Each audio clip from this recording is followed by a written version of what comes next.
Alright, guys. BLM here, back. Another live stream. Nothing's happening anymore. Like any Literally, okay, what the fuck? I literally opened Twitch, just fucking Will Neff stream just started right away. um, yeah, genuinely nothing's happening anymore.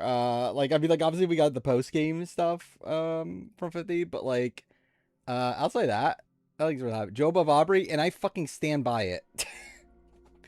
um, yeah, I 1 billion% stand by it. I actually found it very funny that I like listening to TMR because he's not a girl. What the fuck does that even mean? um, but yeah, like I found it very fun because like I knew my player ranking was going to be controversial, but I feel like I didn't see the controversy I thought I would see. Like I felt like I've seen like different controversies than what I was expecting. Like obviously the Aubrey, I think the Aubrey being so low is the main thing that I thought would be like people would be pissed off about.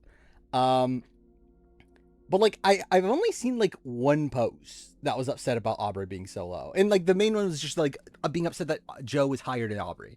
Um, the other stuff is like people are upset that Rizzo's number one. I've seen that. I saw one person posted they're upset that Angelina's below Charlie, which it's like whatever.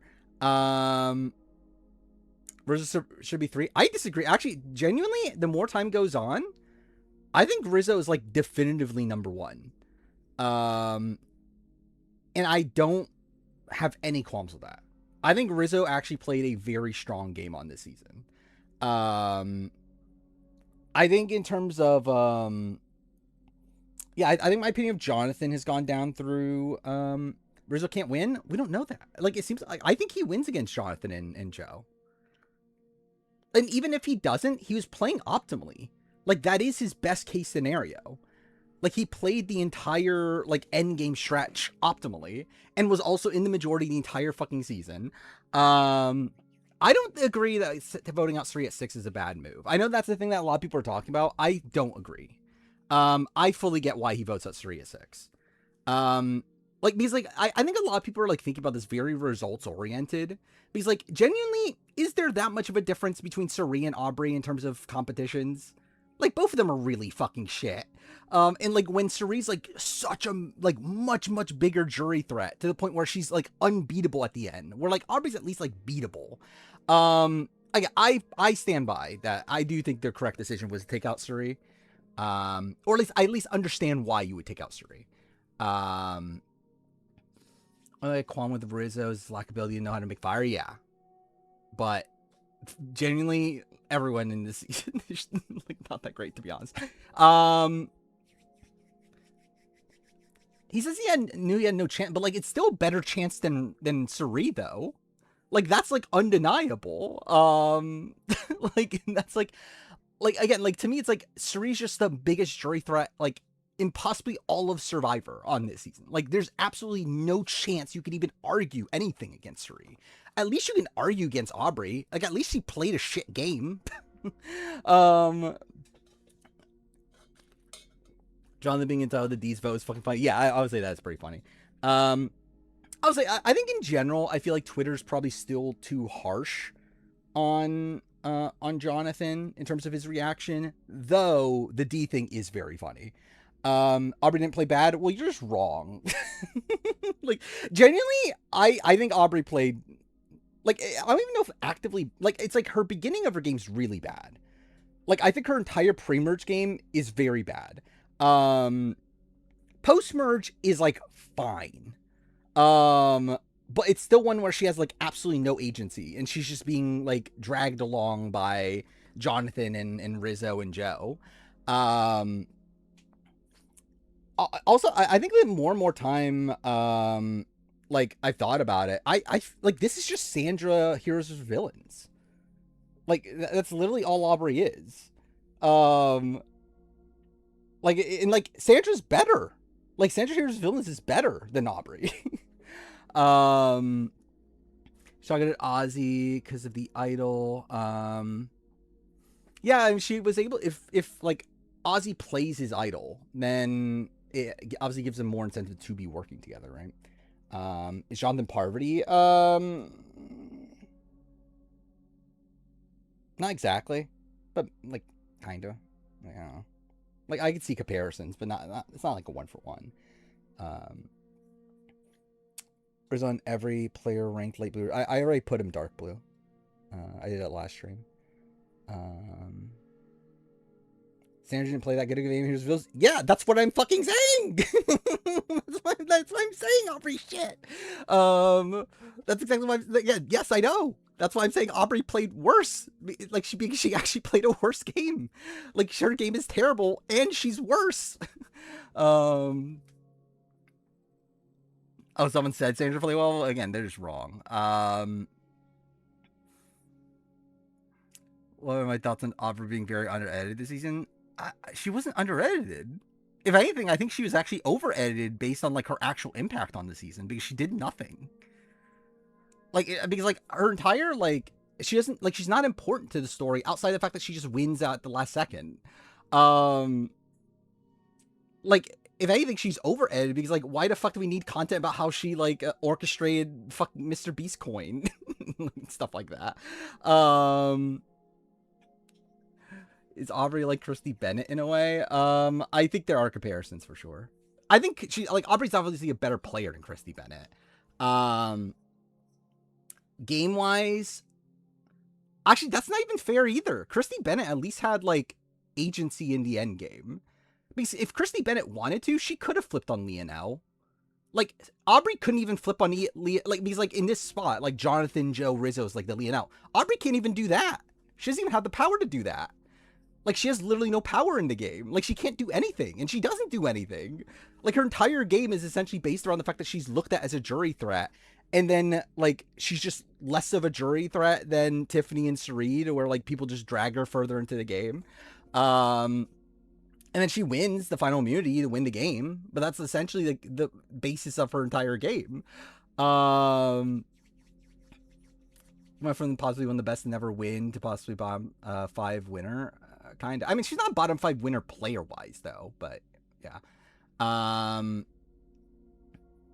Is Aubrey above or below Sandra on the player ranking?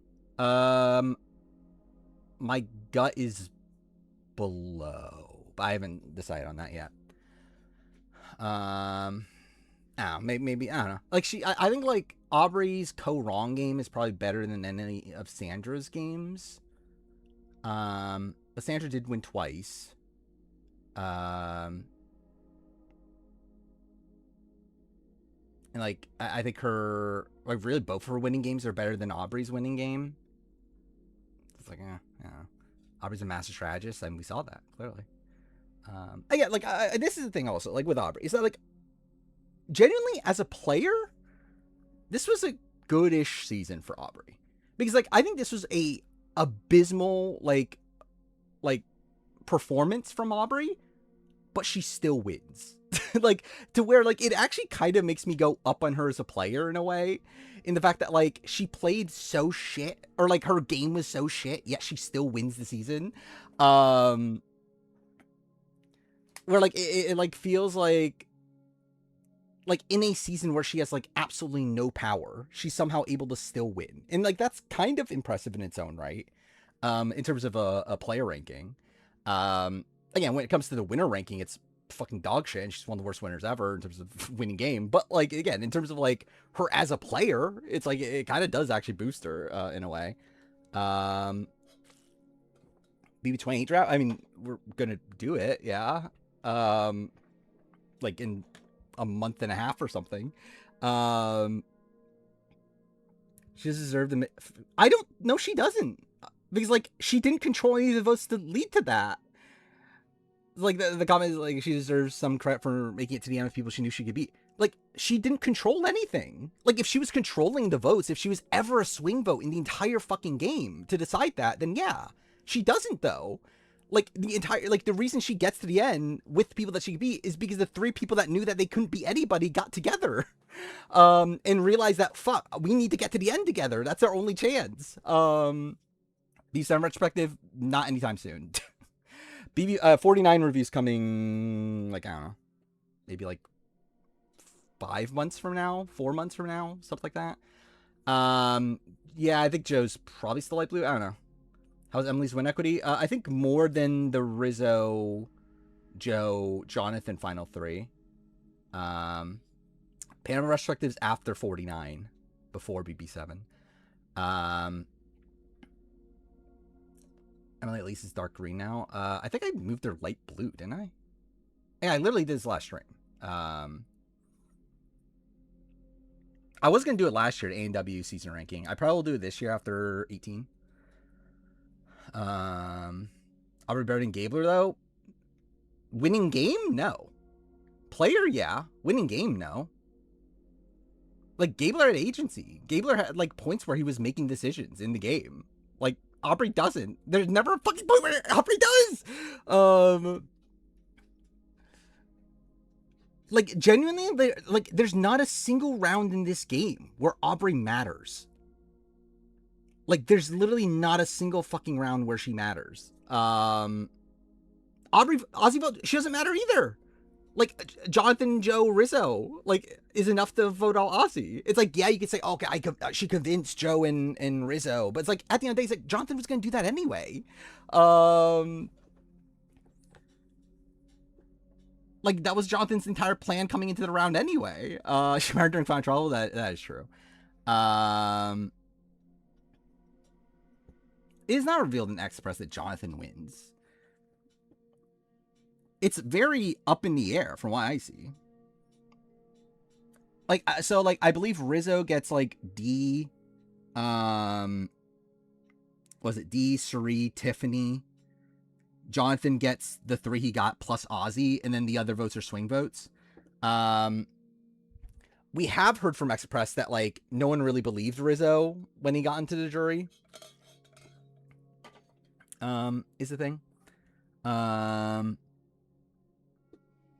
Yeah, Aubrey votes Jonathan, then cool. That's still, again, really it's Christian, Devin, Suri that, or Christian, Devin, Emily that decides the winner. They didn't believe that his game. Like, he was talking about, like, yeah, I was the one controlling the votes and everything. Like, they didn't believe him. But the thing is, like, I listened, so, like, Emily was on Dwight's Blood in the Clock Tower stream on, yesterday. It was, like, talking about, like, the jury votes and everything. And, like, she was, like, we weren't, like, essentially, they didn't really want to vote for, like, they weren't particularly high on, like, either of Rizzo or Jonathan. But, Suri, so, like, the funny thing is that Jonathan is, like, claiming that, Suri, like, tainted the jury against me. Based on what Emily's saying, she actually said that, like, Suri didn't do anything. Like, Suri, like, literally did the opposite. Because, like, Suri actually wanted Rizzo to win, would have campaigned for Rizzo to win. But, like, she actually didn't campaign at all. Like, she didn't do any campaigning. And, like, didn't want to talk game until Final Tribal. Where, again, like, it's a spot where, like, if she did, I think Rizzo just wins. But she didn't. So, like, that definitely makes it a little bit more up in the air. But still, by the time of Final Tribal, if, like, Suri's there backing up Rizzo and everything, I do think the Emily, Devins, Christian, crew ends up siding with Rizzo by the end.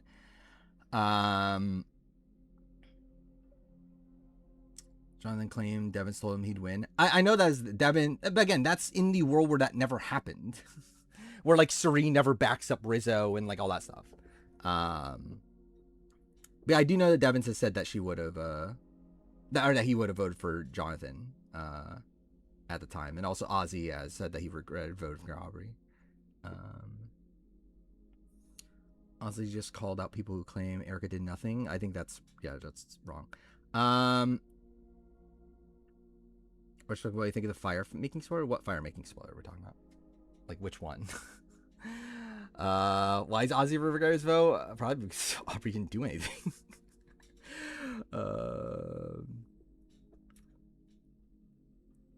I have not heard him say that. I have not heard him say the regret of Aubrey at 6. He said, like, from what I've seen with Jonathan, his regret is voting out Aubrey instead of Tiffany, which I think that's wrong.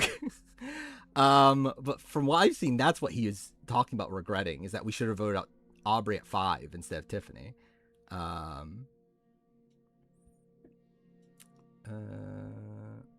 Oh, when Rizzo lost Jeff's what? I mean, that was just funny. Like that was just funny that it happened. Like it at least made it like an iconic moment for the show. Who wins if Ozzy plays his idol while Aubrey goes home? Genuinely, it's in that spot. Devins is there. It depends on who they take the 4. They probably take Emily, right? You would think. Rizzo might win. I don't know. I don't think, again, like I talked about this in the review. It's like I think Cirie was fucked either way. It's like because even if Ozzy plays his idol there, we get the 7. We get the 7 where it's Jonathan, Rizzo, Joe as a final 3 that wants to go to the end to get together. You have Cirie with Ozzy and Tiffany now, and then you have Emily as the swing vote. Emily who wants to target Cirie. Like so, like oh wait, Emily isn't there. Wait, who's there? Devins is there. Still, Devins is wanting to target Cirie. So like I think Cirie still probably is targeted in that endgame stretch. Probably yeah, like it's Ozzy. I think it's Ozzy. Yeah, that's probably about right. I think Cirie maybe yeah. I guess Cirie might get the 4 in that world. I don't think they take out Devins over Ozzy in that spot. Especially considering like they know, like especially because Rizzo would know, especially at that point, like how close Cirie and Ozzy are and everything. It's like I feel like they definitely take the shot at Ozzy in that world. Like why would they actively make themselves go into 3v3 when they know the information?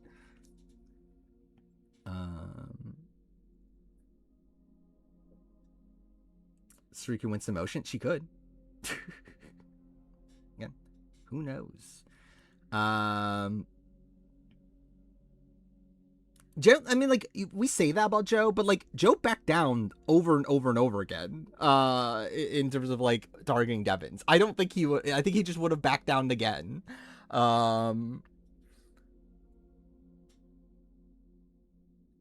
This guy is a goat. Yeah. I mean, depends on what the actual definition of goat is, but like he can't win most scenarios. Yeah, I will say music's too loud. I fucked that up, but oh well. On the scheduling video. Like me. I don't understand like music balance and everything. It's so fucked. Is more secretly mad at the result, Michelle or Victoria? Definitely Victoria, right?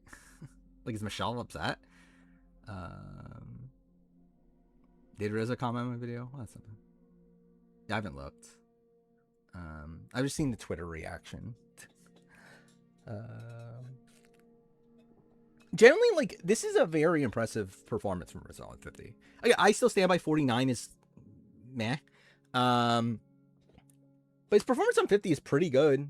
Like considering he came into the season with like no one liking him.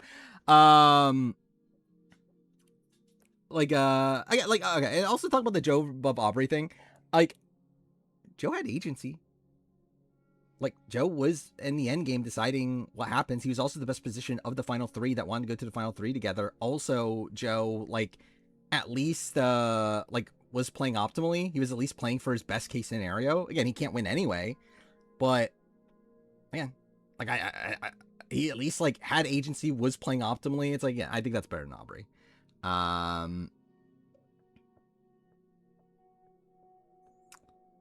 Voting for Joe. I'm not voting for Joe over Rizzo. Jonathan's like debatable. I think it's close actually. Between Jonathan and Joe. I probably still would lean Jonathan. I think that's actually a tough one because like I don't know if on Island I would like which one I would go for actually. Watching the show, I would go for Jonathan over Joe. I'm not sure if I would on Island. I will say I do think Tiff is, like that was the one spot that actually for me like I am contemplating still is Tiff. And also okay, actually the debate between Tiff and Aubrey though, like Tiff had agency. Tiff was still like in the end game like lead like actively leading the Tiffany Ozzy vote in a spot where like she wasn't in danger. she still got into the Suri. Like, she essentially was like the fourth person in the Wizard of Oz alliance. Um, like, she still like ended up having allies and wasn't being targeted in spots where like Aubrey was being targeted throughout most of the game. Yeah, it's like, I think in retrospect Tiffany maybe should have been lower, but I still would have had her, like, generally I would have Joe above Tiffany. Like, in retrospect. But yeah, I would still have Tiff above Aubrey. Did Aubrey have an alliance all season? No. That's the fucking issue. I haven't looked at Gumball's ranking. Joe did solve Survivor. That is for sure the case. Tiff was trying to win. I think she just like was also willing to lose against Cirie. Like, it's not like Tiff would have given up and let Cirie win, but she still wanted to go to the end of Cirie. Had Camilla 6? What? Is that true? That can't be true, right?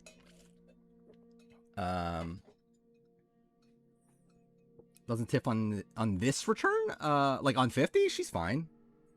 I still would have picked other people over her, but she was fine there. Like, I'm not upset that Tiff played again. But again, I think probably on a different, like, I would have picked it to be on a different season. Here's to say, I think it's possible Joe's top 10. Again, if Joe won, like, obviously, if Joe won this season, then yeah, like, you'd be in the conversation for a top 10 player. But yeah, at this point now.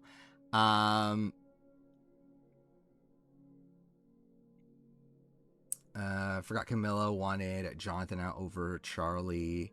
Yeah, that's fair. But also, I don't think it really changes. I don't know. Yeah, I don't know. Would it change the ranking? Not sure. Do I think Joe has a chance of returning? Yes. Would should have Carolyn over Chrissy? I wouldn't have been opposed to that. Why Chrissy become honesty integrity? She isn't. She pretends to be. Yeah, Jonathan. That's part of the reason why Jonathan's lower at this point. Like I came into the power ranking expecting to have Jonathan 2, and I moved him down. Yeah, I think Jonathan just like really misunderstands the jury. Which I do think the comment he made to Tiffany is like maybe a little bit overblown, but it's also just like a weird thing to say, right? It's like, because like I get what his point is. Because like his point, like the point he's trying to make to Tiffany, because like the thing that's being spread is that, okay, Jonathan said, we're voting you out because you're a girl or whatever, which is like not exactly what, like, the intention is that he's saying that, like he was saying that we're voting you out because like you would break the female record for immunity wins or whatever. And like Joe's not a threat because like the male record's higher or whatever, which like I understand the logic in that. I still think it's like, who cares? Like, is it really that? Like, is it really that big? Like, I mean, like, obviously, like, like the entire like notion of Tiffany saying that why am I a threat but not Joe is like really dumb. But I mean, like, we know what he meant it because like he said it. He said like he said that like it's like he did say that like the women's record is this and whatever. So yeah. Yeah, Rome is above. Yeah, I'm pretty sure Rome is implying Jonathan, right? Tiffany knows that Joe is a go. I mean, everyone knows that Joe is a go. Yeah, still a terrible thing to say. Like, it's still terrible gameplay. Like, yeah, like I'm like more so saying that like I think in terms of what he meant by it, I at least like can understand the logic of what he's thinking, but it's dumb. Like, it's dumb both. It's dumb like in game, but it's also dumb jury management wise to be telling the person you're voting them out because of this.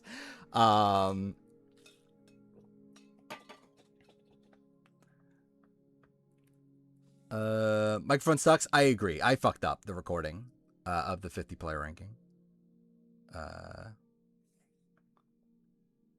yeah, that's on me. What's Reese's game best outside of Micronesia? I mean, this. Generally, I think there's like an argument with this in Micronesia. We're supposed to answer the player ranking. Like, we'll get to it. Make a video ranking all Suri's games. I don't know. I don't like the idea of like making a video about like one specific person. Jonathan needs to stop caring about the 1 million world records to focus on. I think he is now, isn't he? Isn't that like his thing now? Is that he's focused just on winning Survivor? It's not for sure Rizzo would win, but I would lean towards Rizzo winning if that situation actually ended up happening. Make a video just about Jonathan. I mean, didn't I already have Suri top 5? Like, I don't think this season changes anything. I think it's the same. Like, this is a very impressive performance from Suri, but kind of just showed us more of what we already knew. And I think without her having a win, it's tough to like really put her like at like 1 or 2 or something. Ranking Varner's games. What is the ranking of what is Varner's best? I guess Australian Outback. I feel like if anything, Suri should drop because she just proves. Yeah, that's also a thing. I feel like I actually have less faith in Suri to actually win a season at this point, coming out of this season. I think Suri has an argument for being the GOAT. I don't at this point, to be honest. I mean, like obviously anyone could argue anything, but like, is there any argument I would take seriously? No, I don't think so. Because I think even if you are in a spot where like you're really, really high on Suri, I just think Parvati is like a better version of that as a player. Like I think just Parvati is like a more well-rounded version of Suri. I think Rizzo wins just because from Express he seems to be more aware. Yeah. Like I definitely think his like pitch would have been more effective than Jonathan's on like the people in the middle. More impressed Suri has 2 players who want to take her to the end. Yeah. Like, I still think a major issue is the fact that she couldn't get them to not like she couldn't get like Tiffany to not target Ozzy. I still think that's bad. And there's definitely an argument for Parvati being the GOAT. Like that's like undeniable. Rizzo thought my video was AI. Okay, I already moved Rizzo dark blue last time. Is Kim's winning game still the best? Yeah.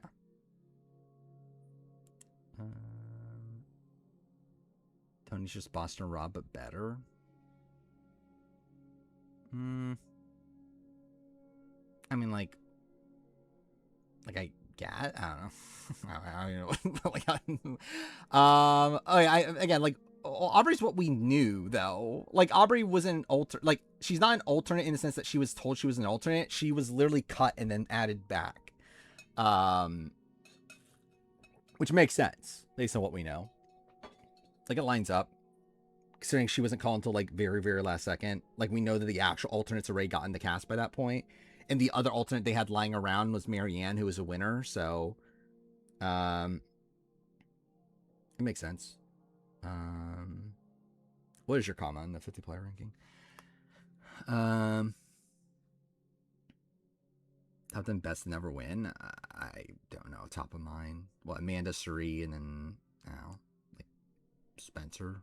I don't know. Yeah. Again, like so, it seems like they're literally were in a spot where like they could have just called anyone that did medical. And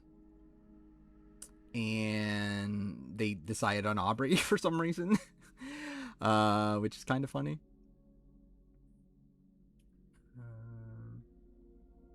People disrespecting Amanda saying Rizzo is better strategically. I mean, I don't know if I necessarily disagree with that. I think Amanda's more well-rounded outside that, though. But, like, I don't know, in terms of strategy, it's like, yeah, Rizzo's probably better. It's like, I don't know. Penner do medical? I don't know, actually. Because, like, Penner didn't make it as far as we thought he did. So, yeah, I'm really not sure. What a beautiful enemies, the lover storyline. Hey, it is funny that I'm in this spot now where I have to fucking defend Rizzo's game. Made a 30-minute video about the 51 cast and trailer reaction. I don't feel like that's outrageous. Especially like including the like I think if like it was just one of those two, then I'm like, okay, I don't know if you need 30 minutes on that, but like include both. It's like, I don't know. I can see it. Is Wentworth that high? Oh yeah, Hannah Rose is obviously that high. So yeah, that list is confirmed. Medical's after psych. Like almost everyone did psych tests, from my understanding. Medical is like the step after that. Oh, you ever reached 1,000 on Twitch? Probably not. I wasn't playing on it, doing anything. Made a 50 review. Yeah, I don't know when my 50 review is coming out. Again, hopefully it's sometime in June. Did Rob C do medical? I don't believe so. I think he only did psych tests.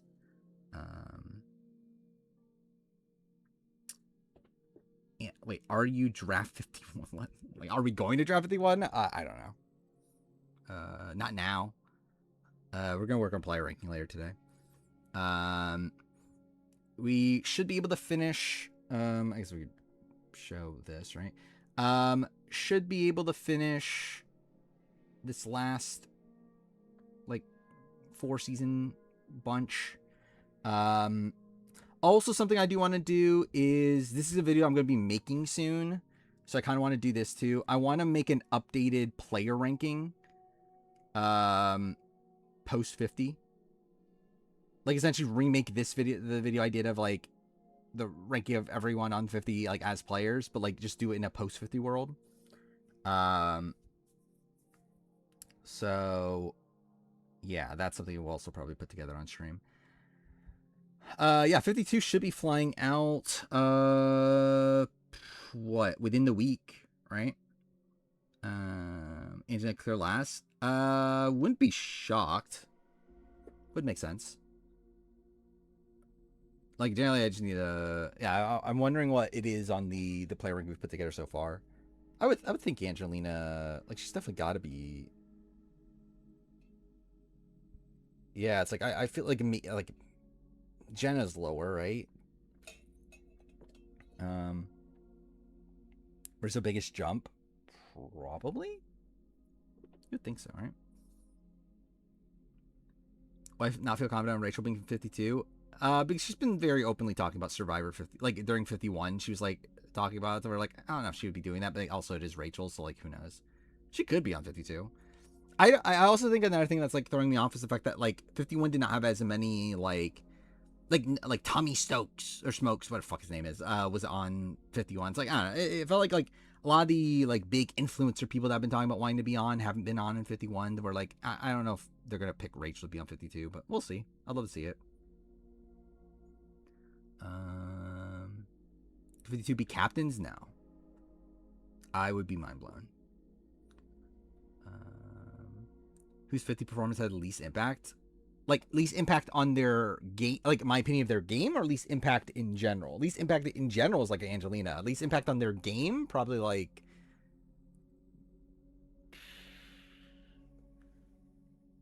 My gut was Suri, but I guess like maybe there's even like a tad negative on Suri, so it's like.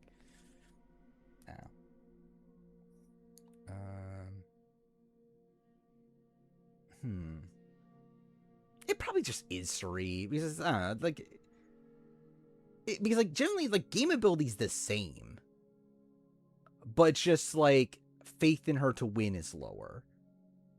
Yeah, Devon's maybe. I think I feel better about Devon. Actually, yeah, Savannah is actually probably a good one, just because like there's not really much to really get from her. I feel like Kyle's probably a positive, considering like he seemed to be in a pretty good spot. And like he seemed to have a pretty big target on his back coming into it. So yeah, I feel like Savannah's probably the easy answer.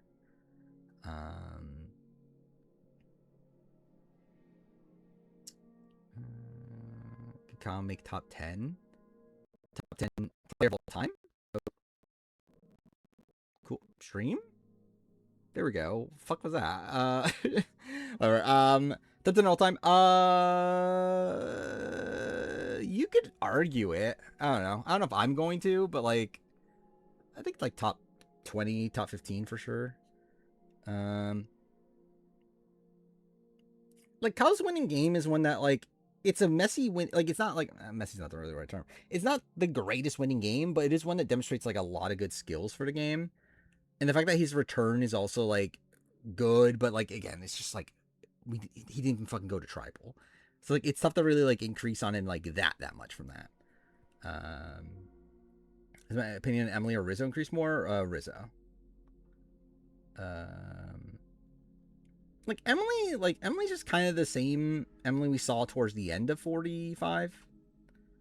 I guess like a mix of that plus also like the Emily we see in like Clock Tower and that sort of thing. Funny how the initial rumor 51 being 2 tribes is right and the whole 21 player news through. Yeah, I do find that funny. That's like, yeah, the 2 tribe, like it's both things were correct. Like the 21 people and the 2 tribe thing were both correct. Is D top 20? Maybe. I think she's on the edge. Kyle's higher than D. I had it before the season. I feel like it's definitely that after the season. Would Emily be a bottom 10 player if Hannah didn't quit? Probably, yeah. I think 21-51 is going to work. I think either day 1 elimination or someone gets exiled right away. Did he go down for me? Not really. I mean, like, she's probably just the same. But, yeah, it's like, it was not, like, I did not go up at all on D from this. Like, I already talked about Final Six move. Bomb 10 to potentially top 150 is insane. I mean, yeah. Or Tommy. I don't know right now, actually. I don't remember. I think last time I did, I had Tommy higher, and I probably will stand by that. Oh, yeah, I did. Yeah, Jeff is upset at Kalshi, which, fair. Makes sense. It is interesting that, like, so, like, I wonder if Jeff throughout the entire season was just, like, really frothing at, like, oh, this fucking Kalshi, they're fucking spoiling my season. Like, it's funny that, like, because, like, he couldn't talk about it, right? Because, like, if he talked about it, it'd essentially be revealing that, yeah, they're right. Like, the spoilers are right. So, like, it's funny to think about, like, Jeff the entire season is just, like, so pissed off at Kalshi for spoiling 50, and just, like, couldn't say anything until now. Rolls out a little bit 6, yeah. Like, that's definitely a criticism of this game. Should exclude Dan, Dan Spilo? Again, that's a cop-out. When producers approached him about it, I assume so, right? Best player for every placement, that's already on the list. He got ahead of it, yeah. He was like, you know what? Fuck this. Kalshi's spoiling my season for me. I'm gonna do it myself. I think Jeff knew about it. Like, yeah, I don't know if Jeff knew about it before producers told him, but Jeff definitely knew about it like during the season. I feel like definitely producers told him while the season was happening.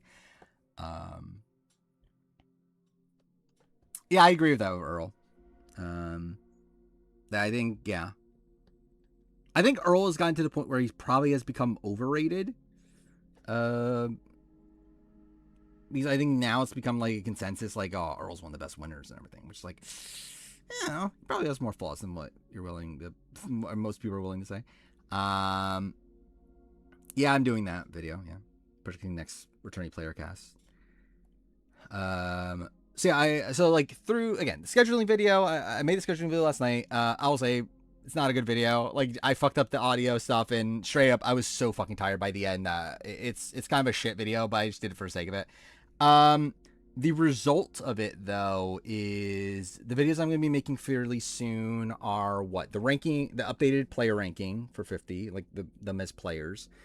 A video predicting the next returning player cast, essentially 54. What is it? An episode ranking for 50. And one more video that I am struggling to remember, but another like 50 related thing. What is the other one? Oh, 50 50 players returning chances. That's what it is. Yeah, the returning chances of all of the casts. Those are the 4 videos I'm going to be making, likely within the next week or so, and then after that, it's just all in on the 50 review. Also, something that no one will ever fucking notice, I updated the logo today. No one's ever gonna fucking notice the fucking difference. No one's ever gonna notice it. But that is a yearly tradition at this point. Is to update my logo. Like I do this every year of like I add one more thing to the background.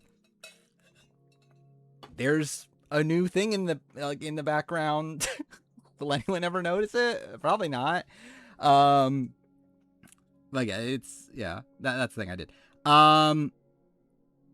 Also, channel art. That's also a thing I'm probably gonna do tomorrow. What is it? It's Assassin's Creed. So yeah, like already in the logo, I have a Survivor thing, a Big Brother thing, a what's it? Survivor, Big Brother, Amazing Race Challenge, and Traders. So I was like, well, what's the next thing to add? Like generally, it's like I was thinking Australian Survivor, but it's like, do I need 2 Survivor things? And generally, I couldn't find like images that I was like, this is like something I actually want there. So like I end up putting the box art of Assassin's Creed 1 like there, like very faintly. Like I'm actually looking at it right now. I don't even think you can even like really see it. Can you? I generally don't. Okay, wait, let me see. I'm literally gonna bring it up on this. Again, it's something that like no one's ever gonna notice this. This is just like a purely me thing.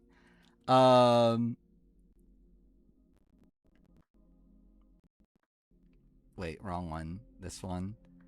Okay.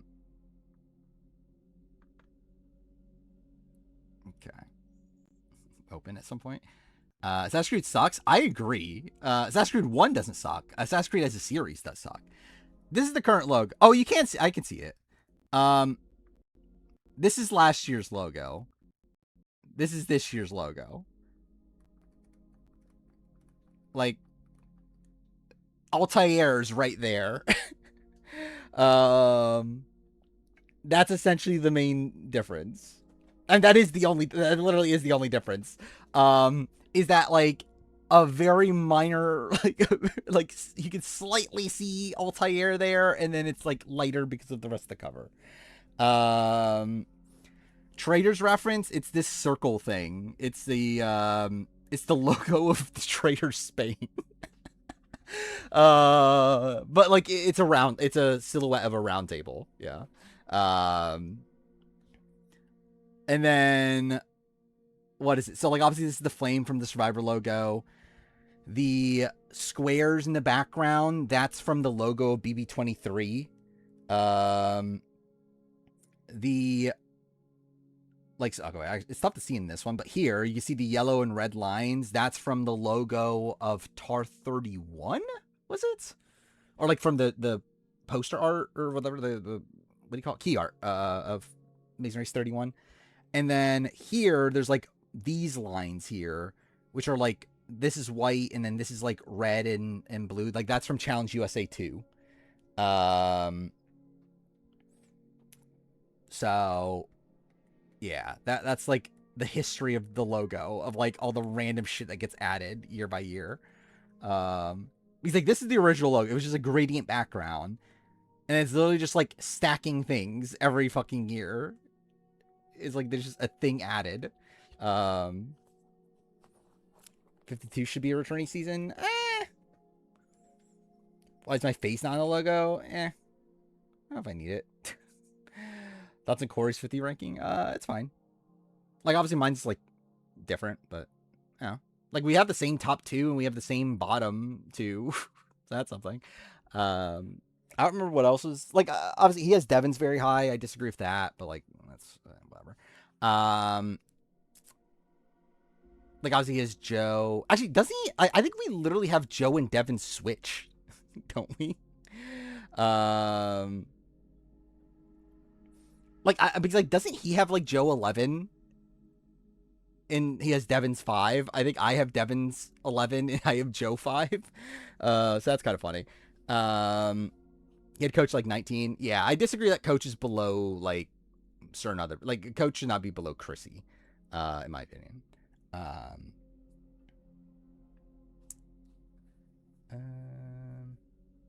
yeah, Corey had Rizzo 1. So wait for double duo twist of giving them immunity. Should they have just kicked out the person who got no partner? I mean, they could have done that. I mean, kicked out as in what? Wait, no, like kicked out of the game entirely? No. But in terms of like allowing them to still be voted for or something, yeah, I don't know.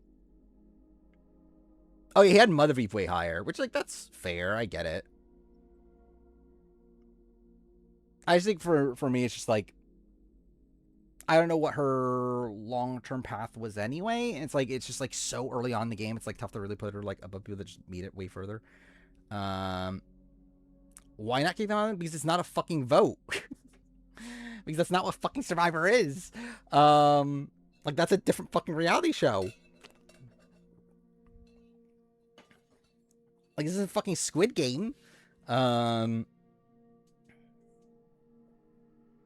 again, I think that's bad also, flipping a coin.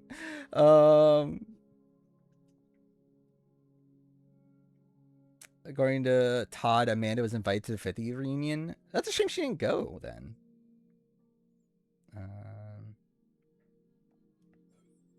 We're at 3 tribes of 7 on 51, or 2 tribes of day 1 elimination.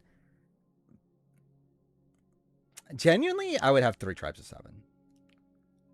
I would have 3 tribes of 7, then swap the 2 tribes. But I think I would have 3 tribes of 7 rather than a day 1 elimination. I don't know. It's like, is there a point? Like, it just feels, it's just sucky for the person. It also doesn't really do much from an entertainment standpoint. It's like, I don't think a like day 1 elimination really does much that I like. Todd doesn't even keep in touch with her, so yeah, I knew that was the case. 151 swapped the 3 tribes, probably like right away. But again, like Suri was the person that wasn't picked. Well, I guess to be fair, like it is a spot where like if they're told that beforehand, obviously the result is different, right? Because like obviously someone would have picked Suri in that world. But it's still shit. It's still a bad twist. Think power. It's gonna be Power Broker. Yeah, that's what I was thinking too. Is that there gonna be something like I think Power Broker is definitely coming back in some fashion, but yeah, I wouldn't be shocked. That's like kind of like the start of the game. Remind you of Kaido from One Piece. What the fuck does that mean?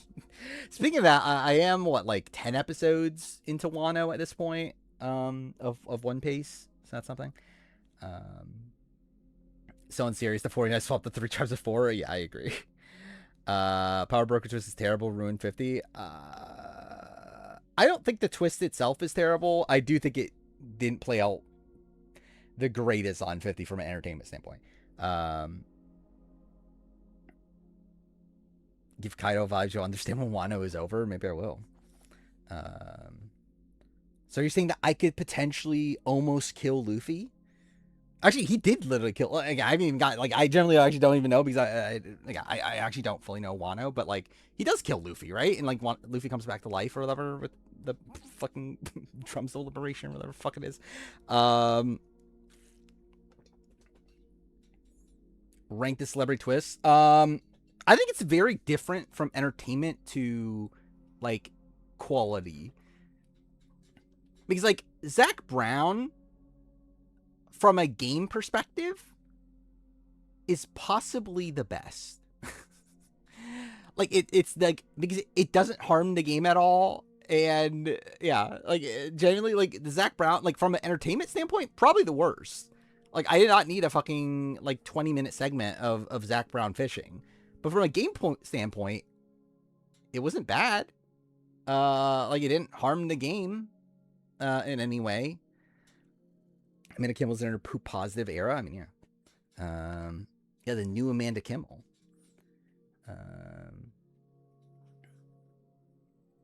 Yeah, I knew that's like year 5 is when like he was about to die or whatever.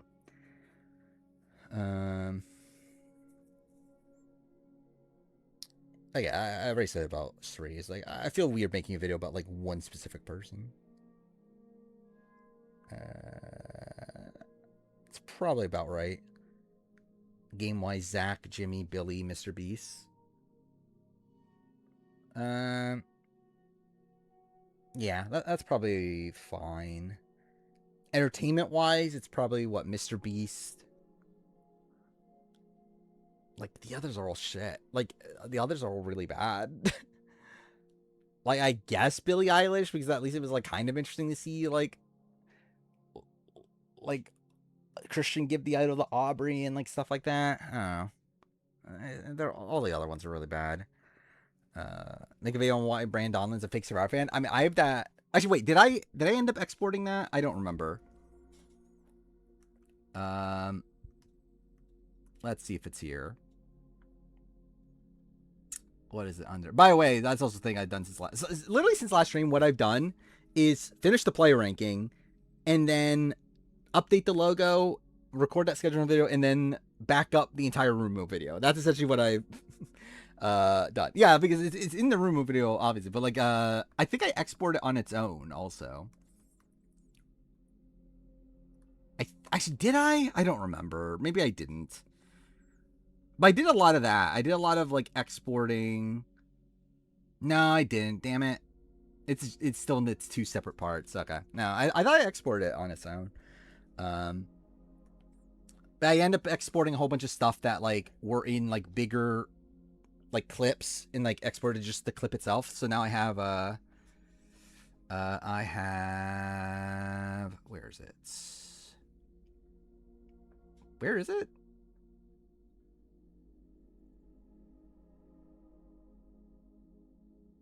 Well, I mean, either way, this is one of them. Be like, this is part of the 48 trailer. Like, open? Dude, just taking forever to open. I just wasn't listening. Yeah, that. Where the fuck is the... I was gonna show the Joe's My Daddy. Where is it? Did I not put it in this one? Did I put it in the 50 folder? Where the fuck did I put it? I guess that's gonna be an issue if I don't even know what folders I put these in. Joe kept coming on me. I put it in this? Where did I put Joe's My Daddy? Okay, cool. That was loud.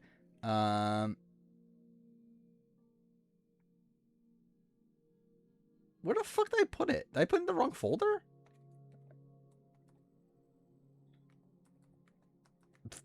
Dude, okay, my keyboard.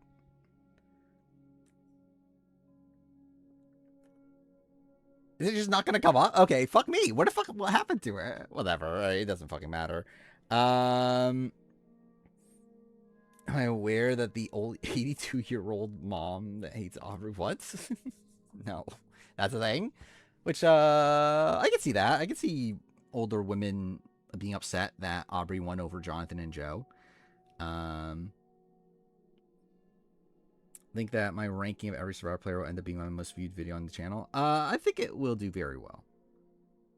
I think it will... It'll take a lot for it to be the most viewed video on the channel, but like I think it will do pretty well. Like I feel confident in that.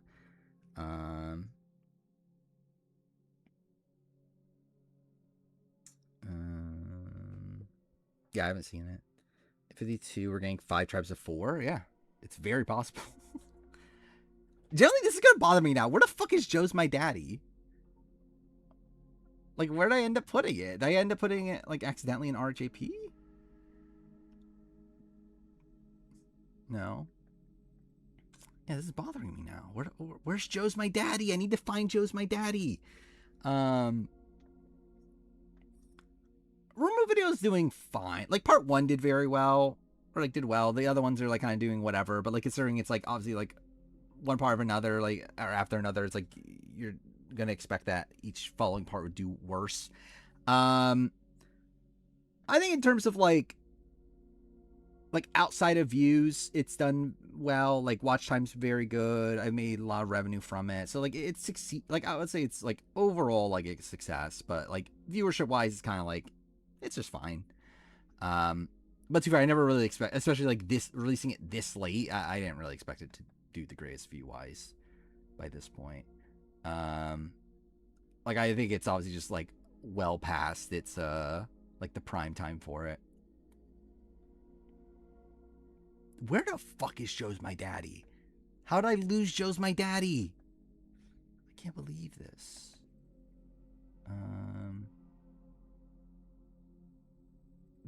Generally, where all these, like a lot of these are new clips, like as in like they obviously I used them in the Rumble video, but I didn't have them like on their own until now. They blocked me for disrespecting his game. I'm probably one of the highest people on Joe's game. Generally, is there anyone that is high, like in the super fan community? Is there a single person that's higher on Joe's game than me? I don't know if there is. Yeah, social. Yeah, here it is. What's one thing I don't want to keep you guys too long. Oh, I forgot. This is just the full clip in this game that you feel like you single-handedly did. Social. But like, what vote? Like, what vote did you do? I just love like no reaction. What vote? Like what, the fact that like Lauren Ashley Beck doesn't just laugh at that. I find it very funny. Sometimes Joe hired on Rizzo. Well, that's just kind of insane. Oh yeah, I have this on its own now. Thank God. Fuck! Fuck! Fuck! Generally, this is one of my favorite. Like, I just love the way he says it. Fuck!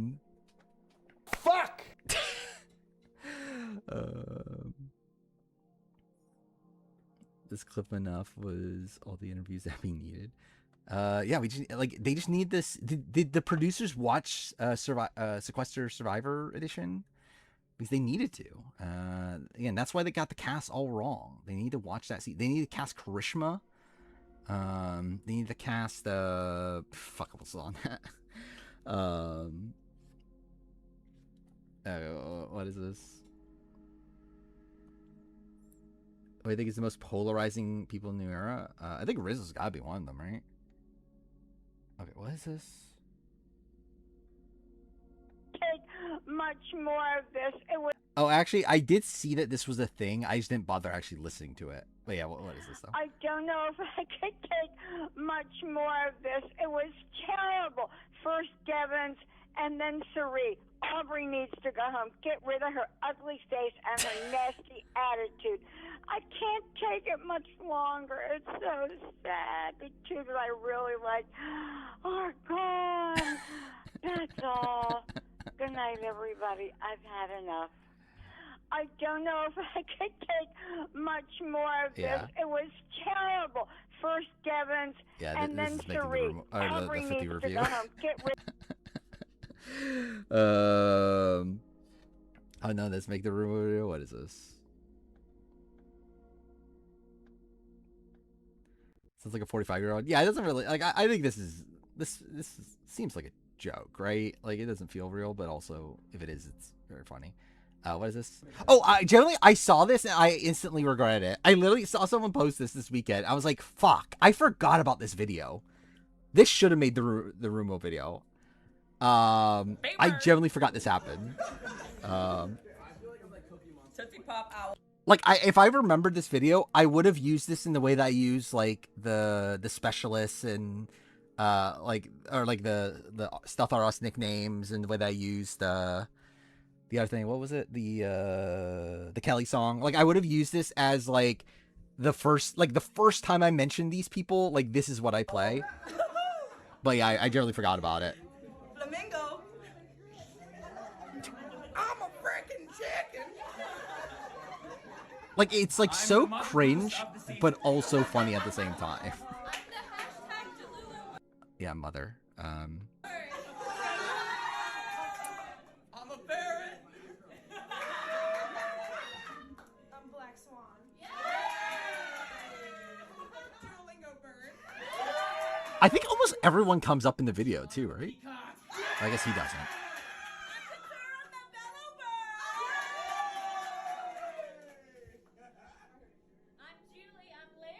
Yeah, like I think literally it's just oh wait, oh yeah, I guess I do mention Brando, but I guess a joke. Caleb, I think I'm Cookie Monster's Anyway, what happened to the 45 guys? I think they're still close, right? Like obviously, like the more time you get away from the season, like I don't know how much they're like hanging out like all the time, but like I still believe they're fairly close. Like I probably would use this too. Again, yeah, this was a missed opportunity. That should have made the room video. Where's Bruce? Makes sense that he's not there. Who's not here actually? Like how many of the cast is here? Like no Hannah Rose. That's a missed opportunity. No.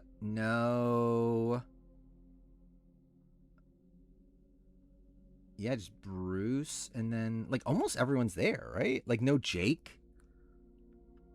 Which that's kind of random. You would think Jake would be here. No, Dee was there. She's the flamingo. She's like one of the first people. Yeah, there. Oh, yeah, also, I forgot about that. I was also gonna make new emotes between now and next stream. But yeah, I'm still trying to decide like what emotes those are gonna be. But yeah, that's also a thing I'm gonna do between now and next stream. Oh yeah. What's Aubrey's reaction? Oh wait, that's the like this is another thing. Feeling I have a crush on D. I don't know.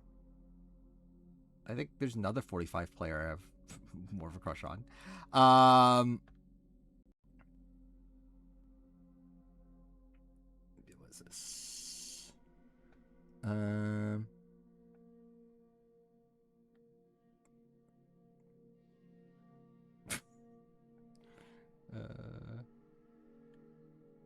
Like, did she actually respond to this? Or is this just like someone making like is this actually from Aubrey, or someone's just pretending like Aubrey responded to this? But as you know, was my least favorite because I put her down every week because I just didn't care for her. So she won. So good for her. I hope she enjoys the money and the gorgeous new car. Not fair that she got everything, but that's the way it goes. I have to also say I felt bad for Joe because I didn't see any votes coming in for him. And Jonathan looked really good, all cleaned up tonight. Rizzo looked like a different person. And Emily with the long hair, I didn't even recognize her. And anyway, I have to say, I'm so glad it's over. I cannot take this tension. That's going to end the video, I feel like. I'm so glad it's over. Joe was robbed, I agree. What cringy Kendra was? She's pretty cringy. Aubrey dancing emo. I need to figure out like what's the biggest priorities for emotes. I feel like Philip has to be an emote. The Philip like the GIF, the iconic GIF. Yeah, I'm not sure what else like needs to be an emote.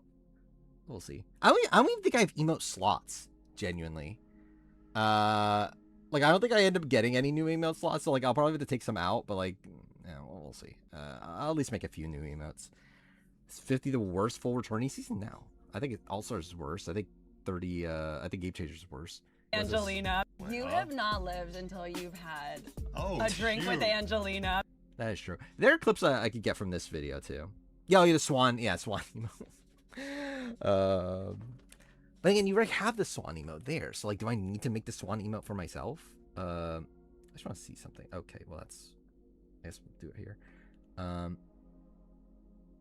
Yeah, how do you like I guess it's not a real emote, right?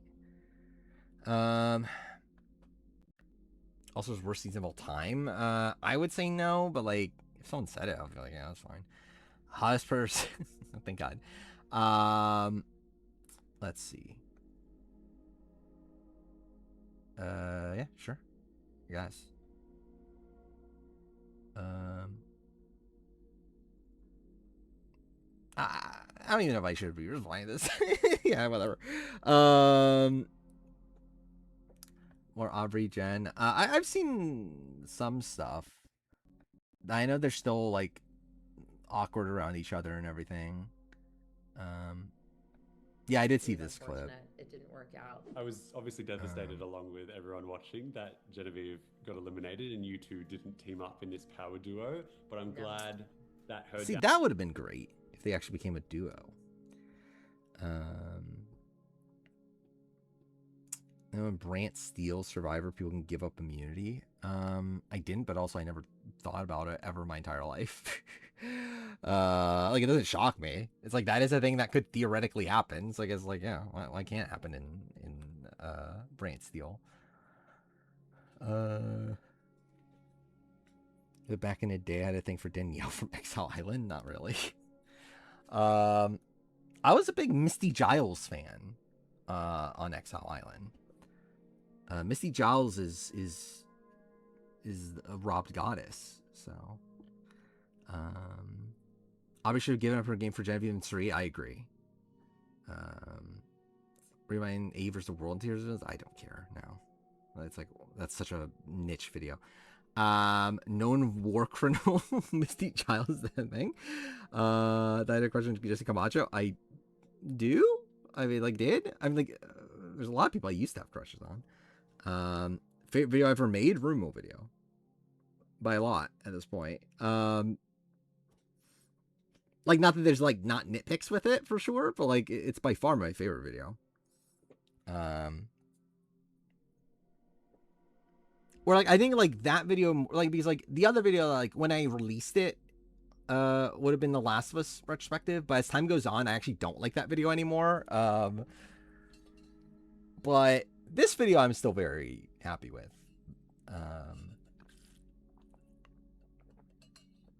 We'll see if that changes in a few years. Give her Aubrey and Jen. Actually, they should 100% do that. They should be on the traders. That would be fun. Yeah, I do find that funny too. That like Aubrey ends up getting a Michelle-like win. I haven't seen the comment myself either about Rizzo. Big Tom had an interview a few days before the finale and called. Oh, is that? I saw that he had an interview in the. I didn't realize he went. I mean, on his way to call Jessica Macho beautiful. That's something. Gilly Kane was chosen for Traders Canada. It is very funny. What was this Tiffany's updates tweet?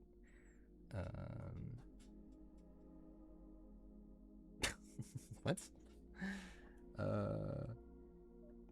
Thought Big Tom was dead? No. I mean, how old is Big Tom actually? He's probably like, what? Like, is this like, is there a Sophie Clark like baseball thing like related to Sophie Clark? Because I generally don't even know what the fuck that's even referring to. Do I agree? What is this? The fact that Kane getting chosen over Caleb. I mean, like, we don't know if they got, like, for all we know, like, Caleb turned him down. Like, we don't know. What is this? I like skimmed through this ranking. I know,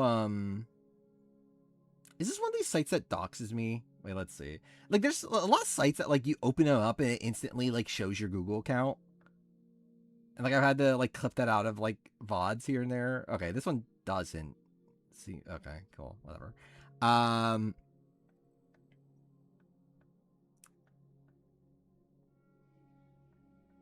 Let's see. But yeah, this is ranking Survivor players based on their legacies on the challenge. Tasha, fair. Wait, who's number 10? Oh, Shan. Yeah, also fair. Natalie Anderson. It's such a shame, actually, that Natalie Anderson, like, ends up not having much of a, like, legacy from the challenge, considering, like, it felt like she was, like, yeah, I guess it literally says here, like, one of the greatest what-if competitors. D. Feels low for D, but that might be fine.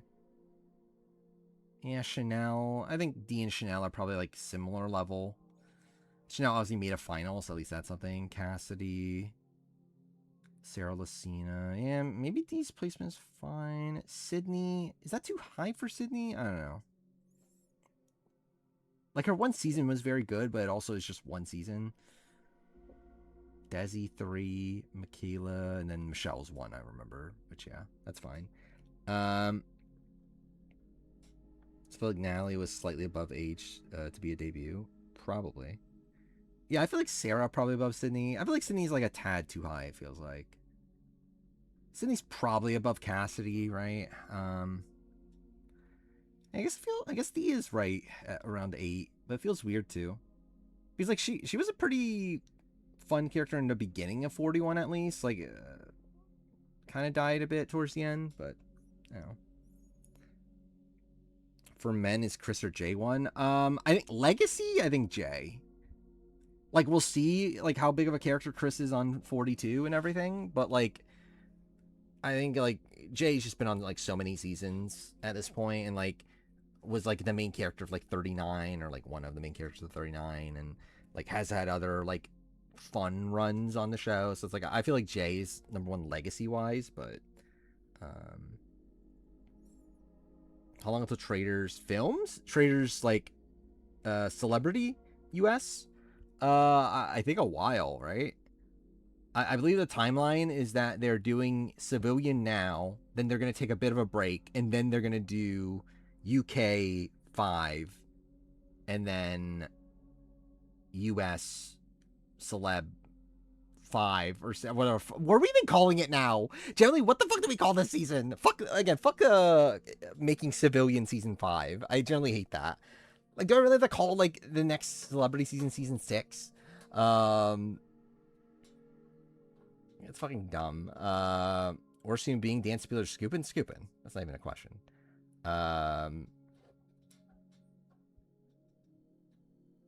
Is that a thing? AEW? Generally, I did not pay, like, I saw the trailer. I did not give a shit enough to, like, analyze it for a single fucking second.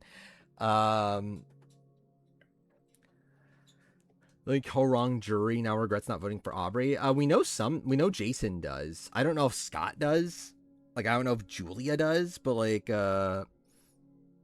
based on how Game Changers played out, I would be surprised if Debbie does. But I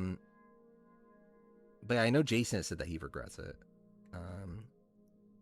Yeah, you were dragged. Oh, many Survivor men have been on. Danny McCrae also, right? Oh. Worst Scoopin' or Drew? Drew. I mean, they're like, I mean, the answer's definitely Drew, but also, like, I actually don't even know Scoopin'. Like, dang, do I really want to talk about it? Whatever. But like, still, it's like Scoopin', I know, got like arrested for like having pornography on his stuff, but like Drew actually like had we probably shouldn't talk about it. Anyway, the answer's Drew. Is worse, but they're obviously both terrible human beings. Scott still hates Aubrey, yeah. Who's Drew? You're better off not knowing. I literally already answered that. No, I'm not doing a recasting A versus the World video. I generally don't. Like, that wouldn't shock me. Actually, wait, I guess Taylor Green would shock me if that's not for. But, like, outside that, it kind of makes sense. How the fuck would Taylor Green make top 4? That's pretty insane. Like, good for her.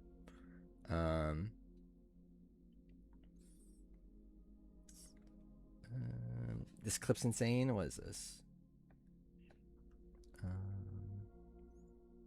Know what's happening with A vs. World? Well, we know it's not happening. Like, now, at least. Like, okay, yeah, literally,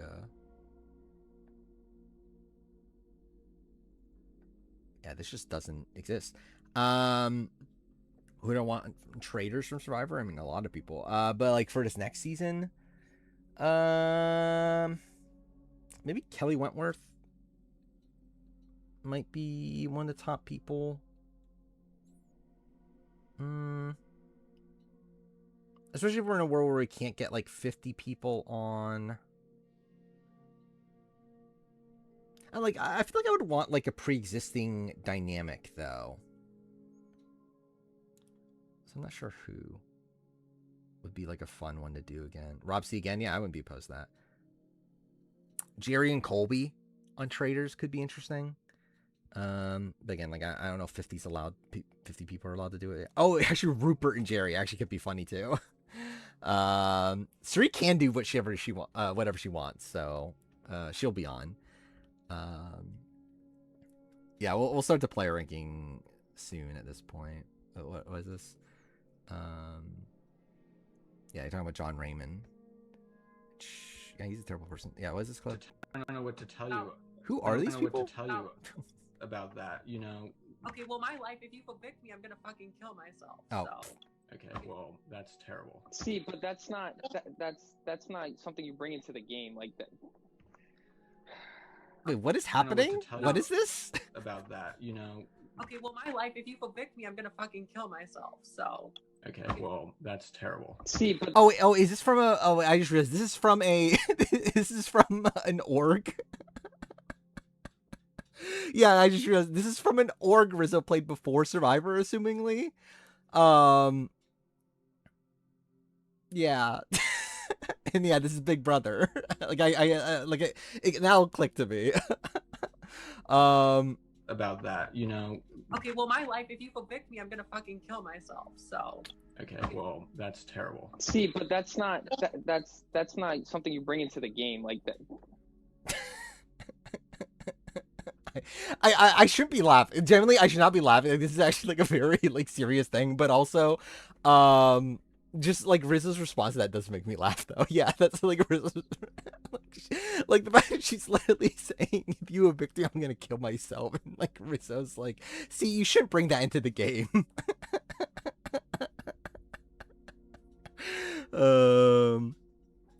See, this is why Rizzo sucks. Why can't he just let Sari win? Okay, well, my life, if you evict me, I'm gonna fucking kill myself. So.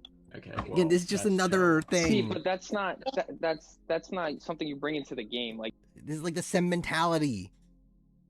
You voted out Rizzo of an org 6 years ago. Well, that's something. I wonder if he still plays orgs. I assume not, right?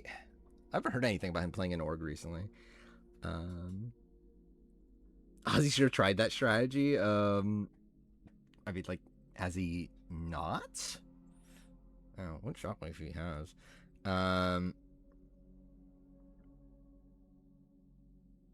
Wait, was it someone edit me with Tiffany Mitchell? What? Oh, I know. Again, don't talk about the 51 thing, but I do know that. The 51 thing. It was this total confessional counts.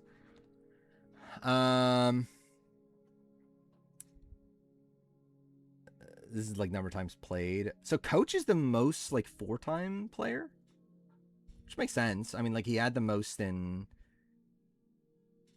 Well, I guess really only one season, but like he was most for most of the season in Tokens and while he was there, and here's the villains. So I guess it does make sense. Kind of surprised that Tony's only 7 away from Russell Hantz. But I guess, well, actually, yeah, I guess that is pretty surprising. Because like they both had like 2 like full seasons and then 1 early boot. So it's like, and like Russell was in more episodes for his early boot season. So like it's kind of surprising that it's only by 7. When Russell's most season and Tony's most season, like there's like over 7 difference there. I'm not intending to be spoiled on 51, but I did already see some things for 51.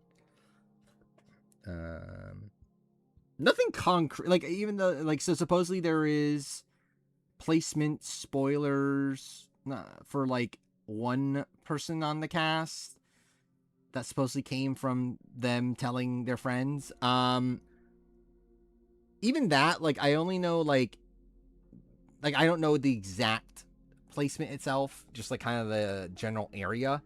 And then I have seen, like, a couple pre-merge names, yeah.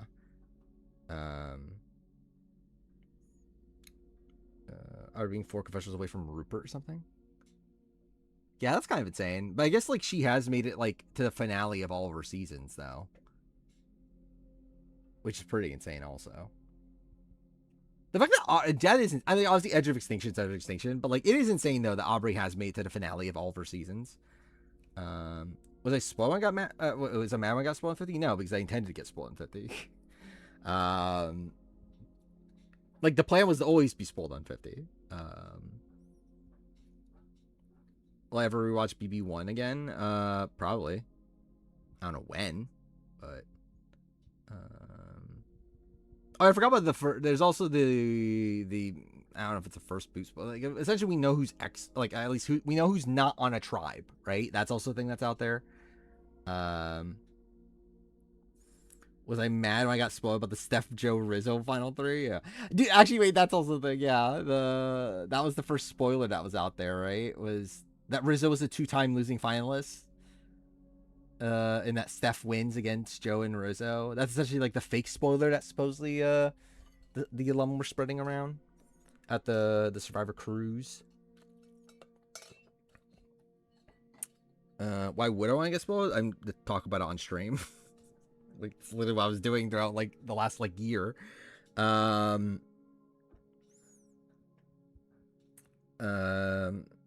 outside, like, before New Era, like, or, like, before 40, like, I was still pretty, like, big lurker on the spoiler threads and everything. Hard to say unspoiled if you're online a lot. Yeah, that's the thing is also, like, generally, like, I'm just seeing spoilers without even trying at this point, which is also kind of an issue. Like, I got spoiled in A vs. the World without trying. Like, that literally just popped up on my Twitter feed. So it's like, even if I don't want to be spoiled, I probably will still end up accidentally being spoiled on things. Yeah, that's the thing, like, 49, like, we generally thought Rizzo was the runner-up the entire time. Like, I do find that very funny. It was literally not until, like, the finale day that was, like, found out that Rizzo wasn't the losing finalist.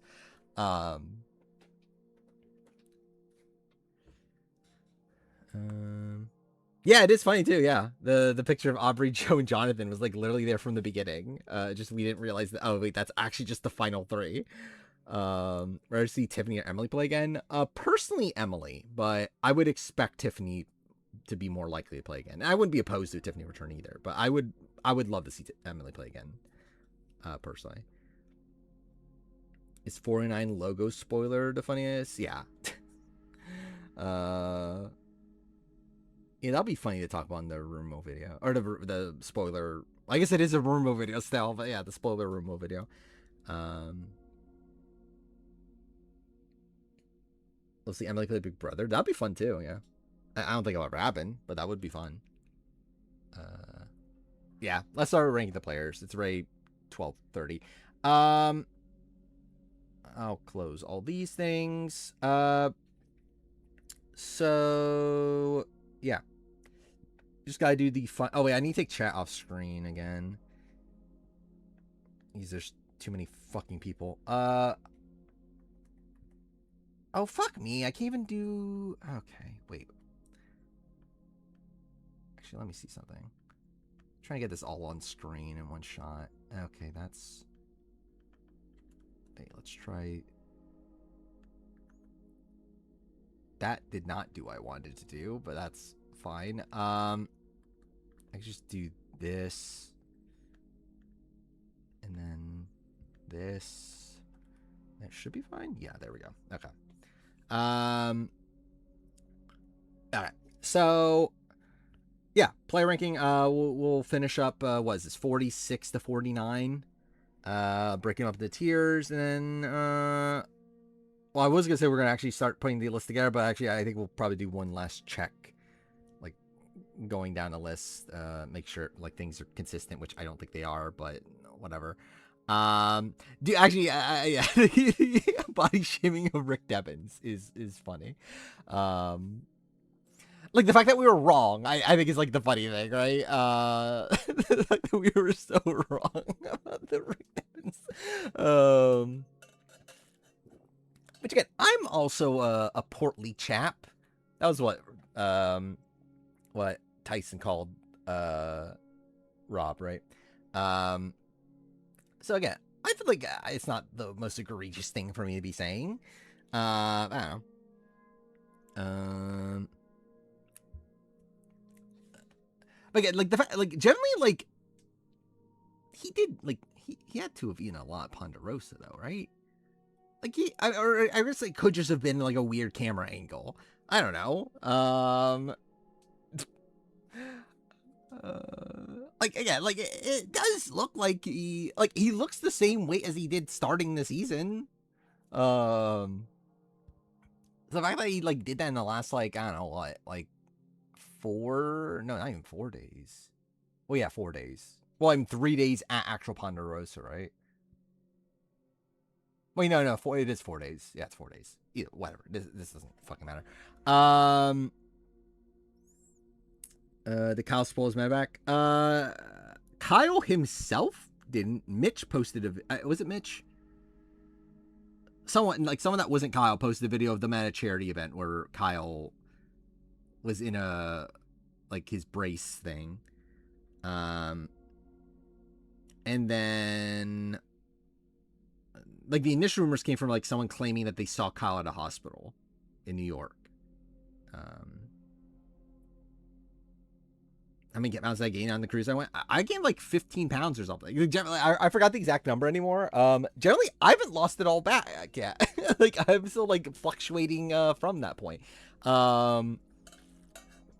But yeah, again, I'll admit the fact that I gained like a decent chunk of weight. Which I need to lose it all again by the time I go on the next cruise like 8 months from now. So that'll be something. Competitive eating king. Yeah, it is insane. Generally, it's insane. Literally in 4 days. In 4 days. I did a full Rick Devens. Yeah. Like actually, that is the full Rick Devens. 4 days.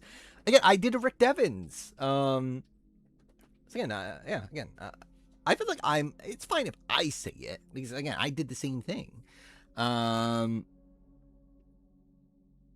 Nothing better than talking about losing weight while eating on stream. I mean, while I was drinking. Yeah, it's like I'm actually very genuinely like more serious. I actually I'm like kind of worried about like the upcoming cruise I'm going on because like that's literally double the length. There's like okay, I guess I actually have to like pay attention to what I eat this time. I have to like not like not just like eat every little thing I want to this next time around. Let's now gain 10 in 1 day on Ponderosa. Yeah. I'll be honest, I actually don't even remember where this like I know it's Caribbean, I know like one of the spots is like San Juan. But I actually generally don't even remember the full itinerary at this point.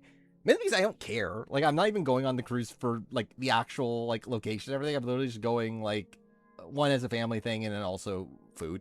Kind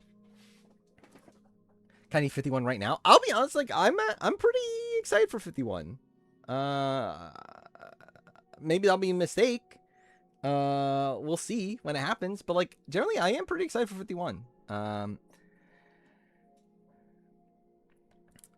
Family or food? Perhaps a bit of both. Perhaps at the same time. Do I just start? I'm literally gonna start this over. By the way, I'm not fucking like keeping all this discussion in the actual like the VOD of the player ranking.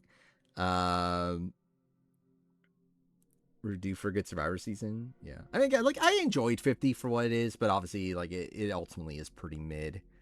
49 was bad. 48 was good. Just people don't understand it. Then 47 was goodish. I'm like, obviously it's like recording just in general because like it's a VOD anyway. But like in terms of like the individual pieces, they're I've been keeping them. Let's see. Open it here. Open it here. If it opened, does it need a better cast? I don't think it needs. Like I think the cast is fine. Like I think like in general, like yeah, like I feel fully content with the cast of 50 personally. I think the issue is the twists and like it being like kind of just like a bigger new era season. I think that's like my bigger issues with it than the casting. I think the casting was fine. Like would I have preferred different results? Yeah, but still the casting in itself was fine. Yeah, it's like individual people for sure I was swapped out, but like it's not like the biggest like thing. Like there's definitely worse fraternity cast than this. But anyway, yeah, like I've been keeping all the individual like just cutting out the player ranking part. I'm gonna have to start deleting these though, which is kind of an issue because I've run out of space on Twitch. On Twitch, they only allow you to keep 100 hours of VODs. And I'm almost full. I had to delete one of my old speedruns already, and I don't know how many other speedruns I'm willing to get rid of. So yeah, like on Twitch, these are probably gonna have to go. But they are also on the VOD channel. Where is it? This one? Yeah, this playlist. So, okay, cool. Fuck me. But yeah, they're all here also. And it's literally just like cutting out the parts where I'm working on the player ranking. Game Changers Cast. Yeah, Game Changers Cast is like actually shit. Like in comparison to the 50 cast. Oh, I'm dumb. I'm already on the screen I need to be on. Also, I prefer 50 being a Game Changers 2.0 and 54 being a returning season rather than 50 being a great season and an extra returning being 60. Yeah, I still stand by that. And that's kind of what... generally, 50 end up being essentially Game Changers just without the ickiness, right? So, yeah. Maybe 54 will be like an all-time great returnee season. Hopefully. Maybe. Yeah, it is pretty insane also when you look at like who was in the running for Game Changers and who they picked. Like the fact that like Penner was in the running, the fact that like Natalie Bolton was in the running, like there's like so many people on. Actually, generally, I should do a recast of Game Changers like just with like the people we know were in the running, and maybe I did. I don't fucking remember my recasting Game Changers video. Yeah, Penner's accepted Game Changers. Like he was at casting finals at least.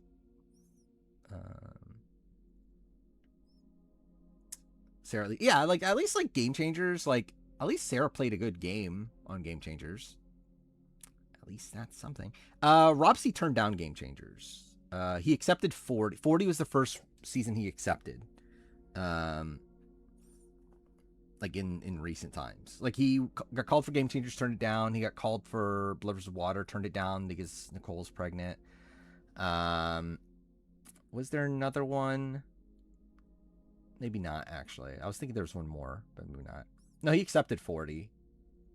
But then they just, like, obviously it made it into Winners at War, so, like, it didn't go anywhere. Actually, I realized I'm not on the right screen because I need to take the chat off screen. I'm just an idiot. There we go. That's the right one. What'd you miss? I don't know. A lot of discussion about the player ranking. Maybe we'll end up ranking players tonight. We'll see. Would Rob ever get cast again? I think it's not impossible. I think it depends on like how negative they are on him after the interviews for 50. In terms of like wanting to bring him back, but like I think it's definitely viable that he would come back for like upcoming returning season. Like he's still like a big name in the community. He's still not like old. Like he probably still has another like 10 to 15 years in him to play Survivor again. So it's like I think he could come back for sure.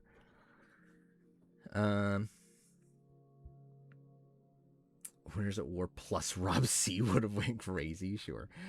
Rob himself admits the fact that he had a shit interview with the producers when in the 50 casting process. Like he's like talking about himself that he just felt like he didn't really he kind of like sold himself pretty poorly. I think after the Traitors, he's more open to being like I think. Well, I mean, like in general, like I think Rob C just is in a spot where like he's willing to just do any of these shows. I think at this point, like I think if Traitors obviously called him again, he would do it. I think like any like reasonable reality show he'd probably do. Yeah, it's like I don't think he was making the 50 cast either way. I think like obviously I would have loved to see him, but especially like knowing the cast that we end up getting, it's like I don't think they fit Rob C in there. Rob clearly has the itch to do these shows again. Yeah. Rob going Big Brother? I don't know. Big Brother's a bit rough. House of Villains, actually, I think he could do on that. Thoughts on House of Villains, the show we're talking about? Not my favorite.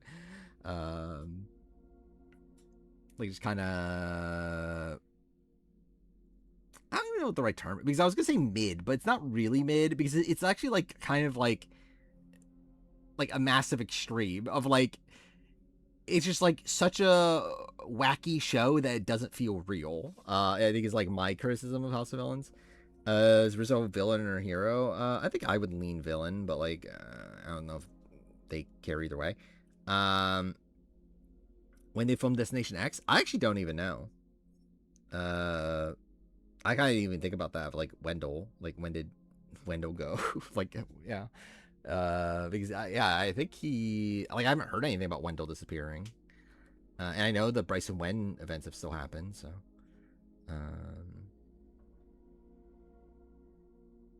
would I vote for out of that final three? Like, yeah, like game. If I'm voting solely based on game, Jonathan. If I'm voting on other reasons, like outside the show, Joe.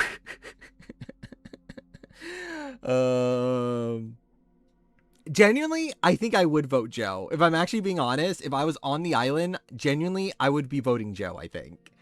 Because I think it would just like piss me off too much to vote for Aubrey considering how shit of a game she played. And then between Jonathan and Joe, I just like Joe more.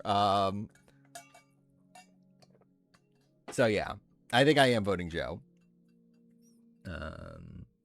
We don't have a definitive answer of who wins Rizzo Jonathan. There's like kind of like essentially like I think before Final Tribal, I think it would lean Jonathan, but I think there's a chance Rizzo / Suri make it switch the Rizzo. But we ultimately it's like there's not really a definitive answer. Looks like I won't join the block list. I better not. Again, Joe's my daddy. Like how dare he block me? Yeah, that's also the thing. Rizzo supposedly wanted to vote for Joe. He talked about that in his Exit Press. That he wanted to vote for Joe, but he felt like again, he didn't want to risk like Aubrey not winning against Jonathan. Also, I would say that seems to be a thing too, based on Exit Press. That does feel like there was a lot of like anti pregame alliance like notion on the jury as well. At least from Rizzo. Rizzo talks about like he didn't want Jonathan to win because of like him pre-gaming, like him having the pregame alliance to help him and everything. So it does seem like that might play a factor into jury prospects as well. Charlie vindicated, yeah. Yeah, Rick definitely. I mean, Rick and Emily both talk about like at the time they didn't respect his game. But I think the thing is that I think if you got the Final Tribal, I think Suri would have been campaigning for Rizzo at that point, and I think Rizzo's pitch would have been better than Jonathan. So it's like I generally don't know. I would actually lean Jonathan, or I would lean Rizzo, pulling it off by the end. But again, who knows? I don't think we'll ever really know. I think it'll be another one of these like kind of like Chrissy, Devin, Ryan sort of final threes of like it probably is leaning away, but like we don't know the definitive answer really. Has my opinion Aubrey's game changed? It's worse. I think her game's shittier. Yeah, I already ranted about Aubrey's game earlier. I think she played a really shit game. I think both Suri and D pushing for Rizzo would help flip. Yeah. Like really, it's like at the end of the day, it comes down to the Christian, Emily, Rick, like 3, like trio, whatever. Like I think they essentially decide the game, and yeah, just betting on where exactly to go. But yeah, all right. Let's actually do the player ranking. Because I need to get this done at some point in my life. Generally, I actually do need to make this kind of soon-ish. I guess the actually this is another fucking sidetrack from the actual player ranking, but I do have it scheduled now. The player ranking. Waiting for it to open. I think that is that's annoyed me too. Is like how much I've seen people like really propping up Aubrey's game. But yeah, okay, load. Yeah, I do have it scheduled now. I've landed on 15 ports. But yeah, like essentially the player ranking is going to be most of the content for the months of August and September. Really outside of the mid-season power rank for Big Brother and the cast assessment. Most of the content in this like span of time will be the player ranking. But yeah, I kind of need at least part 1 done by August 1st. That's what, like 2 months away. So ideally we would get this shit done sometime soon. I just realized I put chat back on screen. Why did I do that? There we go. So it's actually ranked players now. Maybe. There's no flaw in Aubrey's game. That is the truth, clearly. But yeah. All right. Again, Kyle, we're not going to really bother talking about yet. That'll be fine. Charlie? My gun Charlie would be him around here. Actually, do I even keep Jonathan there? I probably do. I mean, he still made it to the end twice. And, like, played pretty competent games both times. Then again, I think there definitely could be an argument of, like, is there really that much of a difference between him and Russell Hantz? I think is something you could debate. I think Jonathan's probably, like, has more longevity and more seasons than Russell. Like, I think Russell's, like, he's not really, like, enough of a physical presence to where, like, he'll be, like, making it deep into the game every time. Like, I don't think, like, even if Jonathan comes back, like, Jonathan's not going to be the first or second boot. So, yeah, I think there is more consistency from Jonathan. But I'm not sure. Like, it's like, I could kind of see a world where, like, Jonathan's, like, at the top of this tier. Instead. But yeah, I think I'll leave him here for now. He'll probably be at, like, towards the bottom of this tier, but I think I'll leave him there for now. Charlie? Charlie's tough. I think, like,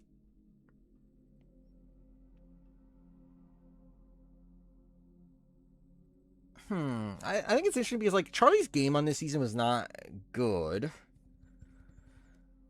But, like, there's at least, like, it's not, like, all bad. And his first appearance is so good. That's, like,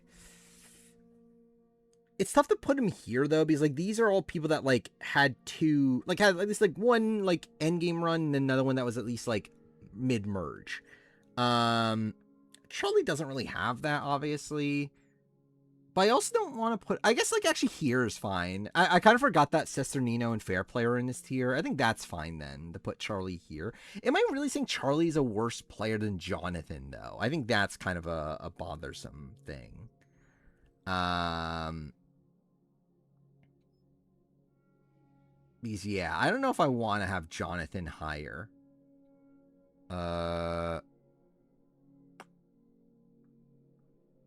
But maybe that's just a sign that Jonathan should be lower, but I think tier-wise...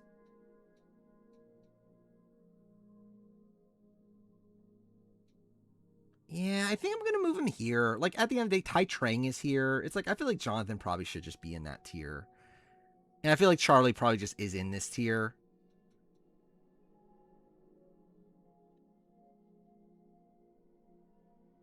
Yeah, I think I'll do that. I think that feels better to me. I already talked about the Tiffany Jonathan thing. Yeah, like there's a lot of things to call out Jonathan for being sexist. I don't know if that exactly like it is, but like I don't think it was intended to be, but like it is. Mother Vive. Probably also here.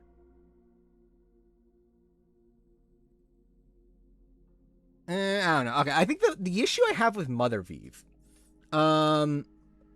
yeah, I think there is definitely a lot of Jonathan Russell comparisons. I think Jonathan's like more consistent to me. Like I think Jonathan again will make it deeper more times than Russell. But yeah, I think there definitely is a lot of comparisons. But yeah, Mother Vive. This feels too high, but I'm not sure. I think the issue I have with Mother Vive being this high is the fact that she doesn't have like a singular like dominant game. Because like at the end of the day, it's like these are all people that had like one fairly dominant game, and I guess like to be fair, like Fair Place is a bit of a messy one. Jesse's like Endgame's rough, but like still, it's like they ran a lot of season. Genevieve didn't really run a lot of 47. Like Genevieve was on the bottom for a lot of the Endgame stretch. Yeah, maybe putting her here is fine though. Like she's kind of like Kathy level, maybe. Like maybe that's like an okay comparison. Maybe like Tasha. I think she's probably like somewhere in that like ballpark. So yeah, I think I'll probably put her somewhere there. Savannah, I think is a tad difficult because I actually feel like Savannah maybe should be here. And again, we'll probably have to rework all this anyway. Like, but I like Savannah with like Mike Holloway and like Chris Doherty. Like, I feel like that kind of makes sense to me. Like she kind of like she's an effective player from the bottom. She like while she's good at challenges and stuff, she's not like all challenges, but she also still is like faulty in the way that she like didn't really have like people wanting to take her to the end. Jen is Mother Day Wentworth. Kind of, to be honest.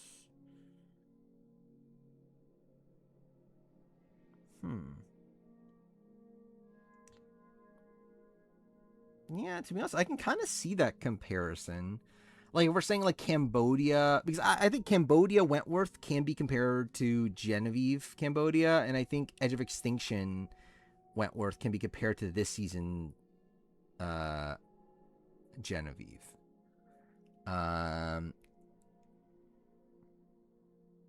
Mike too high. I just think Mike's like a fairly well-rounded player. And like Mike, like on that season, that was like pretty much his worst case scenario, and he still ends up winning there. So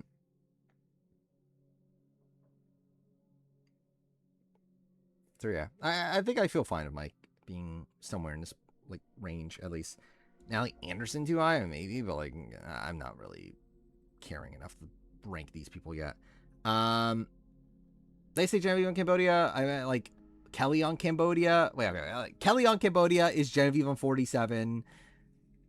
Kelly on Edge of Extinction is Genevieve 50. Is what I meant to say. What the fuck did I actually even say? I don't remember, but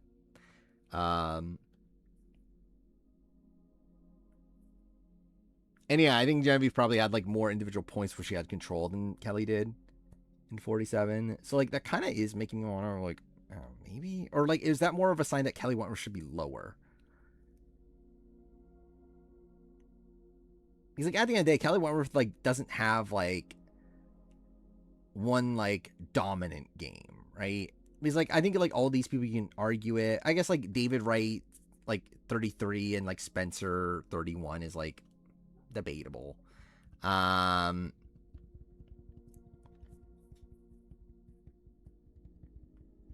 Maybe it's like just a spot where maybe like maybe I make a new tier. Again, this is something I wanted to deal with next time, but like whatever, we'll just do this now. Like maybe I do a new tier. But again, I feel like Wentworth and David though is like also kind of a like I feel like I don't feel right having David right below or above Wentworth. Like these three I think is fine. I think Wentworth, David Wright, like maybe you can add like I think you can add Charlie, add Mother Vive, and then add like Fair Play and Rob maybe. And like that's kind of a new tier. And then this is like kind of a like best to never win or like best one-time players to never win tier, I guess. I don't know. I think I'm okay with that for now. We'll deal with it later. Rizzo, my man. I just don't know ya. Fuck do I? Yeah, fair play is actually like fair play actually like probably should be closer to Hanson, like Jonathan Young, like that kind of people. His win equity is definitely very spotty, and I do think he's like just kind of a very polarizing person. Yeah, I actually feel like Rizzo, like fully thinking about his 50 game and like thinking he was at least like, yeah, even if it's a world where he still loses that final three, it's still a spot where he's playing optimally. Yeah, that's also the thing. Yeah, he was benefited by Outcast. I kind of want to put him here. I kind of want to put him with this Fishback, Malcolm, Spencer tier. Can be nursing home, saying Rizzo my man. Yeah, Rizzo my man and Joe's my daddy. Those are like my two things. But yeah, I actually feel like I think the issue I would have is that his win equity on really both seasons are way worse than any of these people on. I guess like Spencer and Cambodia is comparable, but like outside that, it's like these people had like way more win equity on their other appearances. But again, like the more I've thought about his 50 game, I think his 50 game is really good. So I think I'm fine putting him there. Joe, my daddy. Fuck do I do with Joe, my daddy? I mean, like my first instinct would be like, is he just coach? I think you could attribute more consistency to Joe. Yeah, I would say he's probably at the bottom of this tier, especially because of win equity, but yeah. Yeah, like generally, I think Joe might be like one of the most consistent players like ever, but like a lot of that's just based around the fact that like he's just kind of a goat. Yeah, that's what I was kind of thinking the Tai Trang comparison as well. I think Tai Trang's probably a lot more like active in the game, but I could definitely see that comparison as well. Joe being above like this grouping feels weird to me though. But again, maybe that's just like we need to rework some stuff. I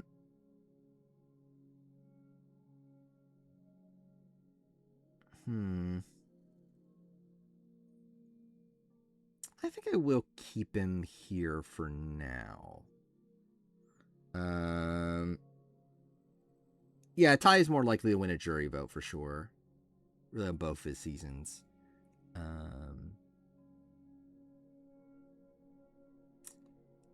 Like, is there like a... I guess Lex is a more active player. And would have won like at least had a good chance of winning Africa. But yeah, I feel like Joe... Like, I feel like Joe 48 and Lex in Africa is like not a bad comparison. But then again, I also feel like there's like a debate that Lex is probably like a little too high. But like... Lex probably beats everybody, but it's not even like a really... Like, actually, I don't know if he beats everybody. Beats everybody in his alliance. I don't think he beats like everyone. Like I don't think he beats like T-Bird. But yeah, like he probably beats like I guess T-Bird. He probably beats he beats everybody with T-Bird probably. How's Ty win a jury vote and go wrong? I mean, supposedly they were going to vote for Ty if it was what was intended of Aubrey, Ty, Joe. Or like the Scott, Jason, Julia, they were going to vote Ty. Yeah, I think Lex maybe move him down to where Hatch is. I think that kind of does make sense to me. Because there probably just shouldn't be that big of a gap. I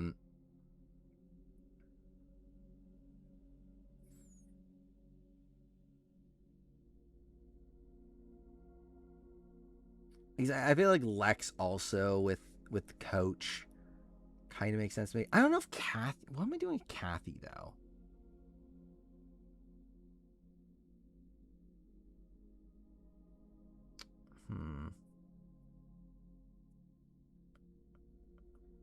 I mean, like, Lex's All-Stars game is, like very... Like, it's dominant, but it's not good. It's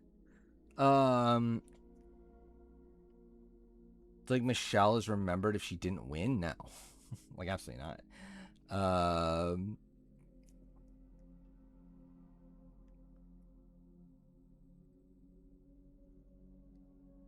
don't know. I think maybe it's more appropriate to just create a new tier.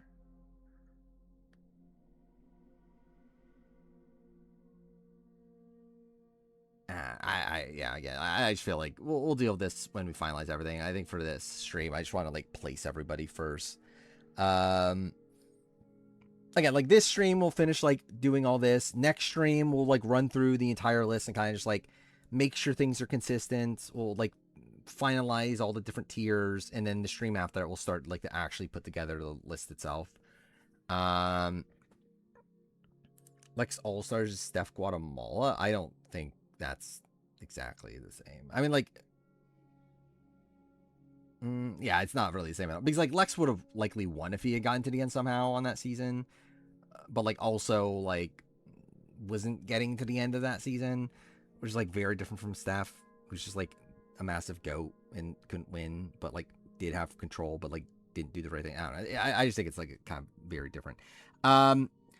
Rachel Lamont. What the fuck do I do with Rachel Lamont? Like here? Like Aris, Amber, Jenna tier, maybe? I don't know. Not a particularly impressive, like obviously a pretty bad game.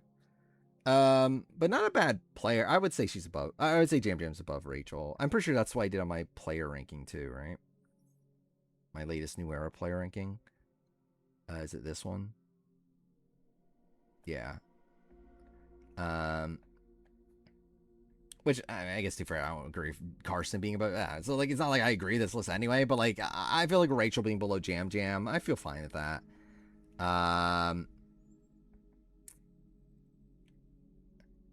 Yeah, I think this is fine to me. I think her being like Jenna Maraska level, feels fine. Yeah, I think Mike Holloway will probably need to restructure this a bit.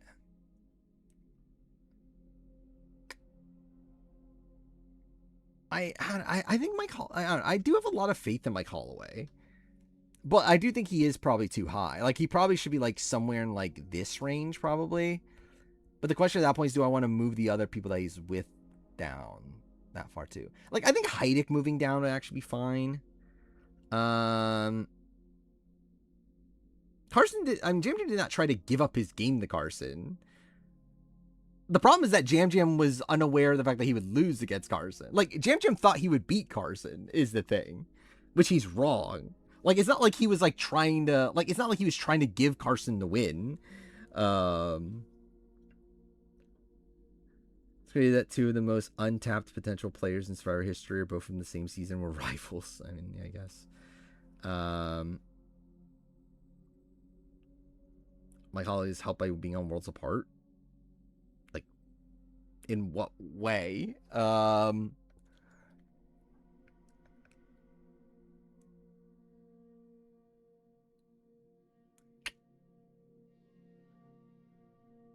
don't know how much lower I want. Like Mike Holloway versus Spencer. Like I actually do feel like Mike Holloway's a better player than Spencer.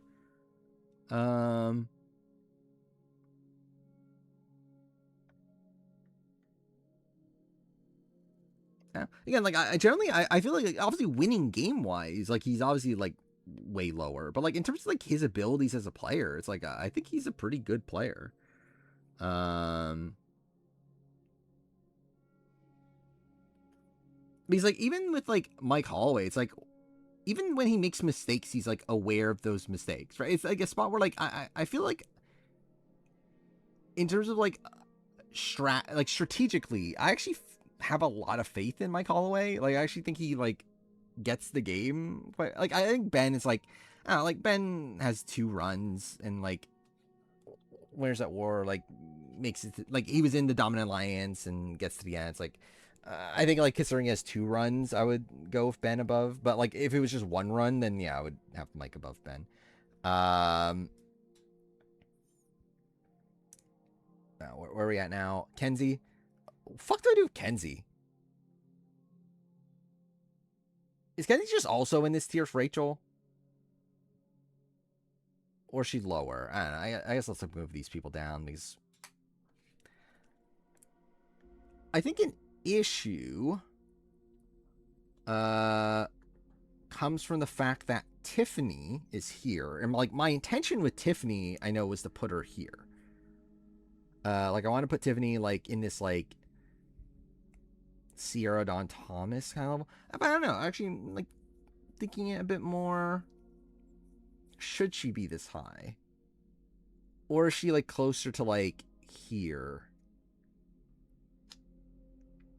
Like Tiffany's someone that like I think like is a very well-rounded player, but like ultimately she never really has like a particularly dominant game. Like she's never really like running the show. She's like, I guess like really like the most dominant aspects of like all of her runs, like the beginning of 46. But it's like after that, it's like post merge. She's like she's there, but she's not really like running things. Like 50s, like she's just like really in and out. She's like Andrew. She didn't have game changers. Yeah. Because I think in my mind I was like, yeah, she's like Andrea, but like I don't know if she's like quite there yet.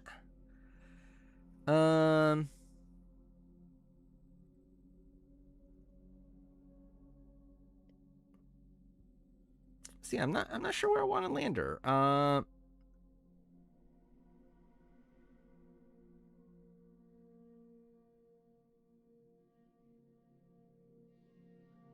These are all like maybe like these are all one-time players outside Savage, but Savage is just like weird.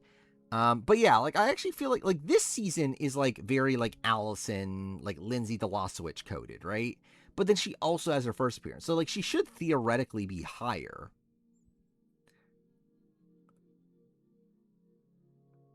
So I guess she just is here, but like towards the bottom of this tier probably is probably how it works out. Yeah, Tiff above Kenzie. I could definitely see it. Like I do think the Marianne Kenzie comparison's like kind of fine. So I kind of can see Kenzie just landing in like this grouping here. I think Kenzie's probably like a tad more consistent. Like Kenzie's someone that like I think probably finds herself in the majority group more times than not. But like she's just like not a particularly like effective like player. Like she's not able to really like get her way a lot of times. Like she's kind of there, like riding the wave, I guess.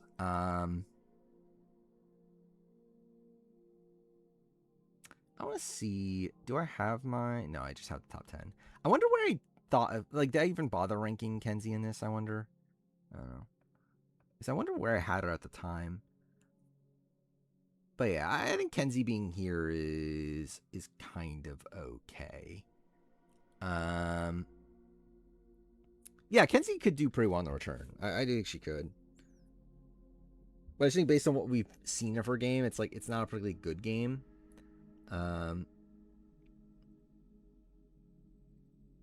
Even though, like, again, there's a lot of good like survival instincts at points, but it's not particularly good. Sophie B. Is Sophie B just a Kenzie that didn't win? I guess like she was better positioned is like the benefit, but like there's not that big of a difference between her and Kenzie to me. Like obviously positioning is a pretty major thing, but yeah, I actually do feel like Sophie's probably better than Kenzie because I think Sophie was better positioned than Kenzie for a lot of the game.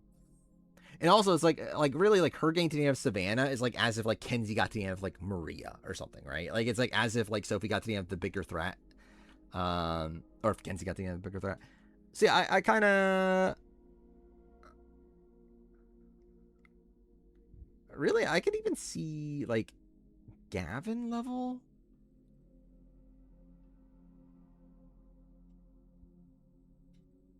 But no, I think I'll land here. I think I'll put her here. She's someone that I think is probably in the Dominant Alliance more times than not from the offset. Like just seeing her like interact with people in like the red carpet interviews and stuff. It's like I do see like she is able to just naturally get along with most people.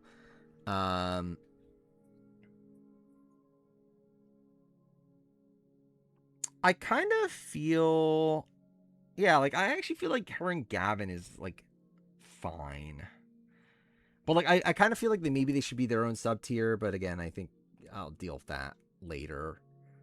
Again, I think next stream will be like almost entirely just us like running through the tiers and be like, okay, what further tiers can we break up and like what changes should we make here and there? Like that'll probably be next stream. Or like this one's more so just like, yeah, let's just put what we have on the board. Sophie above Charlie, she masterminds elimination. Yeah, you could argue that. Hey Lucas. Where are we at? We're at Camilla. I think the intention was to put Camilla here, right?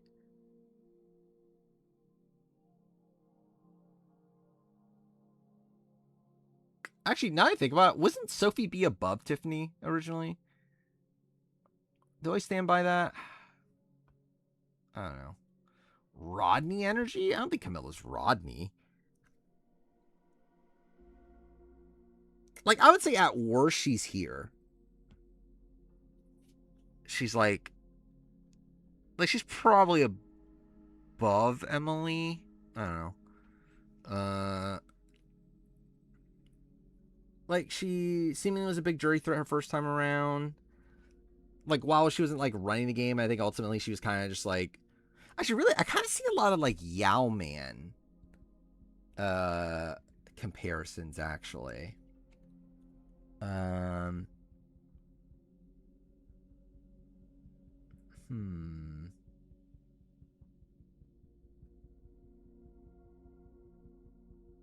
Yeah, I kind of see this level for Camilla. I think I was intending on putting her here, though. Like, do I stand by her being worse than these people, though? I think that's kind of an issue I'm running across. So I don't know if I would say Camilla's a worse player than these people. Yeah, Camilla's second appearance is better than Yao Man's. I think first appearance, her and Yao Man, I think is fine.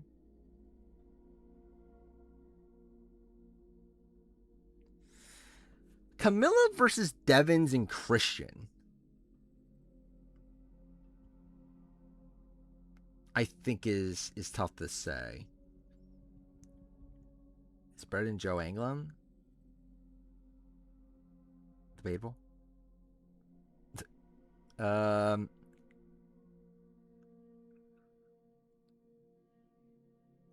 Like Devins and Christian, like, I mean, I think Christian, like, definitely has, like, been a more, like, dominant player at points than Camilla. Devins had, like, 2 deep runs where he almost won. Okay, I think maybe there needs to be, like, some restructuring here eventually, but...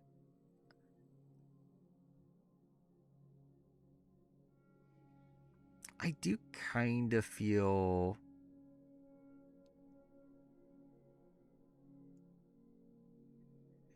I kind of just want to... I kind of do want to put her here. I kind of feel like her being at the top of like this grouping makes sense.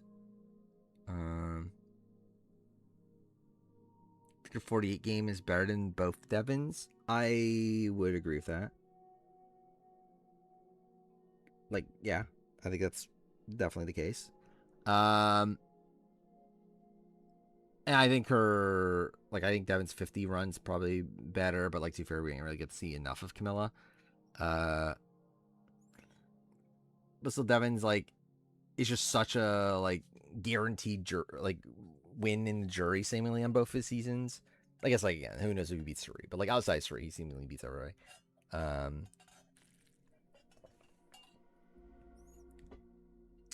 Yeah. I don't know. It's like she's like somewhere in this range. I think she's like below these people to me. But like, I don't know if it's like, yeah, I could see her being at the bottom of this tier also, though. Yeah, I think that's a fair argument. That Camilla like almost won in a cast that wasn't really suited for her. I think that's interesting, actually. Like an interesting point. Yeah, whatever. I'll put her here, like at the bottom of this tier. I kind of feel content with that. Sam Phelan. I think Sam's probably here. I think he's probably like with these sort of people. I think that makes sense. Like pretty competent player. Had a very sloppy game though, but like reminds you of Ian. I think he's better than Ian probably, but yeah. Like I think he has the like mental fortitude that Ian doesn't have. But like in terms of like how they approach the game, it's probably like not that dissimilar. Similar to Hayden. I would lean better than Hayden. I feel like Sam's a worse player than I think he is. In what way? I think Sam's like a seemingly fairly well-rounded player. Has a like good head for the game at least. The game we saw of him was like very sloppy, very in and out of the majority, but there still were some pretty good plays here and there. Rizzo cheating this blatantly. What are we talking about? What is this?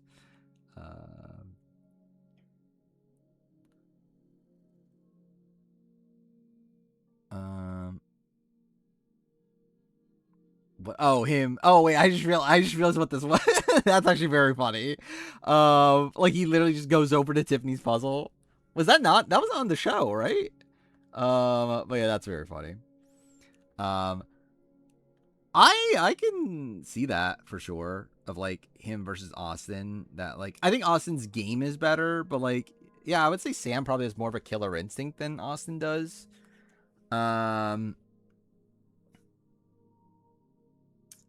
Yeah, it's like I think Austin just is one of the tougher players to assess here. Like I think Austin, I don't know, should Austin move down? But I feel like maybe that needs like other adjustments. I'll sort of edit the 50 final tribal council. Suri made it. It'd be like Winners at War, right? Where it would just be like a coordination for her, the way it was for Tony.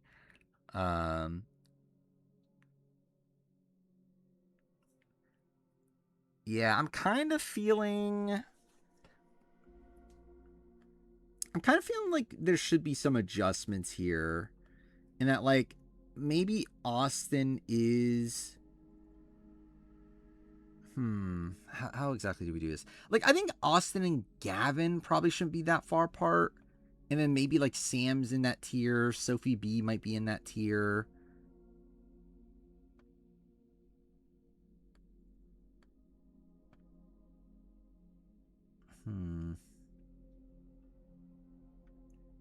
Yeah, like maybe Ian and Rafe.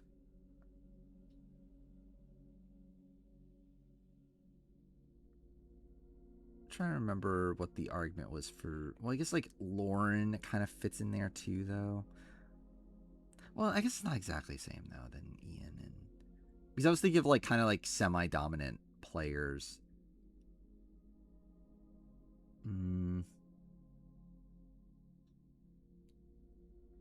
Was the least competitive Final Tribal, as in like there was like no debates, or like at least competitive as in like everyone just knew this person was gonna win, and they didn't really try. What would be the case actually? Maybe like Karamoan? I don't know. That's the first one that comes to mind. Like, is there another like Final Tribal where like Fiji? Maybe. Africa, potentially. Did Dawn fight hard? I don't remember. I mean, I guess she did take out her teeth. It's my thing. One World. Yeah. Yeah, there probably are like a lot of ones where like people knew they had no chance, right? But yeah, all right. Maria.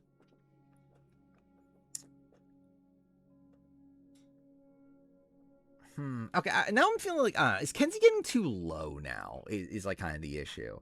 But he's like, where's Maria in this? Is Maria here or is she here? I think my gut would be that she's here with like Lindsay Delosowicz and like generally. Okay, I feel like I should probably readjust this because I do feel like there is a difference in some of these people at this point. Like.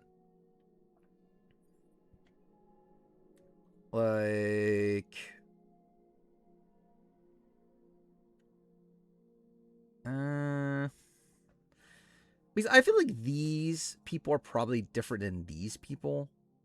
Like maybe Ricard, is Ricard versus Lauren is like, I don't know. Yeah, I think there should at least be like a separation here.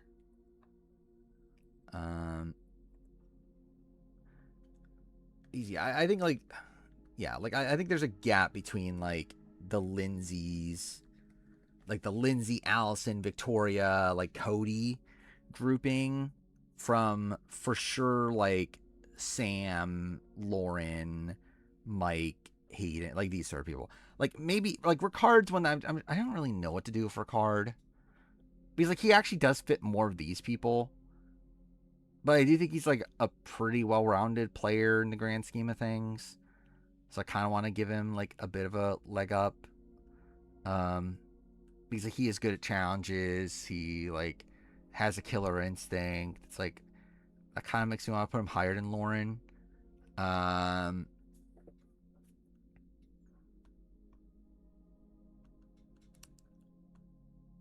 yeah, Maria. I think does feel fine with these people. Ricard is in the is in the Mount Rushmore. I mean, Ricard isn't good socially. Like, I mean, like the claim is Ricard isn't good socially, but like he is with certain people. Like he's not like this social butterfly that like gets in with everybody, but like he was able to build such a strong bond with Shan. He was able to get in with like Erica and Heather. He like got like a really good bond with Xander. It's not like he's like a slouch socially. It's just that he's not as good as other people, but like he's not like a terrible social player. Maria robbed Charlie twice. That is true. Anyway, Eva. Yeah, I can kind of see that take that Eva, like watching 50 makes you think better of Eva because like it kind of shows that Eva, like how Eva was able to like maintain Joe in the way that like a lot of people on 50 like struggled with. Yeah, I would agree with that. Ricard's social game is like pretty Rizzo like. I think my gut is that Eva is here though. Like I think she's probably like Carolyn Rivera, Rodney level, Sash Chase. I think she's one of these players that, like, if she were to play again, like, I think there's a lot of upside there. She definitely can move up quite a bit. But I think for now, it's like ultimately, I think she does good work with with her bond with Joe and everything, but like she still was like kind of towards the like one. She was a big goat, like she was a bigger goat than Joe even, and like position wise, she was just like never as like she was always not as well positioned as Joe, despite the fact that Joe was a bigger threat than her. And like she theoretically could have been in danger early on. It's like I think there's like still holes there.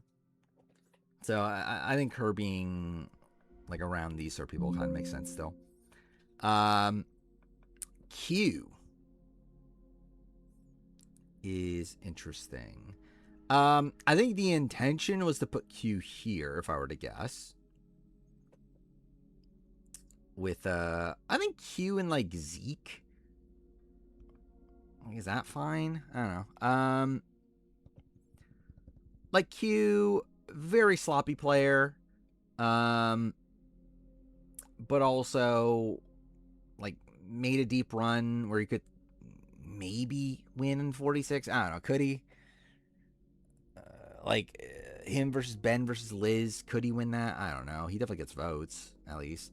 And then like his 50 appearance is pretty good considering he's an early boot.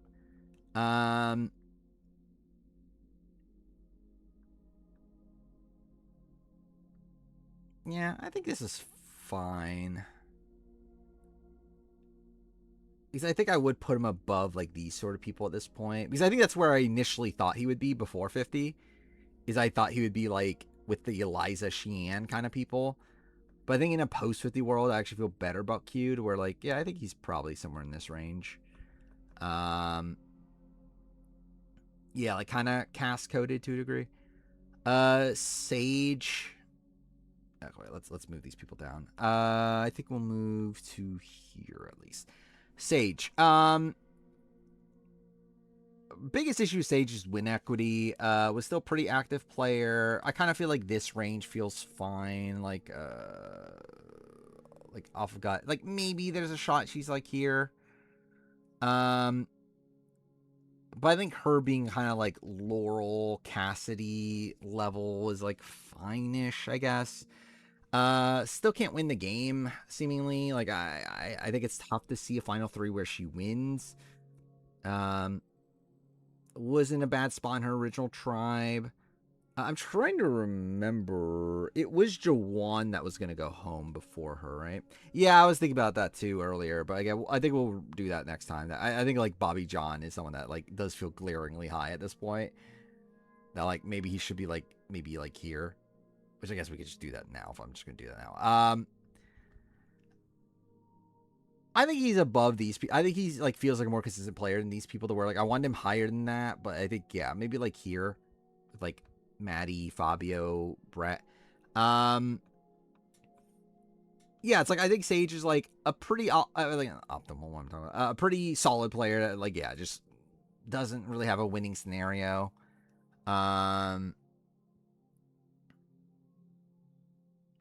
To be honest, maybe I do put her here. I kind of actually do see a lot of Cass in Sage. Like, obviously, Cass played again, like, had a better second appearance. But, like, I feel like Sage is kind of like Cass and, like, Candace Cody coded.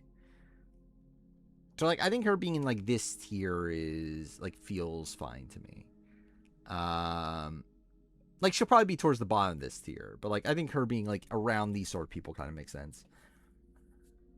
Xiaohin.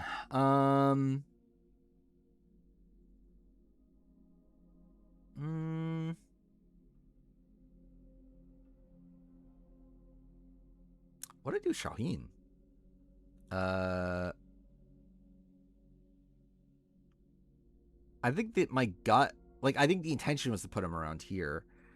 The thing about Xiaohin is that, like, supposedly he had a lot of win equity, but like that who the fuck knows with the 48 jury? Because they say a lot of things. Like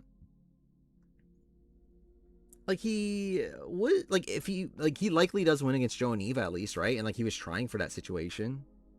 That's something. He's better than fucking Tracy Uswolf. I think like at worst he's like here. Actually, really, at worst, he's better than Davey Rickenbacker.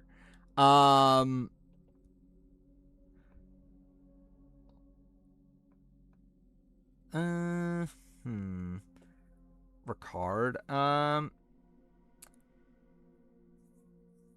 I think it's like Ricard is someone that I think is probably better in challenges. I also think the fact that Ricard got through UA is also very impressive. And really built up his game. I think Ricard faced off against more adversity to me than Xiaohin. I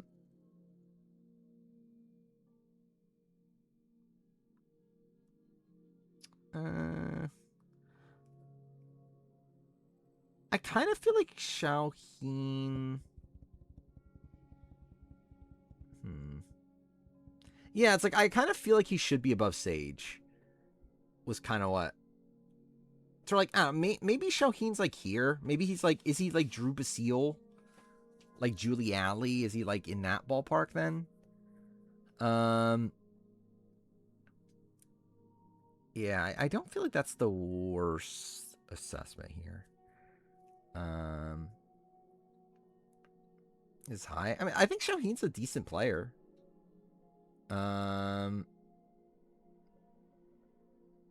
Even above Eva.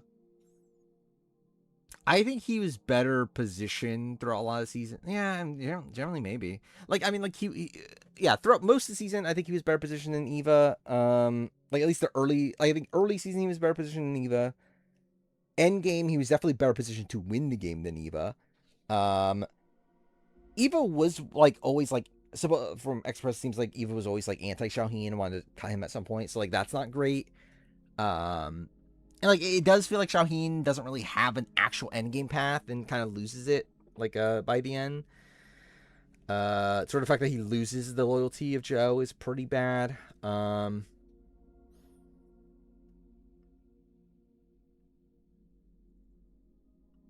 I think I'll leave him here for now. I think it's pretty close. I think we could argue it a bit more down the road, but I feel like for now, I think ultimately he is going to be kind of Julie Drew level, while Eva is probably closer to these people, and it's more so debate of which one's higher, which I haven't decided on that yet. Caroline, I think she just feels very this, right? She's probably very Jen Lion level. Oh, 100%. I at this point I do fully think Eva just wasn't called for 50. Yeah, Eva needs to be a doctor though. I don't know if you know that. Did I get that clip? I don't think I did. Dang it, what would I use that for? Generally, the point of getting the clips individually is because I'm gonna use them down the road. There's no use of Eva saying I'm gonna be a doctor. I doubt I got that. I have it, but I doubt I clipped out just that.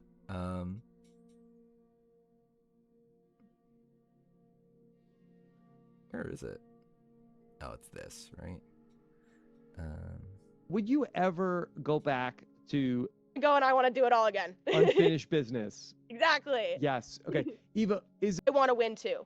But I did not. And I wanted to get to the end with, and I had this team that I took a win with. Happy with second place. Where'd she say I need to be a doctor? I want to go back out there because I'm not happy with her. But then I want to go back out. I gotta become a doctor. Oh, there. I gotta become a doctor. But then. Even locked for 54. I don't know. I mean, they didn't call her for 50. I think that's pretty egregious. But also, I would expect her to be back at some point. I'll be pretty surprised she never comes back. But it is insane that they would not call her for 50 though. Andy. Hi, that's whatever. What the fuck does Andy say? Hi, it's me. Please like me. Whatever. Oh, hi, I'm Andy. Please like me. That's the line, right? Either way, whatever.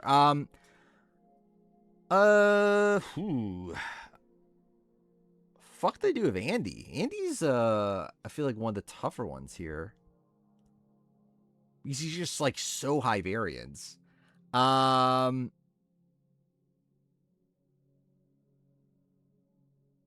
I think my instinct was to put him with Davey. like somewhere in this range.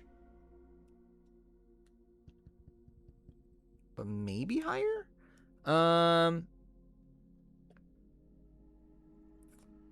I'm getting a lot cooler. Andy would have won 47 if he didn't lose. That is true. I kind of feel like on paper I feel fine with him in Davey. I'm debating if I like should give him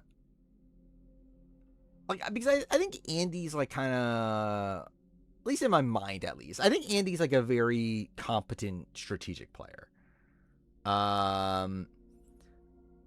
Like in terms of like navigation through the game, I feel like I do have a decent amount of faith in like Andy to like know what his optimal play is and go for it.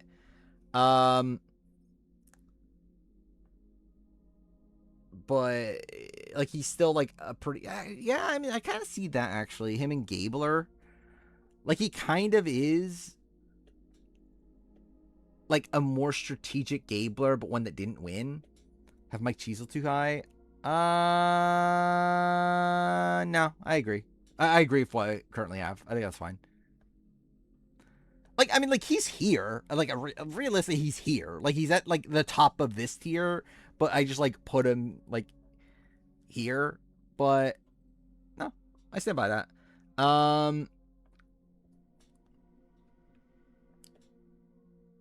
Yeah, I kind of do see him as, like, yeah, I guess he is just, like, a strategic Gabler, in a way. If Rachel doesn't have an idol, he's a very realistic winner. He's a possible winner. I don't know if he's a real, like, I don't know. It's like, there's a chance he could argue that, but the problem is, like, will people believe him? But yeah, like, there's a chance he wins. I think Andy would have done if he was on VOD. Actually, that'd be kind of, I never actually properly thought that through. But yeah, like, how do these players do? Actually, I think we did talk through the Marianne one, didn't we? But yeah, how does Andy do on that tribe? I would say not great.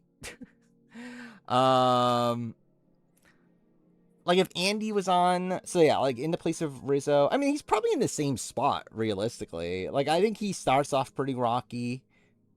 Fuck. Yeah, I think he starts off in a rocky spot, but, like, I think there's a chance he still gets picked up by, like, the Alliance after Q gets medevaced.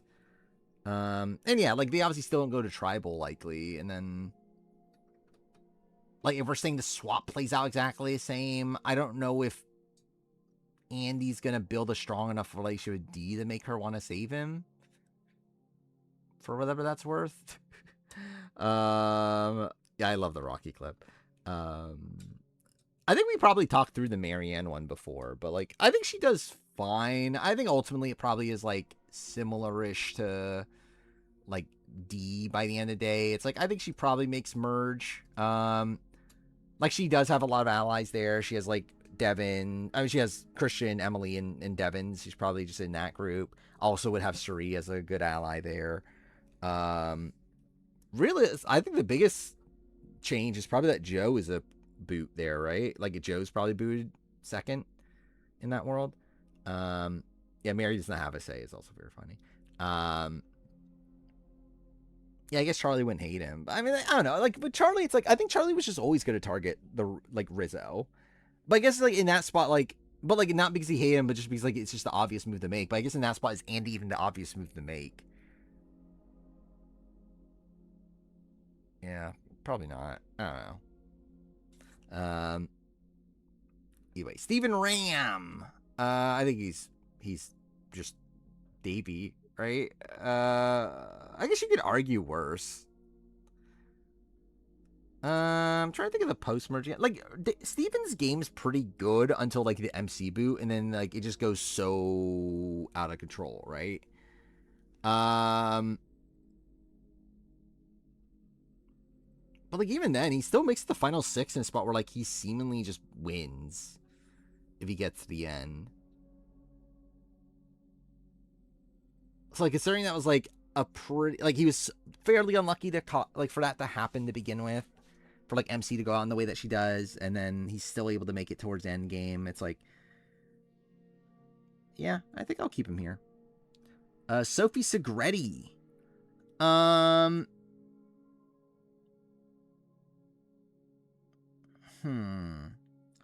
I think here.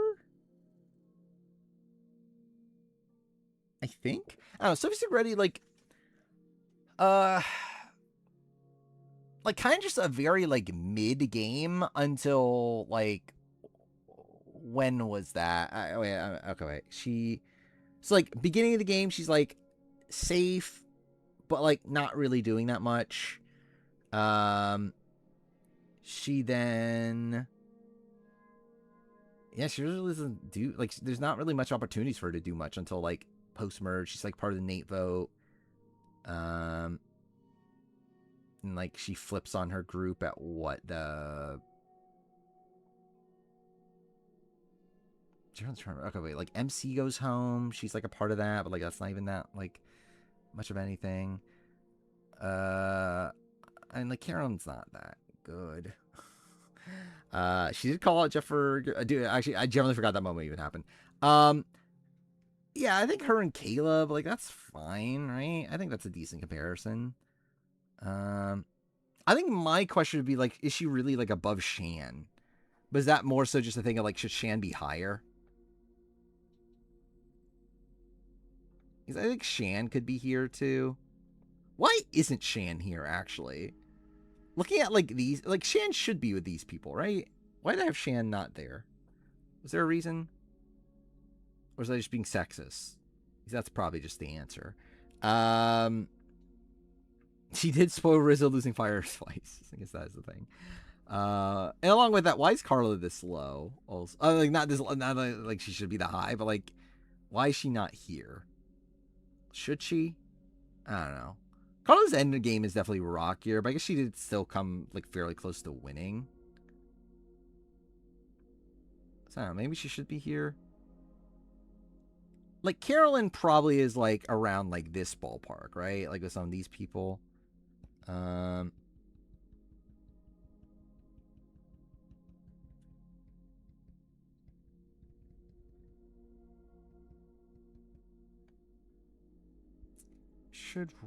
Okay.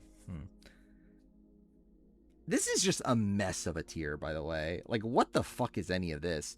Yeah, it's like, this just feels like such a random grouping of people, right? Like, because I think Roger and Pascal are probably closer to, like, the Carla Shan of it all. These are, like, this is, like, kind of just a different tier, I feel like. Like, Adam's probably with them. Like, this is, like Mick and then, like, Albert, Sabrina, Chelsea, Carolyn, like that's probably a different tier. Yeah, it just feels like there's, yeah, I think this is just like 3 different tiers that are just like clumped together. So yeah, do I do this now or do this next time? I guess we'll just do this now because like, I just kind of talked it through anyway. Dude, it's fucking 2 a.m. by the way. Yeah, I think Marcus, it's like Marcus, Tracy, Adam. Actually, maybe Gary Hogaboom's in there too. I don't know. Rhino's in there. Like, I think this is probably a lower tier.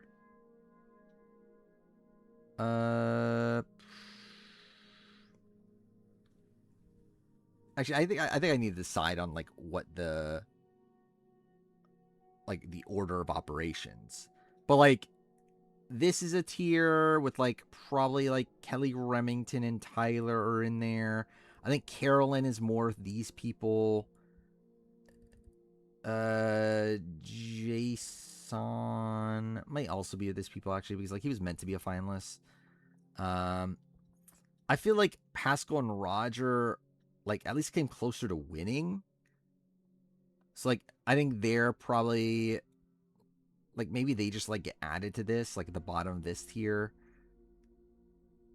And then yeah, I think it's just the debate of like, okay, what's higher, this tier or this tier?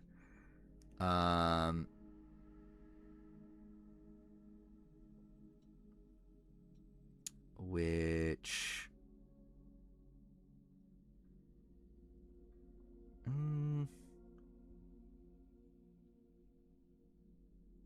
I think my gut leans towards this. Like, these are all people that, like, are arguably, like, I don't know, screwed's the right term. I mean, like, Rhino, you could say he was screwed. I mean, really, actually, really, almost all these people you could say were screwed outside of, like, Gary. Gary's just kind of random here.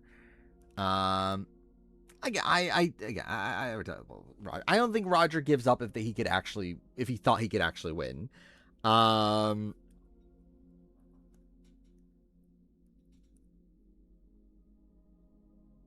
Roger's Jake tier. I think Roger gets, like, I think it's more screwed than Jake. So I think Roger's definitely above him, but, like, I think the fact that there's, like, a big gap does feel kind of dumb, because there is a big gap, right? Where the fuck's Jake? Yeah, he's, like, all the way down here. So again, that does feel kind of ridiculous, but I'll deal with that next time.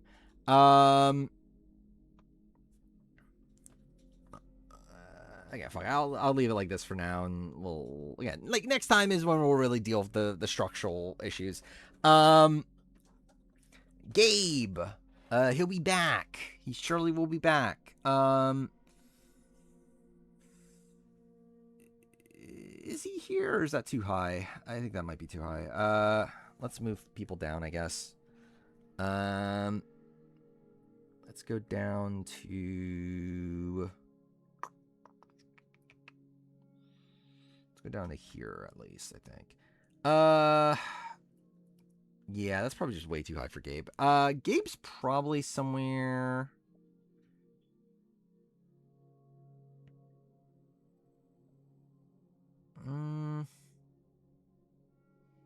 Like here?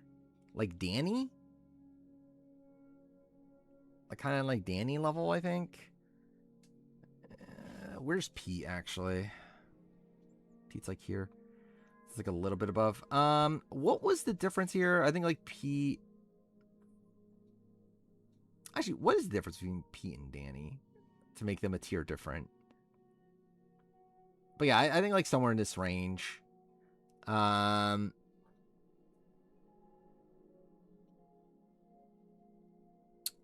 Survives a decent while.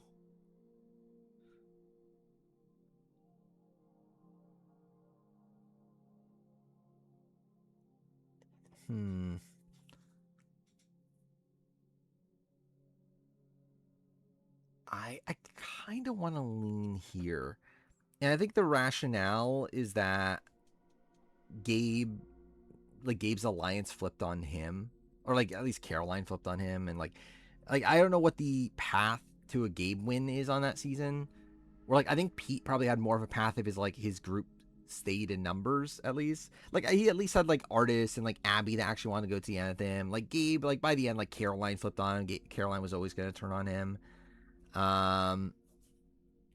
Like I just don't know what the path is there for Gabe. So we already debated this a lot, but I feel like Kyle Jason, I don't know what the fuck I'm doing with him either, but again, we'll deal with that next time, because we'll surely deal with that next time. David Kinney, I think at best here, I don't even know if he's this high. Like, is this too high for David Kinney?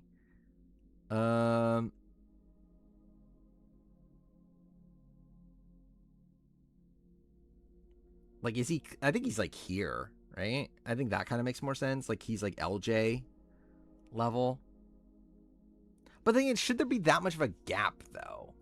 And I think that's, in general, like, an issue with the list. I think there probably shouldn't be as big of a gap between this tier and this tier.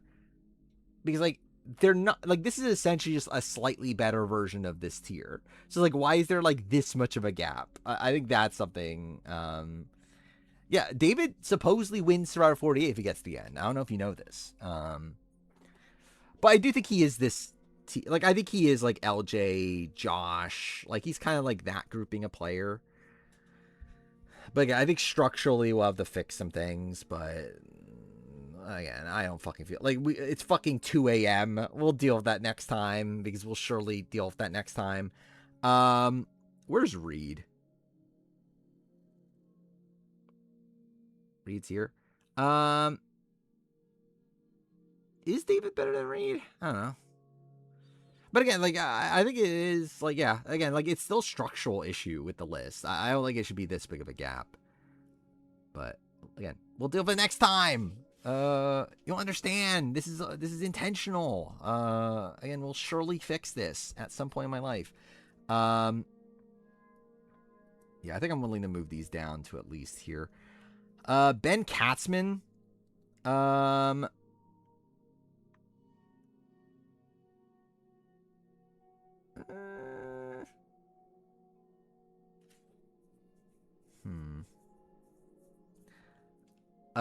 Dave has Alpha during management. Well, I don't know if you know this, but David does win if he gets to the end. So, you're just wrong.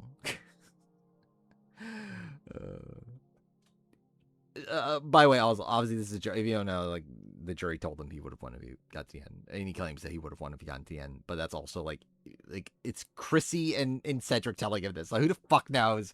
And also, would they have actually voted for him? I don't fucking know. Again, they told Shaheen they would vote for him. They told pretty much everybody they would vote for him. So, like, who the fuck knows? Yeah, Ben Katzman. Like, he's fine. Yeah, he's fine. This is probably too high, having him here, I think. But, like, he's probably, like... I think he's... Oh, okay. I think he is less than this because, like, I think Xander and Owen are at least, like, more active players. So, like, maybe, like, somewhere in this range. Like, him and Heidi. Or is he just fucking Joe Del Campo? Because I think he could also just be Joe Del Campo.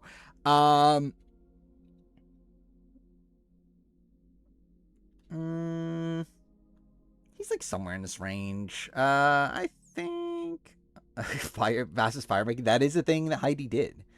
I know someone who got fucked by Heidi. I think a lot of people got fucked by Heidi. That's just something that people love doing. Is Heidi.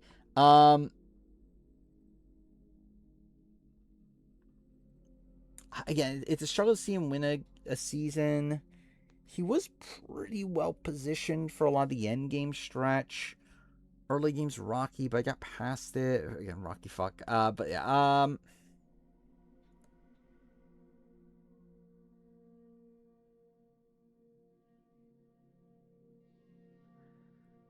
I think I'll end here.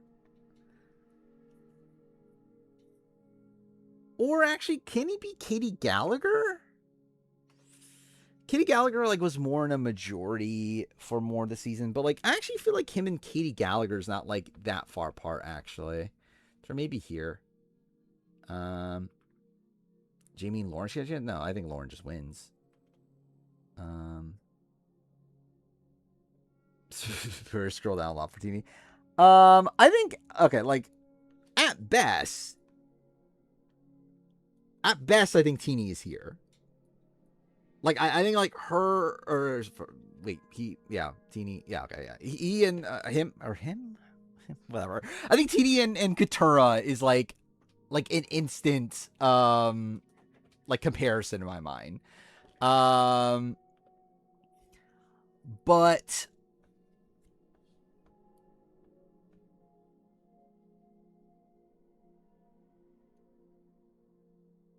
actually, you know what? Okay, I think, like, okay, maybe go around here. Like, Teeny is, like, a tough one because, like, there is a lot of good like, socially, Teeny was pretty well liked. Like, Teeny was, like, yeah, like, I don't think a single person on that cast, like, disliked Teeny. And, like, they weren't drawing dead when equity-wise. Like, inherently, like, yeah, if the final three was, like, Teeny, Sue, Andy, I think Teeny would likely win that jury vote. Like, on the offset, again, who knows if Andy, like, campaigns his way to a win, but, like, Ozzy, like, didn't play a great game, but I think at worst, Teeny's here. Yeah, like, I don't think I would argue Teeny worse than, like, Katura. I think there's an argument that Teeny could also be here. Who would I just argue? Ben Katzman?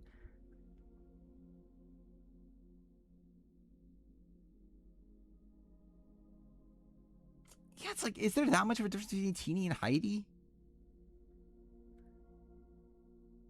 I guess Heidi could make fire quickly. That's a thing. Also,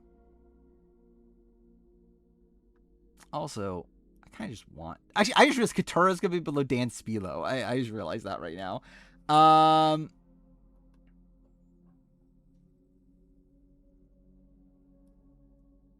I think I'll keep it around here.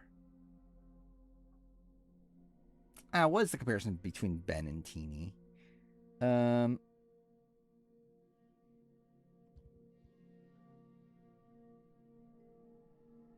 actually, yeah. Is there that much of a difference between Ben and Teeny?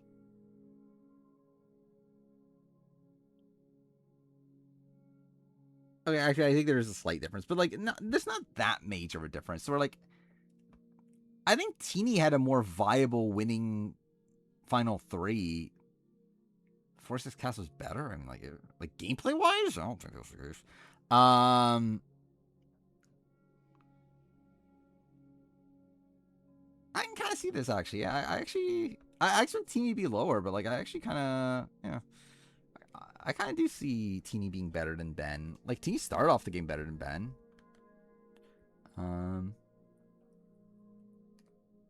Yeah, I kind of feel fine with that.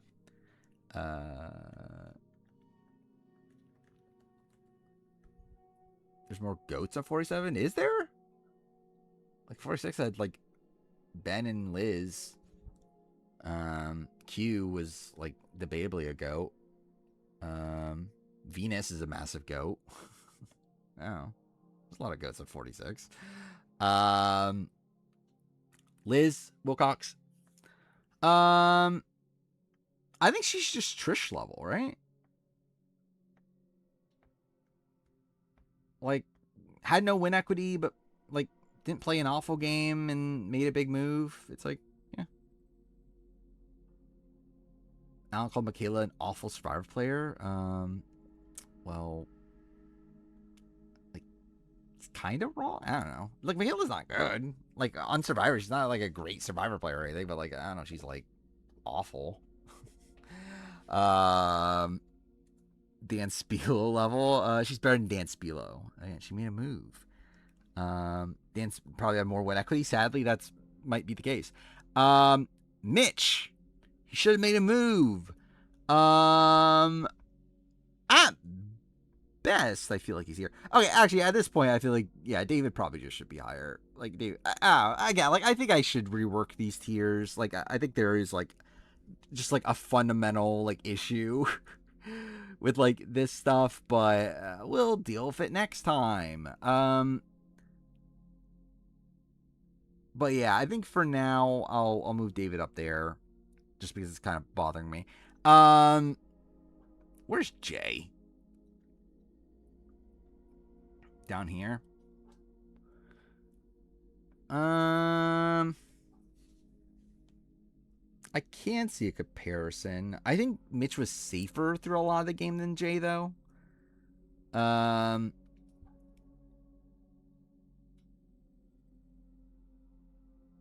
He's above Dan Spilo for beating the people he wanted to get to the end with. Yeah, that's fair. And that's a fair argument, at least. Like, Dan Spilo, I think, was more, like, better insulated in the game. Like, Dan Spilo, like, makes it to Final 3 in, like, every single situation. Like, to be fair, that's part because he was a GOAT. But, like, Mitch just didn't really have a path to 3. It's like, yeah, he wanted an ideal Final 3, but, like, he couldn't actually get himself there.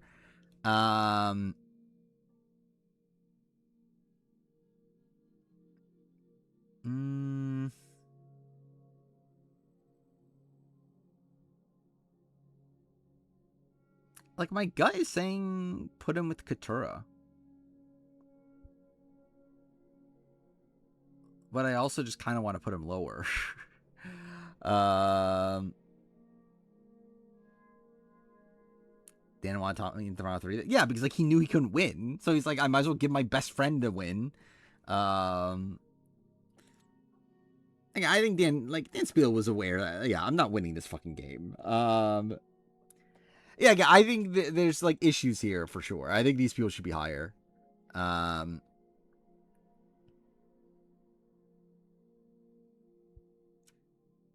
Should I just do it now? I don't know. I don't know if I care if like it's fucking 2:08 in the morning. I don't know if I care enough to. But yeah, these people will be moved up. I just don't fucking feel like doing it right now. Susme. By the way, I think I'll leave Mitch with Katura for now.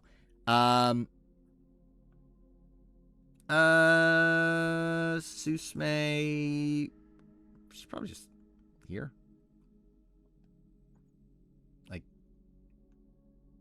Like Heather, Julie. I think she's probably like Julie coded, right? Like a go doesn't play like an awful game, but doesn't really do that much either. She's kind of there. Hunter.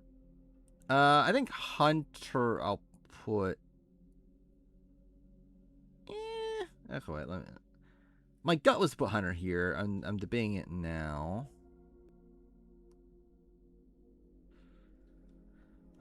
Is he even that high? Maybe he's like here. Maybe he's like Franny. I don't know. Like Hunter, some of that like early game, he seemed to be in a pretty good spot. He still isn't like particularly good socially. Like he's not really that well ingrained socially in the group, but like he does have a good bond with Tevin and he's safe. So like that's something. And post merge, like he's with that Q alliance. But like outside of that, it's like he doesn't really do much, and he's like Tevin vote happens, he's kind of dead man walking. He should have made a move, is what he should have done. I'm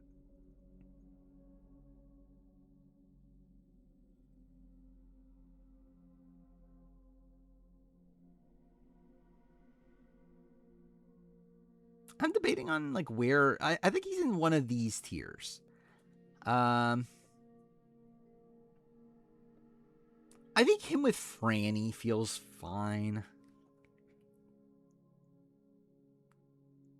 Maybe he is like Dan Rangering level. He's like somewhere in that ballpark. So I think I'll leave him there. Jawan.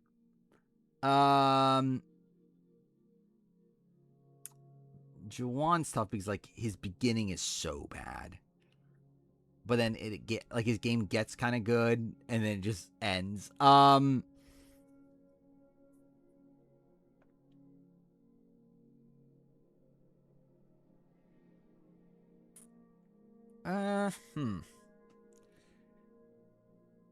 Yeah, his game's just kind of all over the board.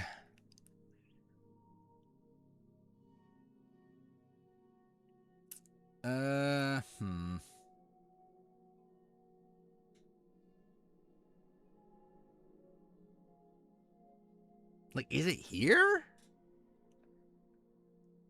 Like, Benry? Frosty? Yeah, like Jay, I guess. Like, kind of in that. Like, just like, there are points where he was doing pretty good. Yeah, actually, I think him and Kane might be, like, an okay comparison. Like, was just in a lot of danger early on. But then, like, ultimately ends up doing a couple good things. So, yeah, I think him and Kane feels okay. Cedric! Best player of all time, Cedric. I forgot about that. I was going to try to get young Cedric in the Rumo video, but I just didn't give a shit enough to, like, try to find a clip of young Cedric from Big Brother 26 to clarify.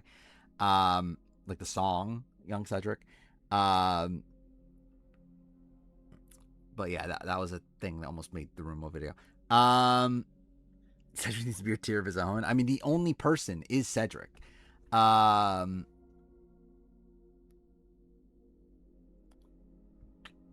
do I genuinely have him, though?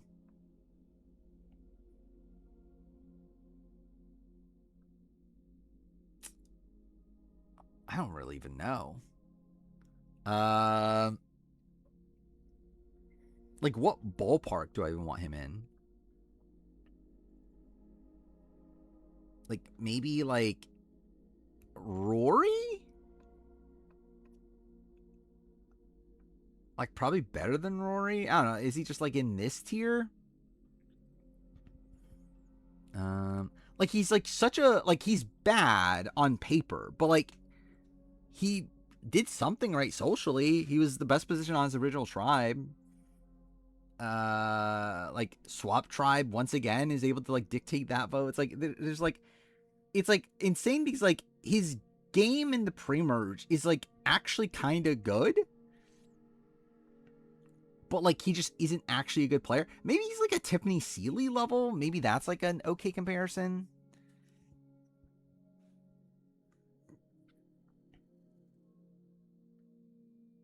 Yeah, I think somewhere in this ballpark is kind of where I'm landing. He's like Brandon Donlin, but good, kind of.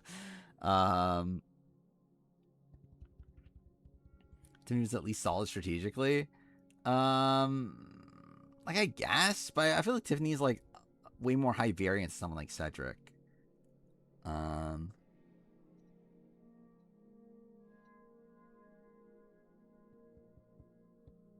Again, like Cedric, like the concerning Cedric was like yeah, Cedric versus Caleb. I mean, like, I think Caleb has more potential. I think what we saw of Cedric was more impressive. But yeah, it probably shouldn't be that big of a gap.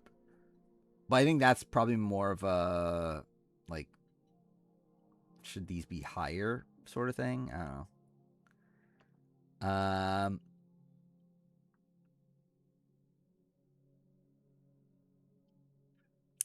I kind of see Cedric and Jen Brown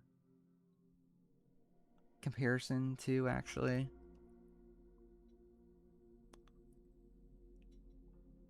Genuinely, Cedric and Russ Swan is not the worst comparison either. I'll leave him there. That's fine. MC. Should MC be higher?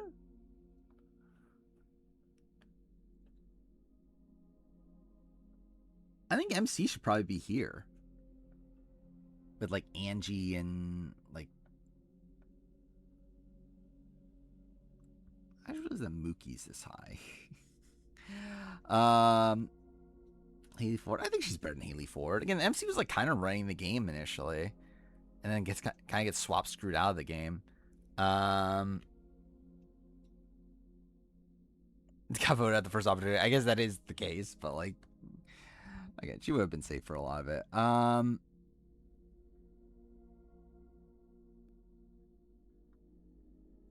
Yeah, I kind of want to put her here. I kind of want to put her like maybe like Evie level.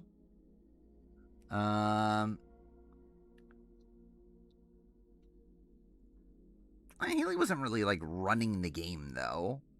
Like even the post merge, like MC like ran that first vote after the merge. Like Haley was just like on the bottom the entire post merge. I feel okay with this. Nate.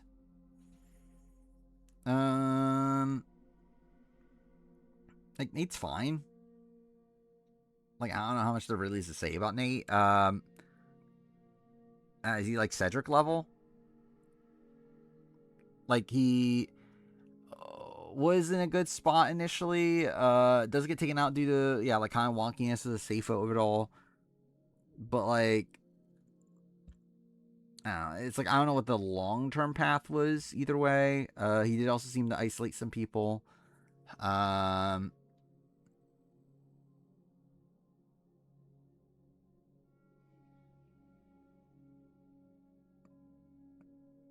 Yeah, I kind of feel like he probably just lands around here.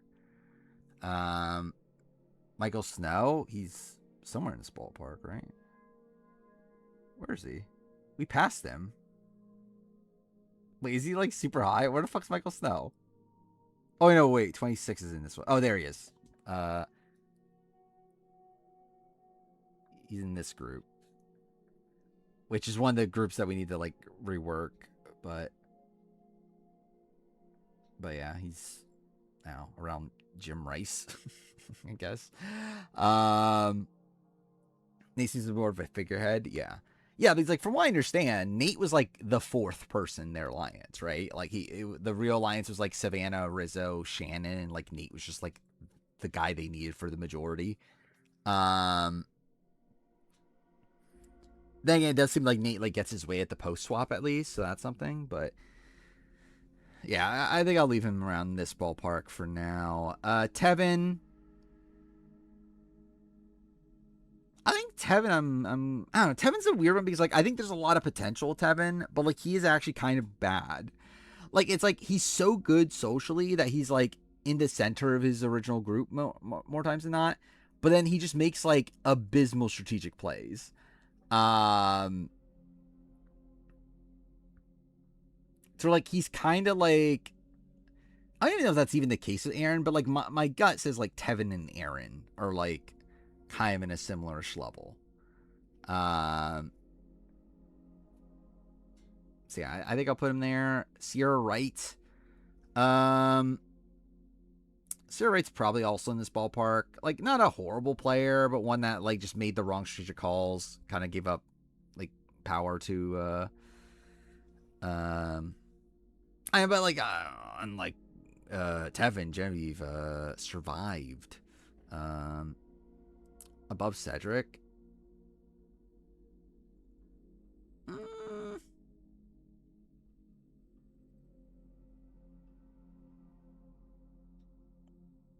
I could see in this tier.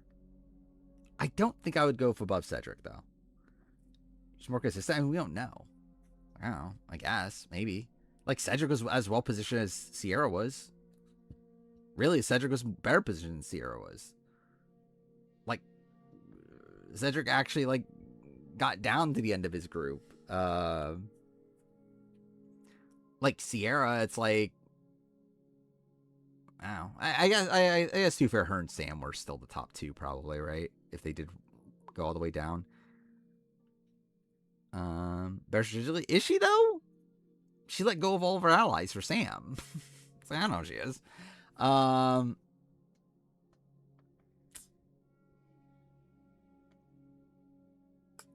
Justin. My guess is Justin, like, around here. Like, not a great player, but one that does get screwed. Yeah, maybe like around here, actually.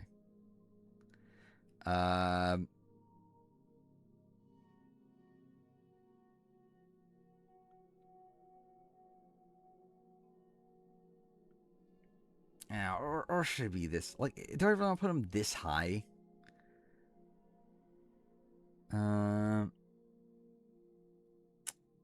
I mean, I think when I did the tiers of it all, I think that's what I kind of intended. Is that he'd be like kind of like Matt Bischoff level.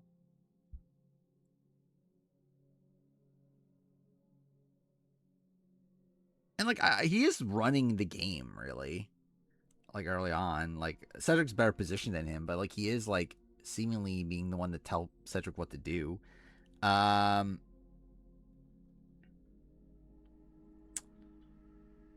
Yeah, kind of looking at it, I think I kind of have, like, if fucking, like, Angie and these sort of people are here, I feel like I am going to have to put Justin around here. Thomas. Really, there's no argument. Thomas is also probably around here. Like, I think there is a lot, like, Thomas, like, probably, actually, I don't know. Like, I guess, like, I was gonna say fucks up more to cause his elimination, but like at the end of the day, it's like the choice between him and Xiaoheen really seemed to come down to the fact that like Thomas had an advantage. So it's like, yeah, he probably is just like around here, right? Like I don't think he's that different from like a Matt Bischoff. Tim Spicer. I think Tim, I'm going to go around here. Like, Tim, like, kind of messy early game. Actually, am I really going to have Tim above Tevin, though? Okay, I think that might be an issue.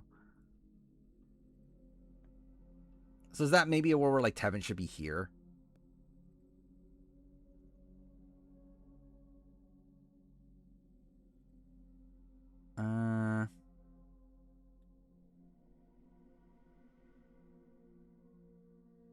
Yeah, I don't know. I'm still debating it. Like, these, Tim is better than Tevin. I don't know, though. Like, I think Tevin's someone that I think more naturally, like, makes it deep more times than not. Because I just think Tevin just, like, is so good socially that he's going to find himself in the majority. But, like, he is such a mess strategically. Like Tim, like I think was trying to do what was better strategically, but like ends up isolating people because of it. I don't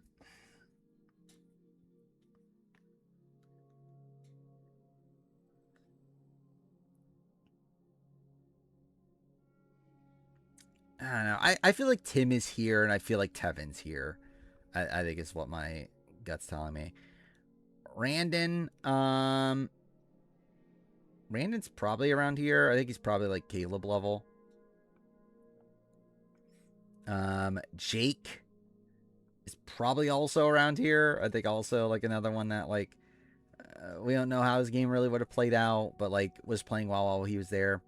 Saul,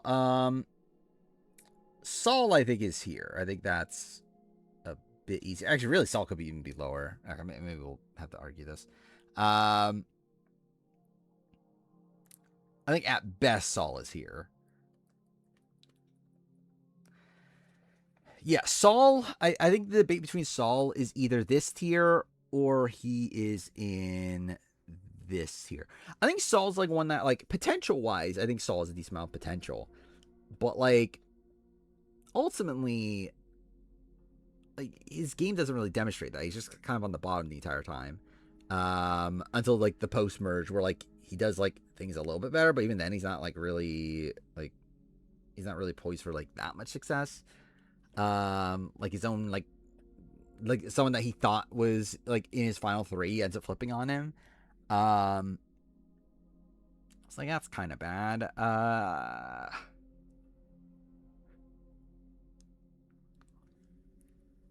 He just was like never in a, like these are all people that like at least at a point were in a good spot, right? Like he was never really in a good spot. So I kind of feel like he is going to be around there. Okay, cool. Hit the mic.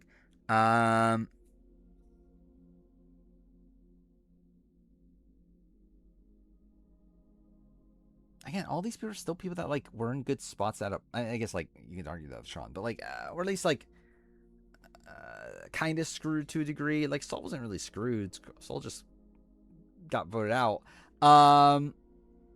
Worse than Jill? I stand by that. I think that's fine. That he's worse than Jill. Like, Jill was running the original try with Marty. Yeah. Alex. Alex is pretty bad. He does, like, make it deep in his original tribe. His original tribe, like, he would have been at least, like, at 3. But yeah, my gut was to put him like here, like in this tier. I think that's still fine. Like not a terrible player, but just one that like his game's not particularly good and he just seems kind of messy. I think we'll go there. Chrissy. I kind of want to put Chrissy like around here is like my initial instinct, or maybe like here, 1 to 2. Like Chrissy's someone that like her game ends up ultimately being kind of bad, but like she was at least like trying, like she at least like tried to like upset the power structure. She's worse than Liz Kim. What, Chrissy? Probably. Oh, Liz Kim survived a lot of tribals at least. Yeah, where's Zoe? Yeah, like she's better than Zoe Xanadakis. So like, I think she's at least. Actually, I just realized Alex Moore's gonna be worse than Zoe Xanadakis. Which maybe that needs to be reworked, but we'll deal with that later. Again, it's all part of the plan. We'll piece it all together next stream. Generally at this point, like, yeah, like obviously like this stream, like we're right at 2:30. I'm probably not gonna play the game at this point, right? Like at this point, should I just like give up on even the notion of playing Pirate Yakuza until I finish the player ranking? I kind of think I might, to be honest. We'll see. Yeah, Chrissy, Yeah, I think that's probably okay. I think one of these 2 tiers. She could be also like here-ish. I mean, she doesn't like. I don't know, she doesn't survive that many tribals though. She only survives what, like 2 that she was eligible for, which like I guess that's not like nothing. But like, yeah, she's probably like Karen level, I guess. For that's worth. I guess she was more liked than Karen, but like, yeah, she probably still was like around that ballpark. Mary. Mary does not have a say. I'll never fight Samoa Joe. Oh no.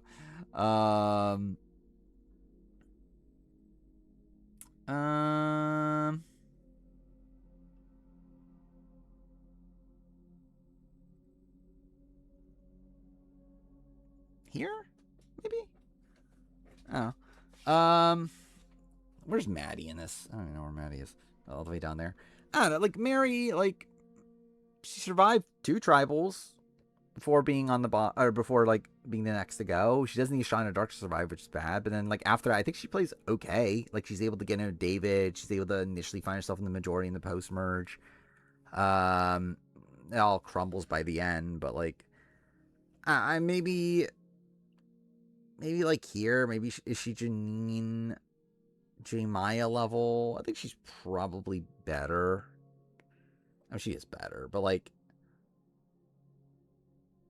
maybe that's more like this. Like, is she Roxroy level?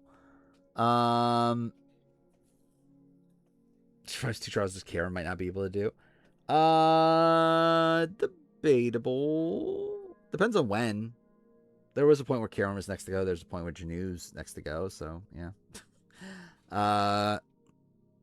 Kevin did exist. How dare you not remember that Kevin exists? I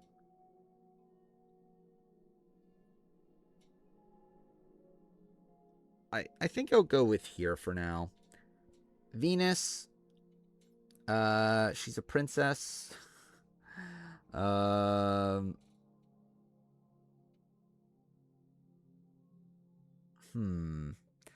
had her below Mary, so if I'm keeping that, that'll be here, at least. Is Venus this bad? Actually, wait, let me look at my, what was the worst player, whatever fuck that video was. This one, right? Where's Venus on this? She's number 10, so like that's a decent gap, actually.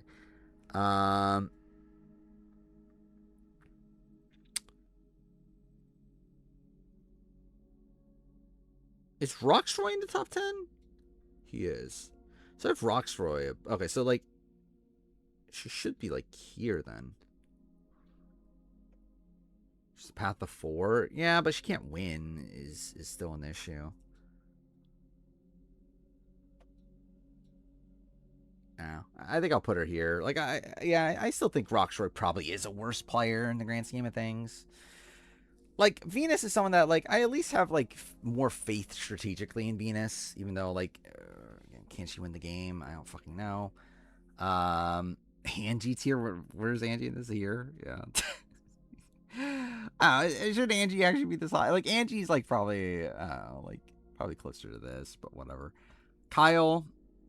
Kyle kind of sucks. But he's good at challenges. For that's worth. I think he's also just here. Like, I think Kyle actually is like more Roxroy level. Like, I think that's like a better comparison.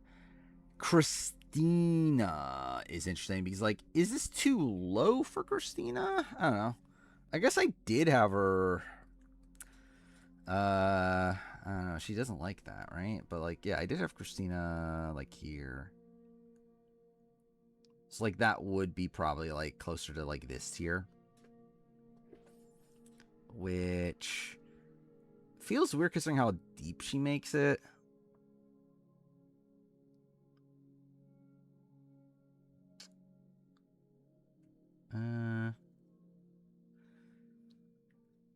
Should she be like here? Maybe like Star is down. I think Star down here makes sense to me. Mary Venus should be around Karishma. Maybe. I think Karishma, like, I personally have a tad more faith in Karishma. But Yeah, it probably shouldn't be that big of a gap. Like, maybe like here, actually. Or maybe like here. No,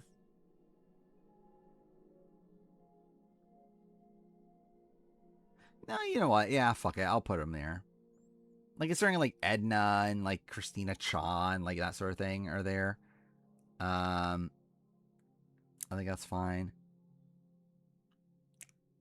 And then, yeah, I'll still put Kyle here, Christina there. I still think it's fine. Why is there a gap between Christina and... I think Christina was more to know what was going on than Star. Like, Star wasn't even, like, looped in what the fuck was going on in the entire endgame. Like, it's like from...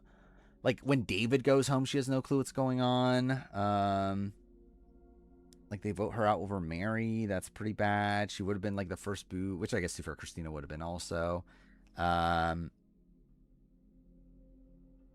But, like, I feel like Christina had, like, more actual allies later in the game than, like, Star did. Who was just, like, kind of just there. Keyshawn. Let's make Keyshawn the plan. Is this too low for Keyshawn? Like, Keyshawn should probably be, like, closer to here, right? Like, he's probably, like, Sabaya, Sean Edwards, Jenny, Kim, like, kind of level. Jeremiah might also be a similar-ish thing. Maybe not as strong of a player.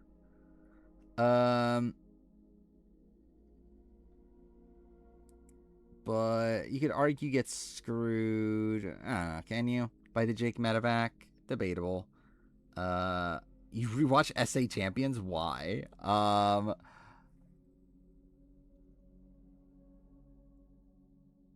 Yeah, maybe Angie tier. Yeah, maybe I'll put her or put him there. I think below Christina, probably. Like, kind of on the lower end of this tier, I think. So on YouTube, just wanted to. Well, that's something. What do you think now? And what do you think of SA Champions before this? But yeah, where are we at? Jason. Like, Jason's fine. Like, Jason's probably also in this tier. Like, he's probably, like, kind of, like, Dan K coded in my mind. Like, he feels like, yeah, like Ruth Marie. I don't know. He's, like, okay. Like, all things considered. It's like, I guess, like, his post-swap game's pretty bad. But, like, he at least starts off in, like, an okay spot.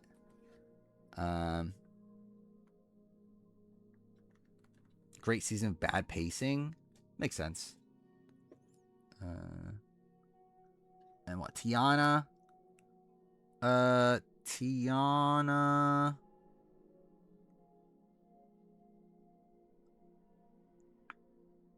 My gut is saying Tiana's closer to here.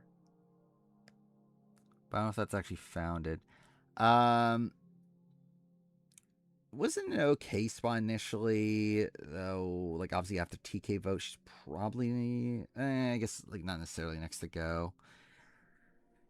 Yeah, I don't know. Is she above? I don't know if she's above Kyle. I think Kyle's, like, comp ability and everything, but, like, she probably is, like, in this ballpark, though.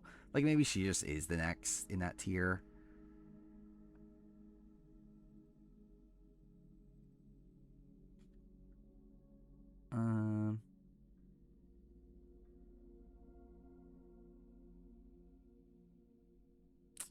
Yeah, I think I'll keep her there.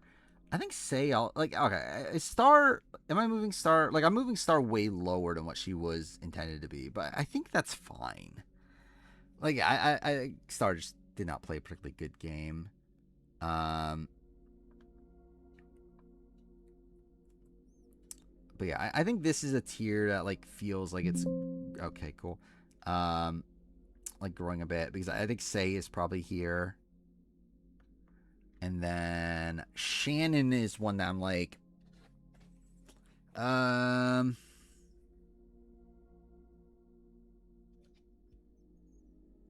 Like, is she... Like, part of me wants to put her, like, here.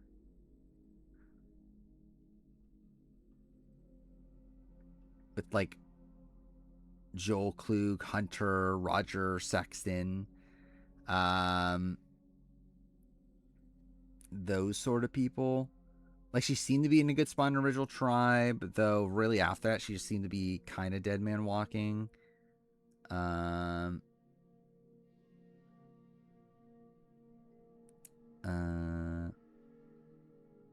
She should have been with Sav and Rizzo, obviously. Well, she would have run the game, undeniably. Yeah, I think I feel okay about this. Bianca. I think Bianca, I'm gonna land here. I think she's one that has like a lot of potential, but like ultimately, I don't think she's really that different from like a Rachel Fogler and I don't know, like a Justine. I don't know. Above Shannon, I don't know. I think Shannon had more like agency at a point in the game. Or like Bianca was always kind of like towards the bottom for Original Tribe. Where's NECA? Here. Yeah, I don't know. Like I think Bianca is worse than NECA, but I don't think it's by that much.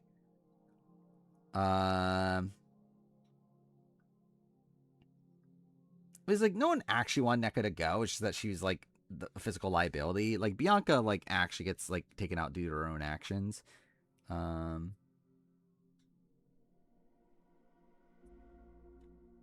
Yeah, I think I'm willing to move her up above Shannon. I think I'll move her like.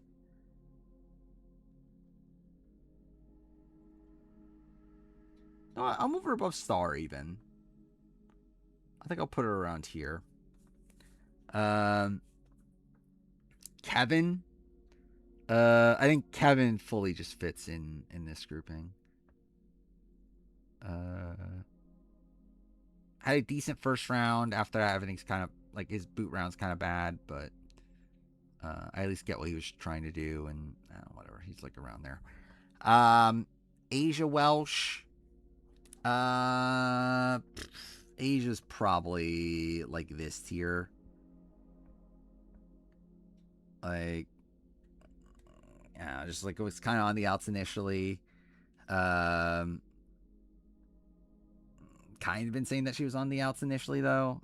But also like she did get the going the journey and all that. So like that this favored her. Asia was actually in the majority.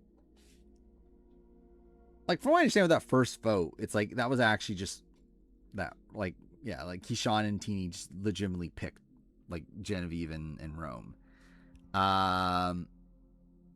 Swathi is a 1-for-1. I think Swathi's better. I think like Helen is like more of a 1-for-1. That's true. Who the fuck is Genevieve? I don't know who Genevieve is. I only know Mothervieve. Mariah. Mariah is kind of bad. Mariah, like, on paper is like kind of like Lydia, Sydney Siegel level, but she did survive though. So it's like, I guess like maybe just here. I mean, really, it's like, is there an argument Mariah's better than Asia? Like, I guess like the thing about Asia is that Asia was meant to survive that first round. It was meant to be Saul, but then she kind of like put the target onto her. So like that's kind of bad also. So like that kind of makes me want to like where Mariah like didn't go home over Jen. Tier's too big, probably. But again, we'll deal with that later.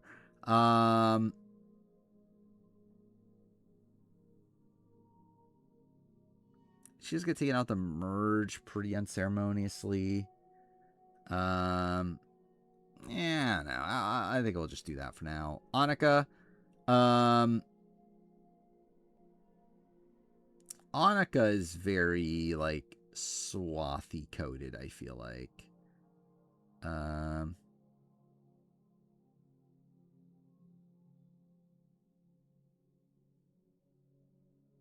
I'm thinking like Annika. I'm debating between her and Asia. Obviously, I seem to pick Asia over Annika before, and like I do feel like Asia probably does less like actively wrong than Annika. But Annika was at least like in the initial majority, for whatever that's worth.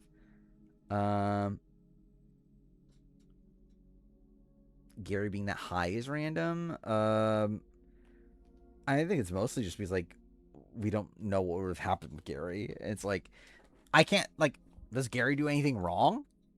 I can't think of something. I think right now I kind of land Annika above Asia. Jem. Jem's probably here, right? Like, was actually the first Boover tribe. Like, made herself a big target. Didn't, I guess, like, she was kind of... No, actually, no, yeah, all these people had allies, too, right? Yeah, I think that's a fine comparison. Because, like, Lydia had Hai, Sydney had Danny. So, yeah, I think that's fine. Okay. Soda. Soda probably also is here. Like, I don't know, maybe actually there's an argument for her being like Sifu Josh Wilder level. Now I think about it, she was... Oh no, that's to make the jury. Wait, I just realized I'm moving Ryan up quite a bit on this, aren't I? Was that intentional? Probably not.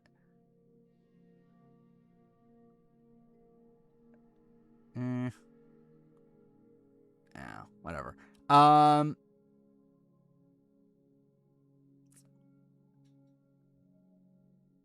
think I will put Soda in this tier. Like, there's a point where she was okay position. But, like, it really flips on her fairly early, where, like, by what, episode 3, she likely just goes. She does survive the Mariah vote for whatever that's worth, but she's kind of a dead man walking. I think I'll move her up. I think I'll move her up to this tier. I think that feels fine to me. Matt Williams. What a Survivor player. Matt exists. Generally there's an argument Matt is higher, right? Like, I think actually Matt could be like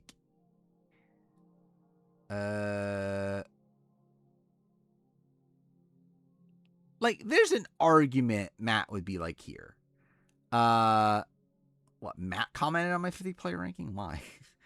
But yeah, like Matt, like around here could, like, you could argue him and Tom Laidlaw. I do think he was probably worse positioned on his original tribe. And yeah, it's weird because like the show portrays as he was in the majority, but like from what I understand, he wasn't. But he also wasn't like the first. Like, it seems like Christina would have been going first instead of him. I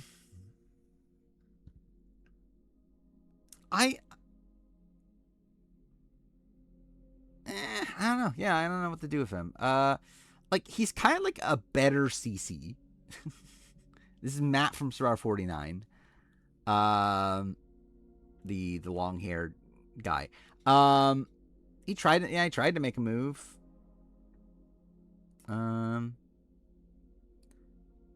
Is there like Brandon Donlin comparisons?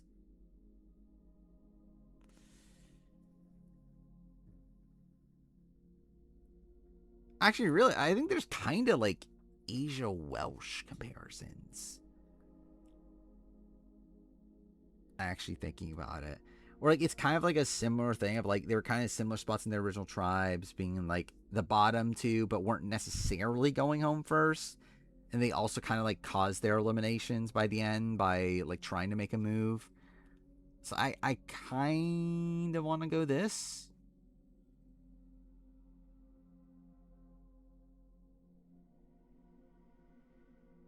Maybe even below Mariah, actually. But I don't know. I think this tier feels fine, actually.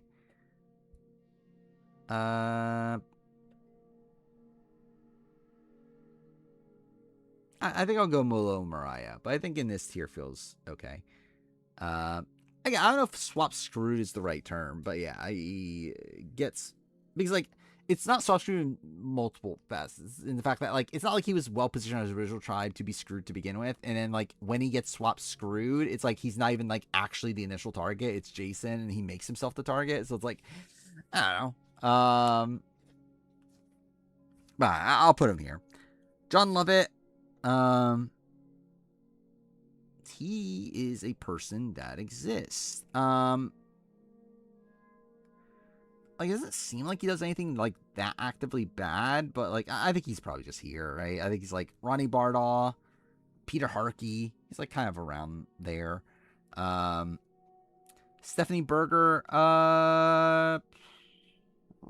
probably one of these two also.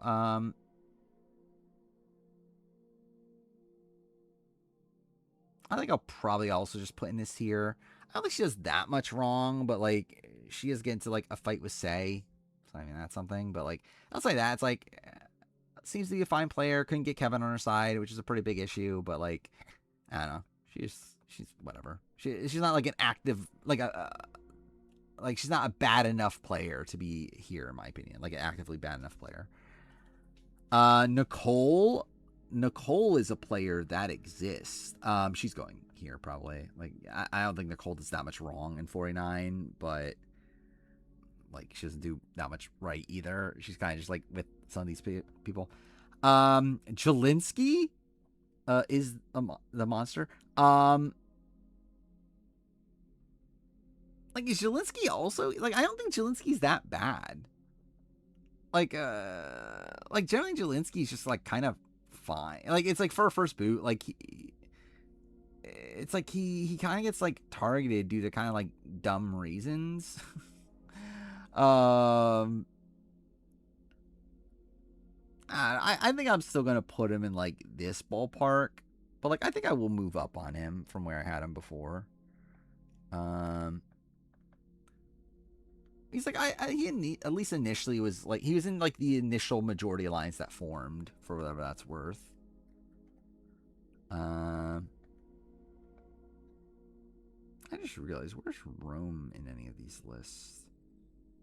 Oh, I guess he doesn't make it because he was okay. Yeah. Yeah, Rome. What did I do? Okay, let me look up something. Okay, so I did have Rome as worse than Bruce. Okay, I'll put Rome here, I think. Like Rome's obviously pretty bad. He at least did have Genevieve wanting to keep him around.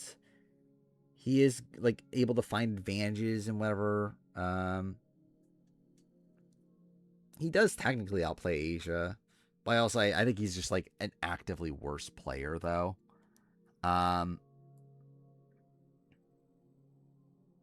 maybe that is a spot where like, maybe like putting him this low, like maybe he shouldn't be like this low then, because he outplayed Asia. Like maybe that is like enough to be Bruce level, or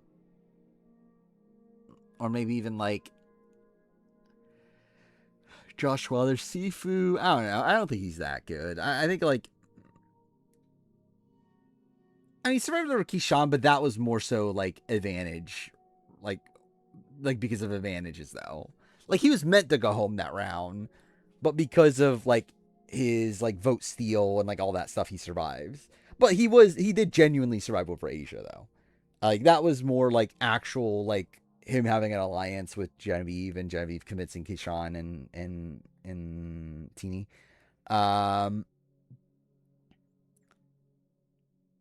yeah, the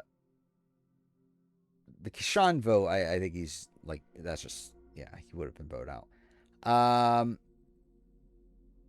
Maybe I put him here. I think, yeah, I think putting him, like, I think he's like kind of in between these two tiers in my mind. Like, I think he's probably, like, maybe I should have him above Bruce, but like below Sifu, below Josh. So we're like, he's kind of like literally like right here, but I'll put him there for now. TK, TK's pretty bad. I guess we're like at the bottom already, right? So let's like just go here. Is Banu bottom tier? He survives 2 tribals, so that's something. So is he good enough to be here? Like, these are all people that didn't survive a tribal, right?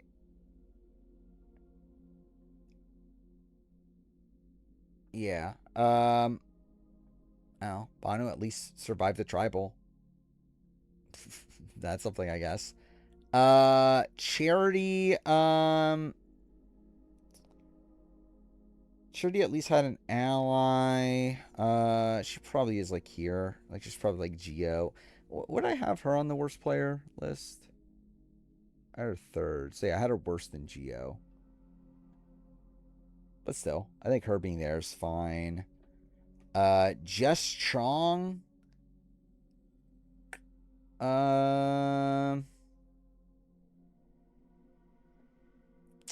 Is she like Jatia level, maybe? Survives over Jelinski. At least like has like some level of game awareness. But it just doesn't really seem suited for the game.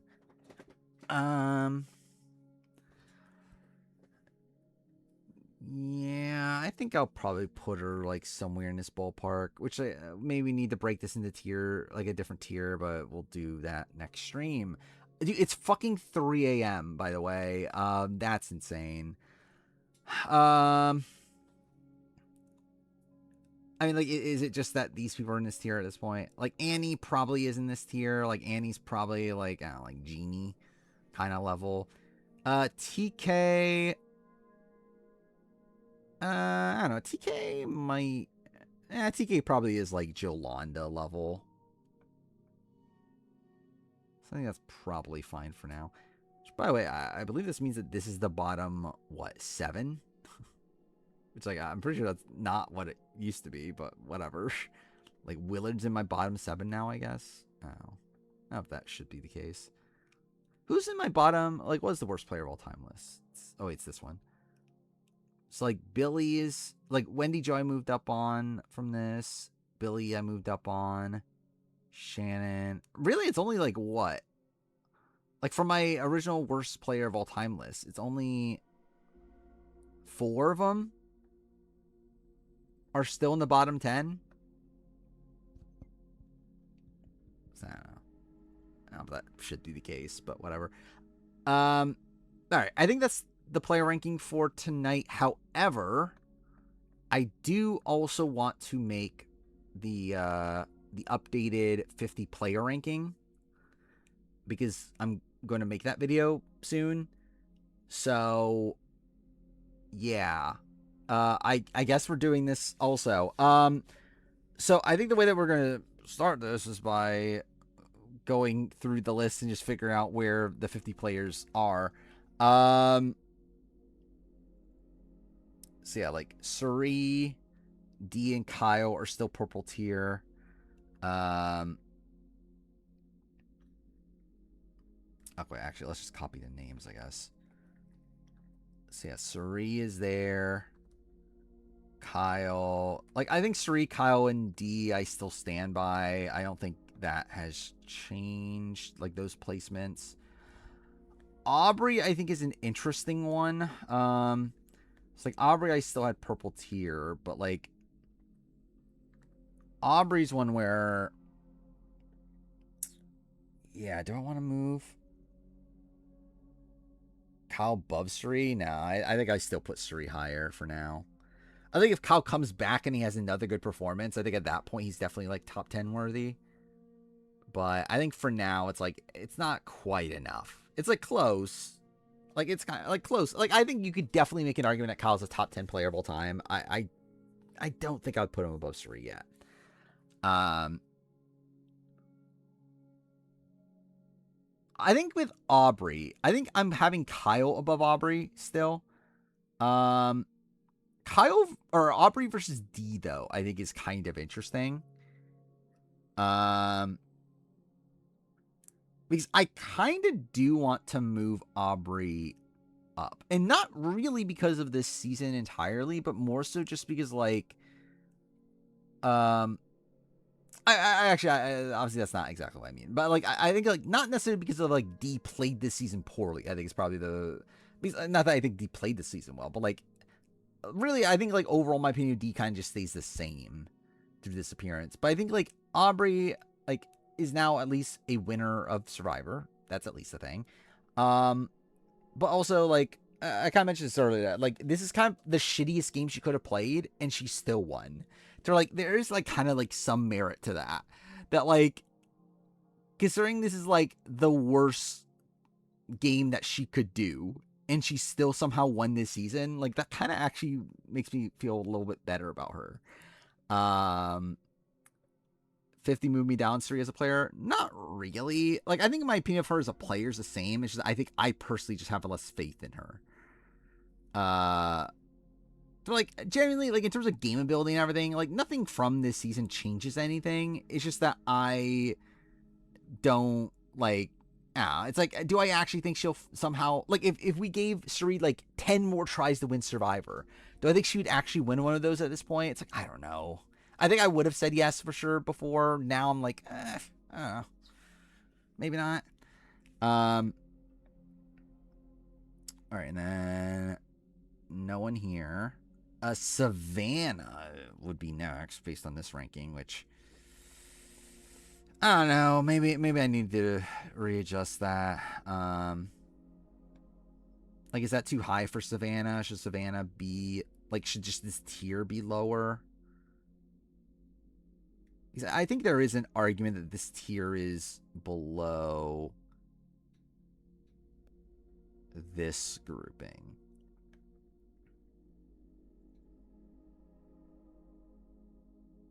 Like, I think I think this grouping be above the fair play grouping makes sense. I don't know if I, like, okay, what do I think of Savannah versus Rizzo at this point? I think, like, reassessing his 50 game, I think I would say Rizzo.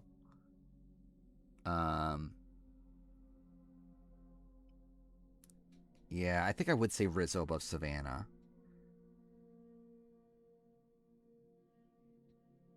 I think I'm going here. Okay, well, that didn't go the way I wanted it to. This? Whatever, that's fine. I should also probably double check to make sure I haven't accidentally deleted somebody along the way, because that's definitely very possible, right? So this, like, the count should be what? Well, let's just see. That is right? Yeah, because it's 751 times 2. So yeah, that's right. Okay, yeah, we're good. So I haven't deleted someone accidentally. Yeah, it's 751 times 2 because, like, it's counting the number as, like, a thing also. So, like, it's double the what it should be. Yeah, so we're good. Yeah, okay. So if that is the case, then that would mean it is Rizzo, my man, at number 5.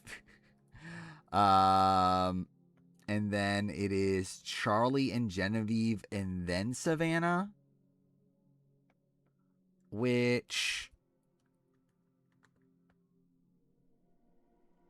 does feel weird. I mean, I guess Charlie goes down. Like, it'll be Charlie going down, Genevieve goes up, Savannah goes down, but more so just because Rizzo and Genevieve went up, right?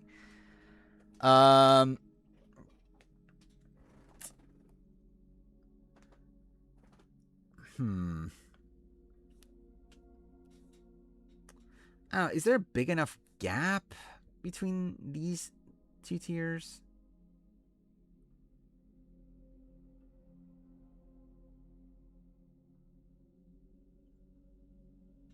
Maybe there is. I don't know. Because, like,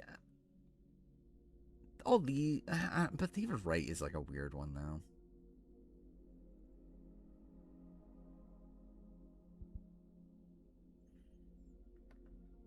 I think I will do it. I think I will switch the, like, I think I'll put this tier above this tier, even though, like, I don't know.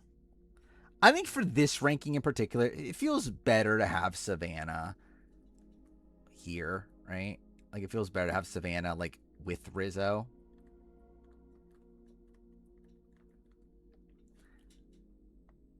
Wow. And then, next is what, the Colby, Ozzy, Mike White, Jonathan Joe group. Okay. Fuck is this? Actually, let's figure out the, I think we'll deal with the ranking of them later. Let's just figure out, like, what the list looks like tier-wise. Then what coach would be after that. So it'll be 5 spots. So coach is there. So coach moves down quite a bit. Then we have, who's next? Jenna, Steph, Tiffany, Camilla. Cool. Wait, why doesn't that work? Shouldn't that work? No? Okay, I guess not.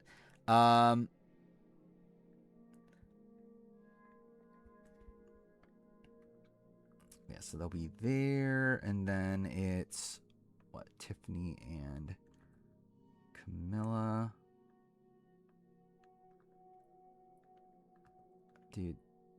Dude, fuck me. There. So I'll be 1, 2, 3, 4, and then we're down to there. And then it's who? None of those people. None of those people. Rick and Christian is next. And then it's Chrissy and Flippin'. I thought they'll be higher. Okay, dude, fuck me. Let me. Okay. Yeah. Let's be Chrissy and Emily Flippin'. And then Q and Angelina, I think they're the last two, right? Yeah, Q's there, and I think Angelina's last. Angelina's like kind of like dead last, right? Where the fuck is Angelina in this?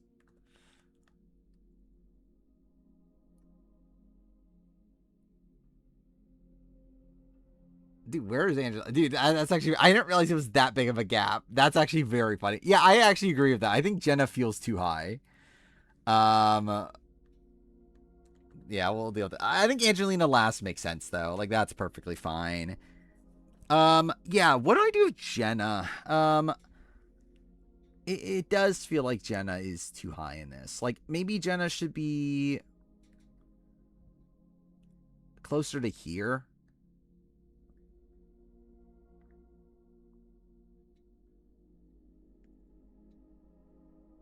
Because, like, I think there is, like, a decent amount of, like, Jenna, like, Cass, like, comparisons. Yeah, I guess that, too, actually. Yeah, maybe, like, Kimmy level. Which, like, that wouldn't be as drastic of a drop-off, I guess. Yeah, maybe I'll do that. Maybe I still have her above Kimmy, I think. And that would put her, like, in this tier instead. And I think that actually feels fine. Okay. Yeah, I think that feels okay, right? I think Q here is fine. I think, so that would mean Rick and Devins are there. Or Rick and Devins. Rick and Christian are there. What do I think of Chrissy, Emily, Jenna? I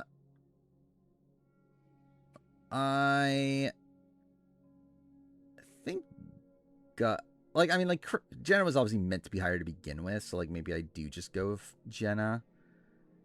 And then Emily, Chrissy. Like, Chrissy comes closer to winning the game. Kind of. I mean, does she? She gets, like, she gets to the end of a season. Yeah, Emily did have better, like like she had win equity both for seasons to a degree. I mean, like this season's like theoretical win equity. She does outplay Christy by the end of this season also. So yeah, I think I would go. You know, actually, even Jenna, I think like maybe there is some argument to be made there. Like Jenna does like. I don't even know if I don't even know if I could even say Jenna came close to winning All-Stars, because like it's not like she Angelina, people are gonna be upset about it. That's fine. Yeah, it's like I actually feel like maybe Jenna is below Emily.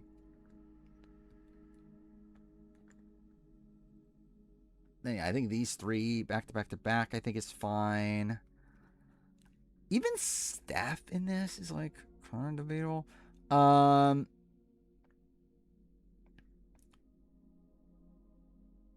I think I put Steph at the bottom, I think.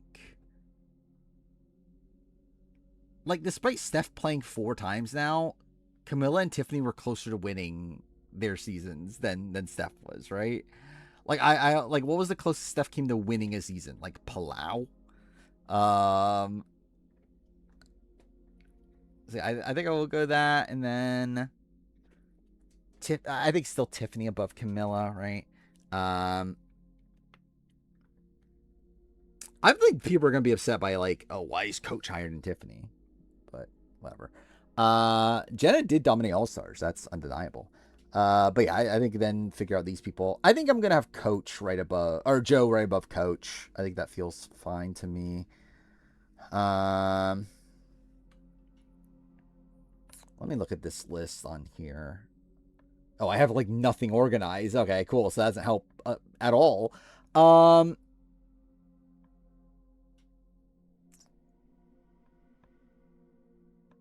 So like, okay, yeah. How do I do this?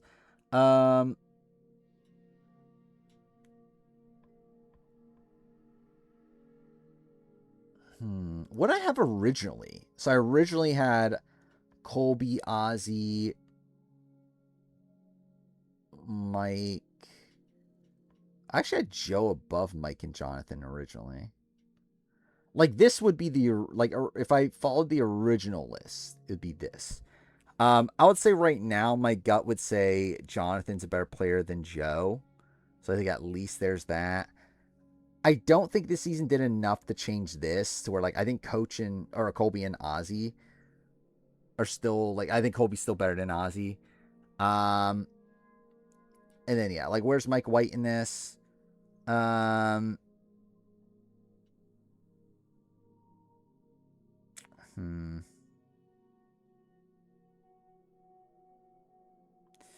Yeah, I think I will go here. He's like, Jonathan has 2 deep runs, right? I think that's like, and like, I think it's like in the comparison between Joe. Like, actually, I guess like Joe's 48. Maybe I'm underrating at this point. But like, Mike is like, his 37 games one where like he theoretically can win. Like he comes pretty close-ish to winning that season. And his second appearance is like not as good, but like it's not like a horrible second appearance. But I guess like both Joe and Mike have like consistent end game runs. So we're like maybe Mike White should just be here, Coach, and then maybe Joe and Jonathan, and then maybe this. Like there even probably being an argument between Joe and Jonathan and Ozzy even. I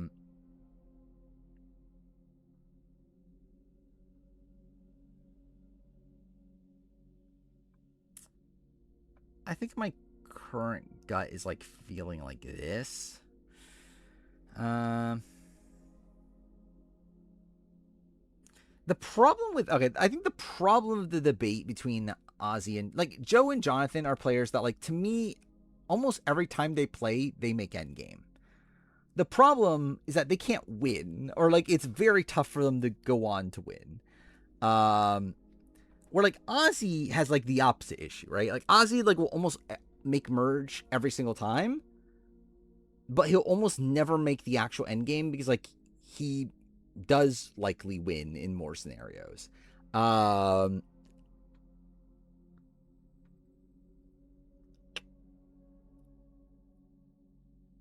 the question is like, which one's better?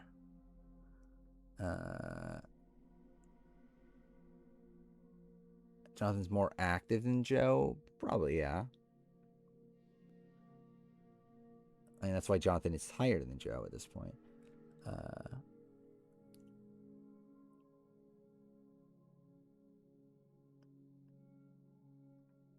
I mean, Ozzy technically made Endgame twice also, but like one of them was kind of a cheat.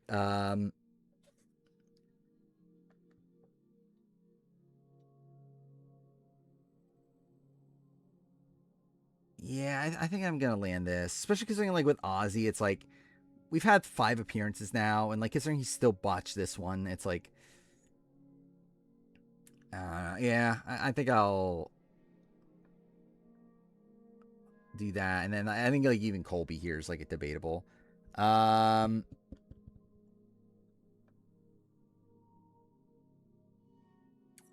think at this point I feel fine with Joe here. I don't know, like Colby, like I think Colby's like 50 appearances is pretty good. Like I this was a pretty good run for him, and I don't think there's like a mistake that Colby makes on this season.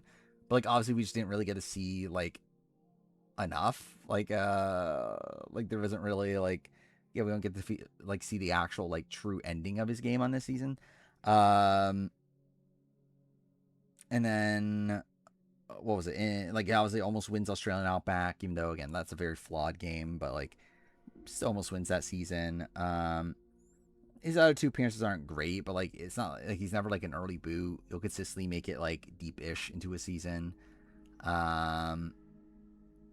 Joe's 48 games better than Jonathan's 50, in my opinion.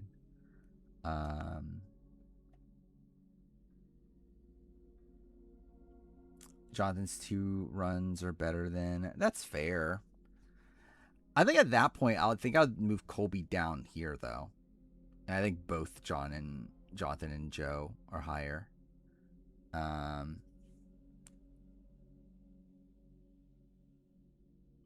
Again, that's like kind of just debate in general. Is that like... I think Colby and Ozzy are more likely to win seasons, but Jonathan and Joe are more likely to get to the end.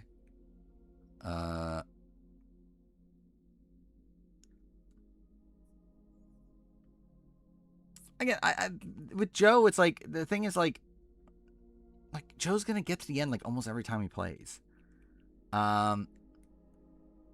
It's like, does he struggle to win a lot of seasons? Yeah, but like there's probably gonna be times where he just lucks his way into a win.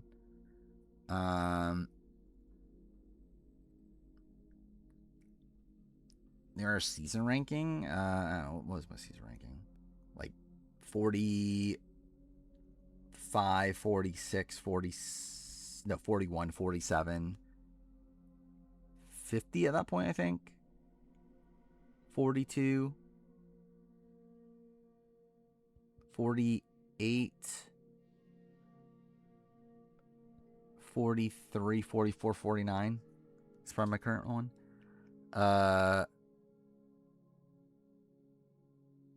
Yeah, like this was a pretty horrible starting try for him, and he still made it to the swap.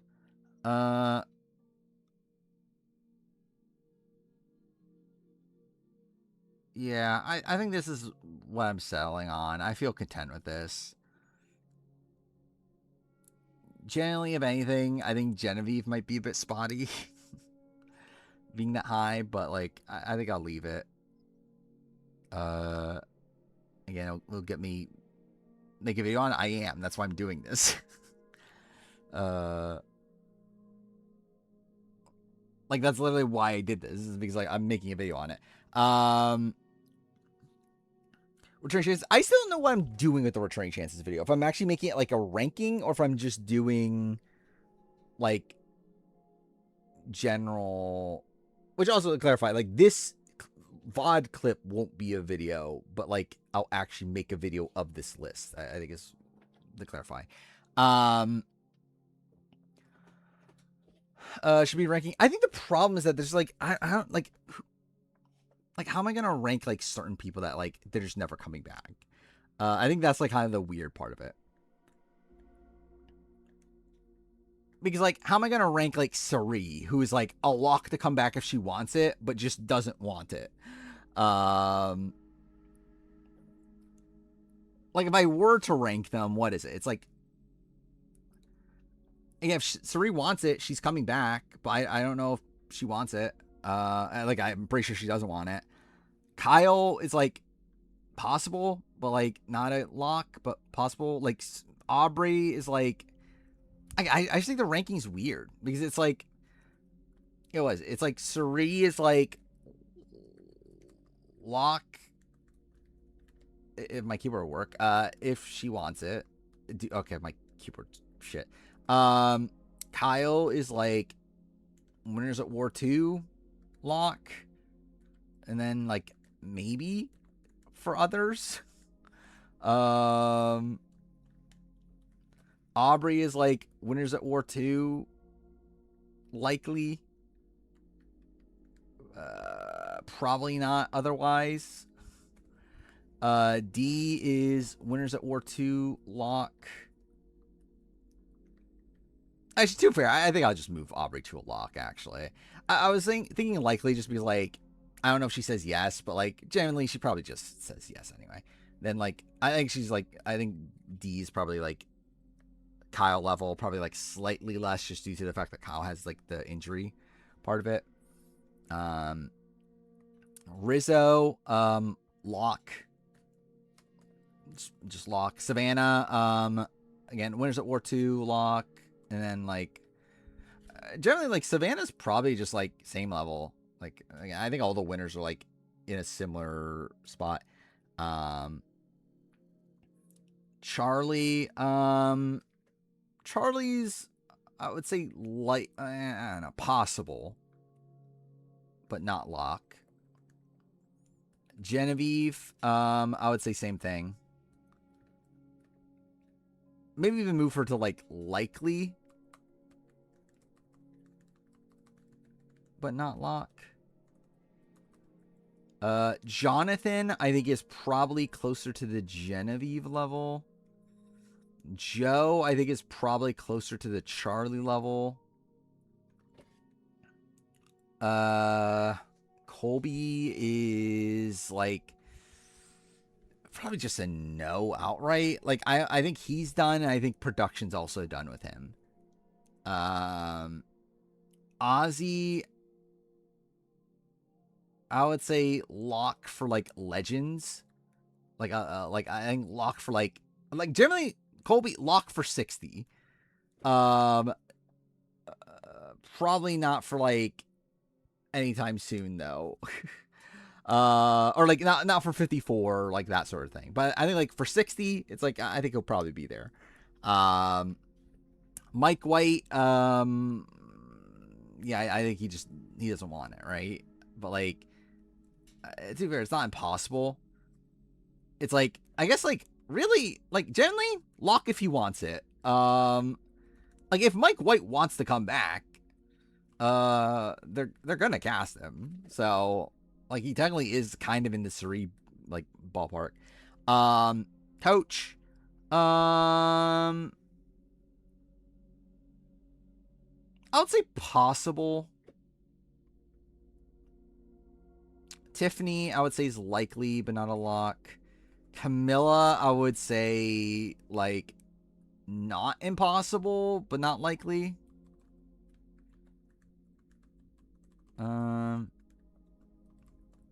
Dude, can my keyboard work? Stephanie LaGrossa,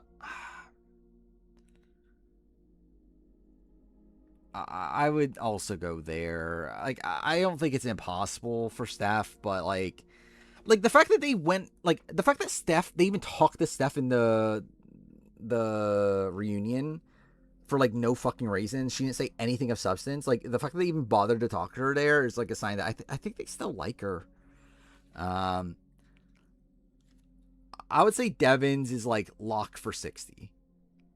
I don't know if they're, like, I don't know if Devins is coming back right away, but, like, I think the thing is, like, one of Devins and Christian is probably on, like, 54.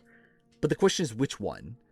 And I think the one that isn't is probably like a lock for Survivor 60. So like, I don't know. Do I put like near lock? I don't know. Emily, I will say is not impossible, but likely. Jenna, I would say is possible. Chrissy is just a no. Q, I think, is a lock. I think Q's a lock to come back. I think actually as more time goes on, especially because they didn't talk to Q at the reunion and everything. I'm like, I don't know if Q's a lock for 54, but like, I would be very surprised if Q doesn't play Survivor again. Then Angelina's just a no. I think that's kind of the general like vibe. Like, what would I do to, like, if I did a ranking out of this, what would it look like? I guess it's like, like the nose. Maybe I'll copy this. No, wrong thing. Cool. I think the nose probably go first, right? So, like, I think I'll go, like, Angelina, then Chrissy, then Colby. Because, like, I think with Colby, it's, like, there's at least, like, more of a like, because if there's a legend season, it's, like, Colby's someone that they would consider. I don't know if they're considering Chrissy or Angelina for a legend season. So, yeah, I think they're probably the bottom three. Then I would say it's the people that are like locks if they want it. Maybe. I don't know. What's next, actually? Angelina above Chrissy?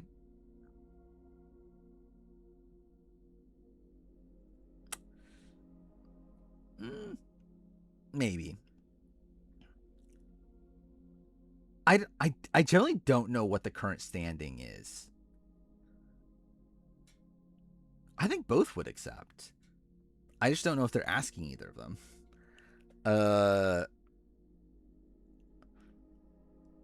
Which, to clarify, yeah, these are like different no's, right? Like, no, like Chrissy and Angelina are no, as in like I don't think they're asking them. Yeah, I guess that's also the Chrissy is like up there in age, so yeah, that is also a factor. Or like Colby is like, I think there's a shot they ask him. I don't think so. Generally, they're probably not though. Like, generally because of age, there's a shot Angelina's more likely. There's more time to bring back Angelina. There's not really that much time to bring back Colby if they want, even if they wanted to.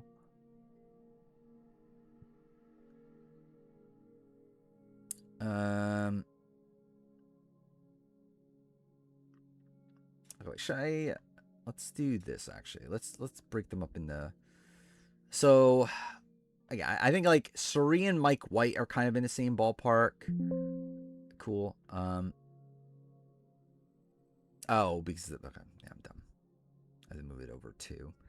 Yeah, Suri and Mike White are in the same ballpark. I think all the winners are probably in a similar ballpark. Like top two are top is probably just Rizzo, and then it's probably Q next. Who are the possibles? Charlie, Joe, Coach, Jenna. Then, yeah, I think Christian, Devins, and Ozzy are probably like my next three at the top. Yeah, I don't know, actually. I think Ozzy's probably number 5. Then it's like, I don't know which one of these two. Then what? The likelies are Genevieve, Jonathan, Tiffany. Yeah, and then these are the bottom 3. I would probably, so like of Camilla, Stephanie, and Emily, what's the order? I probably would go, I don't know, actually. So, like, I think all of them would likely accept. I think obviously Emily is saying she wouldn't, but I don't think she actually would, or I don't think she actually would say no. But I just don't know if they're asking them at this point. Like, I would say probably. Again, like, I think Steph, there's at least a chance for, like, a legend season. And they still like her. Emily had more of an impact on this season.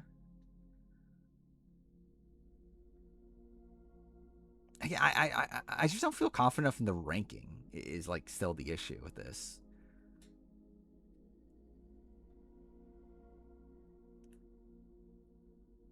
Like, I guess Emily above Camilla. I don't really even feel that confident about that. It's like Camilla's more recent. Camilla also has like the Kyle connection. They were like, oh, the Kyle, because I feel like Kyle and Camilla are like kind of a duo they're going to constantly mention from now on. Like Emily doesn't really have that at this point. Like I don't know what Emily's like up. Like yeah, like Jeff Jeff loves Emily coming in this season, but like at this point post 50, it's like I don't know. Is there anything left to give for Emily? Like, I don't know if Jeff is, like, I feel like Jeff would be in a spot where, like, again, like, what else are we going to get from Emily?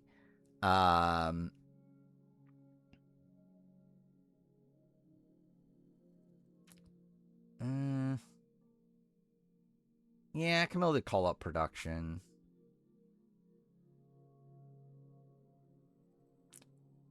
Yeah, genuinely, I know everyone's saying Steph last. Like, I don't really think Steph's the most likely. I think I'll go this. Especially like knowing how CBS casts nowadays, like Steph is definitely very viable. Like they love just picking the easy option, just going for like whoever's like the biggest old school name. I would not be shocked that Steph is like in the running for like Survivor 60 or something. But yeah, what's the next grouping?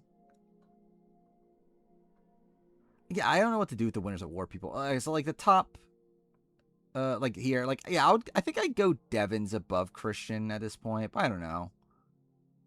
Like that's also a pretty close one. I really think it's like near even. Like I really don't have like a vested interest either way. I think I'll go there. Yeah, what do I do with these? Like because like, do I put them at the bottom now or what? Like the Cirie Mike White. Cirie and Mike should be separated. I think it's a similar thing for both. Like, I think Mike, like, generally, I think it's more likely they ask Mike White back than Cirie at this point. Because I think there's definitely a chance that for them, they just think Cirie is done. So they're not even going to bother calling her. Where, like, Mike White, it's like, they might still call him.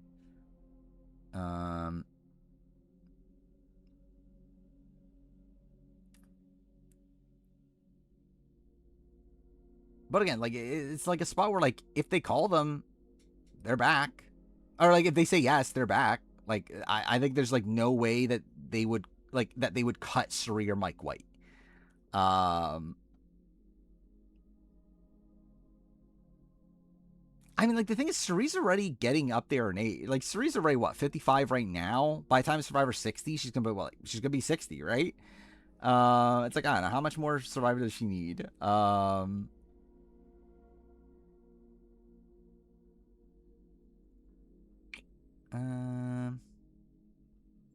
Generally, I really don't think I'm going to do a ranking for this. I just don't think it's a interesting ranking because, like, I don't really have, like, concrete, like, reasons for, like, why. I think it's, like, I think I'm just going to do, like, a tier list sort of thing. Like, I don't think it's really worth doing a ranking for it. But,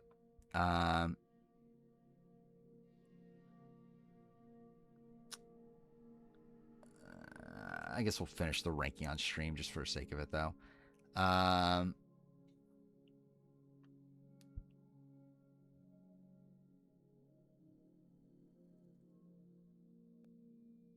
Generally, I don't actually. I feel like maybe Mike White is more likely than Cirie. Like maybe it should be something like this. Actually, maybe it should be something like this. Maybe even Angelina above Suri at this point.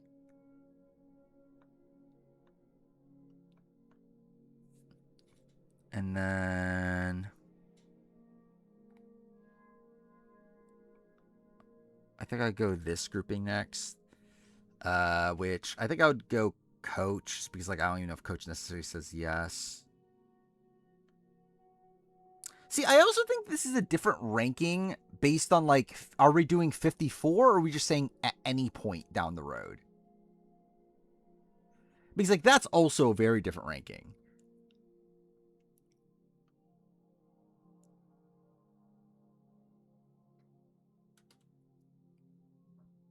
Because like if we're doing 54, then like, yeah, this is like radically different, I feel like.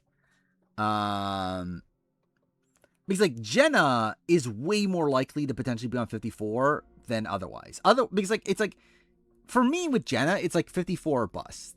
She's either on 54 and she's like probably in the top half to be on 54, or she's just not coming back ever. Like that's kind of the spot it is with Jenna at this point.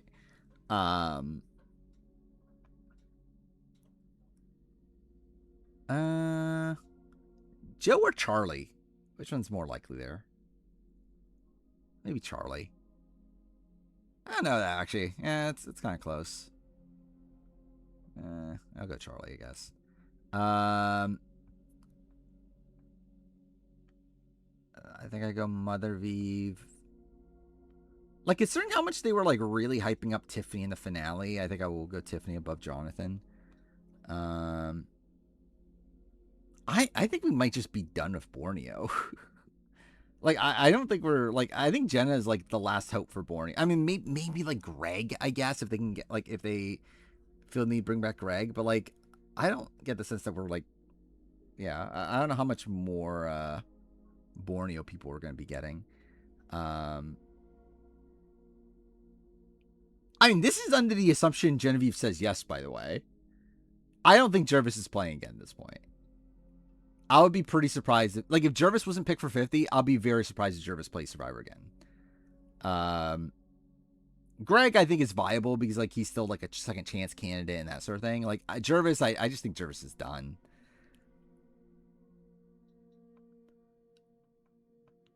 I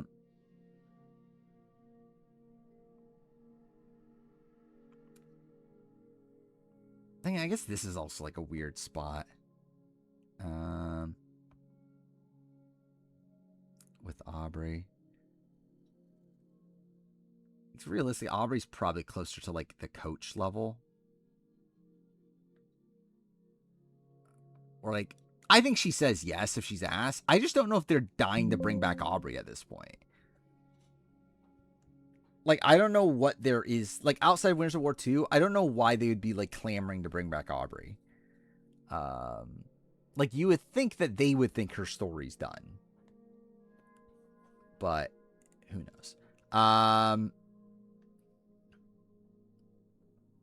Then, yeah, I would say this is probably, like, maybe Savannah above D. But even that, I'm not even, like, solid on that.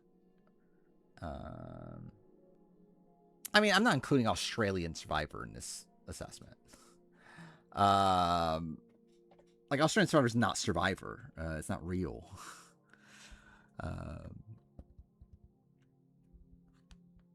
I think this is close enough. Like, actually, really, it's like, I think it might even be Q. Because, like, Q, I think Q's, like, in this spot where, like, I think Q is probably one of the most likely people to be on Survivor 54. But if we're just talking about coming back at any point, I think Christian and Devins are more likely. But I think, like, they're less likely to be on 54.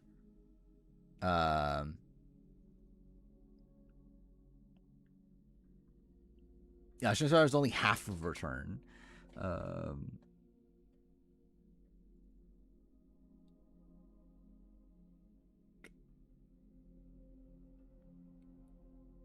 I think I feel fine with this.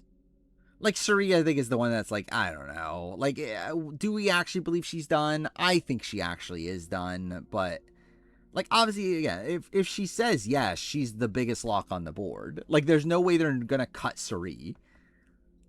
But I do genuinely believe she is done, though. I don't think they were. I don't even think they had the open era in their imaginations at the time they were casting 50.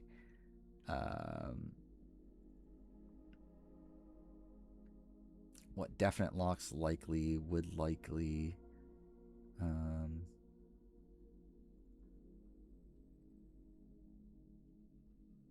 I don't think the decline list is solid enough to break up the. I don't know. It's like I don't even know like how many of these people would even decline. Like maybe Colby and then Suri. And then like Emily says she would. I don't think she would. Coach even said that he wouldn't even necessarily. We don't know about Mike White. I don't know if Chrissy would say no. Genevieve says she wouldn't, but I don't believe her. That's pretty much it, right? Emily Flippin would never lie at all. Emily Flippin is not a liar. Survivor is like crack to Chrissy. That is true. Was this final juror ranking? I guess. That's debatable.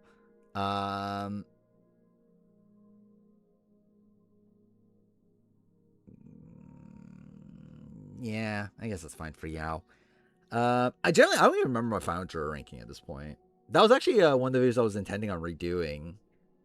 But then I just didn't. No, maybe I still will. Who knows? David's way too low. Where's David on this?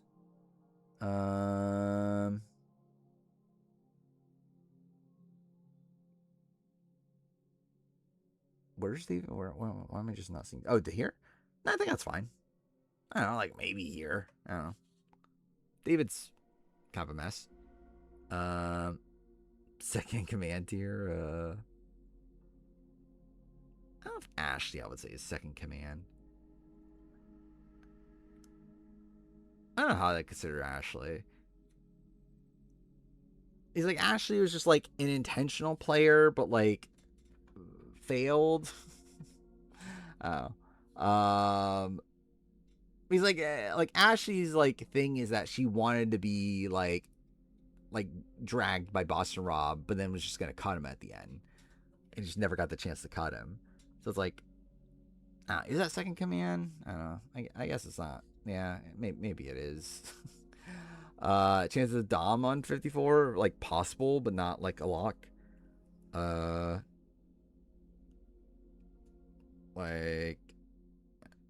Like in comparison to these people, I would say he's probably like here.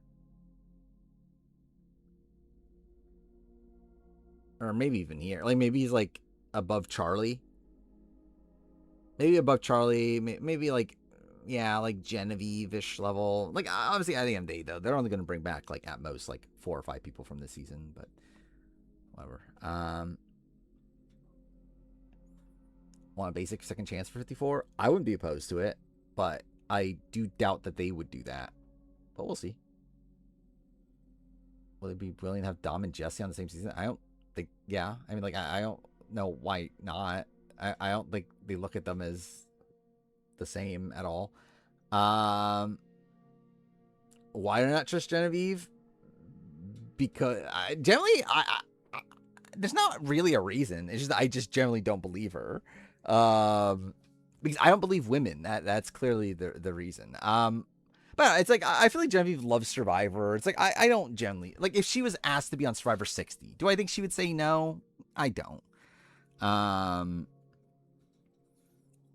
Like maybe for 54, maybe if it was happening like right away, like she would say no. But like I think if you were to ask for another like big landmark season, it's like I think she would say yes. Jenna, Amanda, Genevieve, final 3, and that would be fun.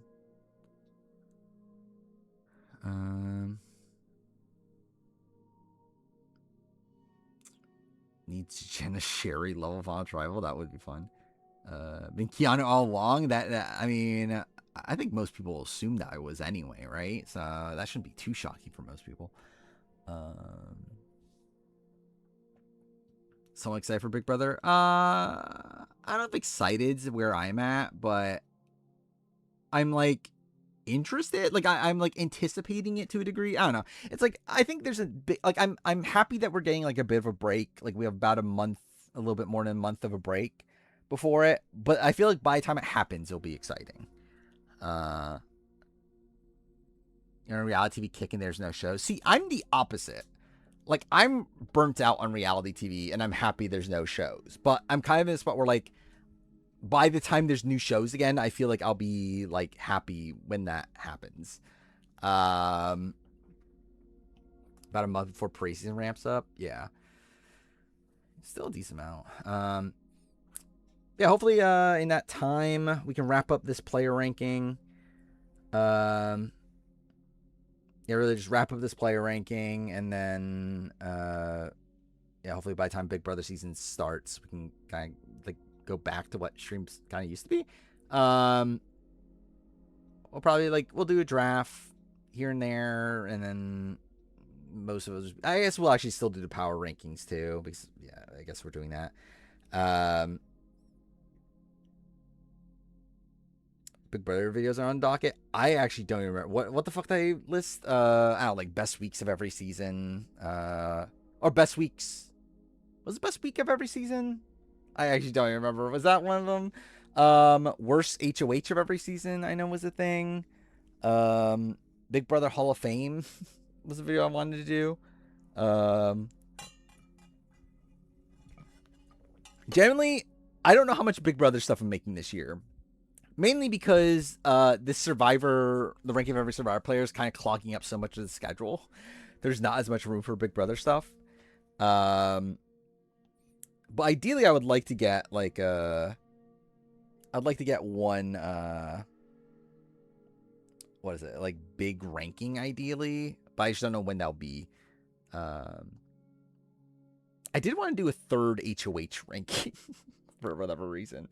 Rank every Survivor 50 players' feet. Well, I mean, D's number one. I think I have it listed as Brandon. Gave me the best week idea. I think like a lot of people gave me the best week idea.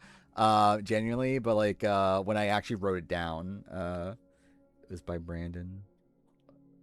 Brandon, what, like 2-7 something.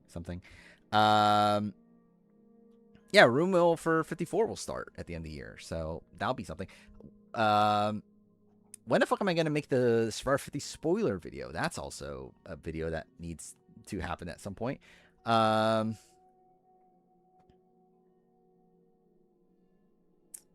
has the worst feet on 50? Also D. She has the best and worst feet, because those are the only feet I've seen. Is there literally any other Survivor 50 player that I've seen their feet? Or at least have, like, noticeably seen their feet? Like, as in, like, outside of, like, just, like, a random shot where their feet is there? Like, is there, like, any other, like, player that they've, like, spent time to highlight their feet? Oh, yeah, Coach's toe rings. Yeah, Coach. Wow, Coach might be better than D, then. He has toe rings.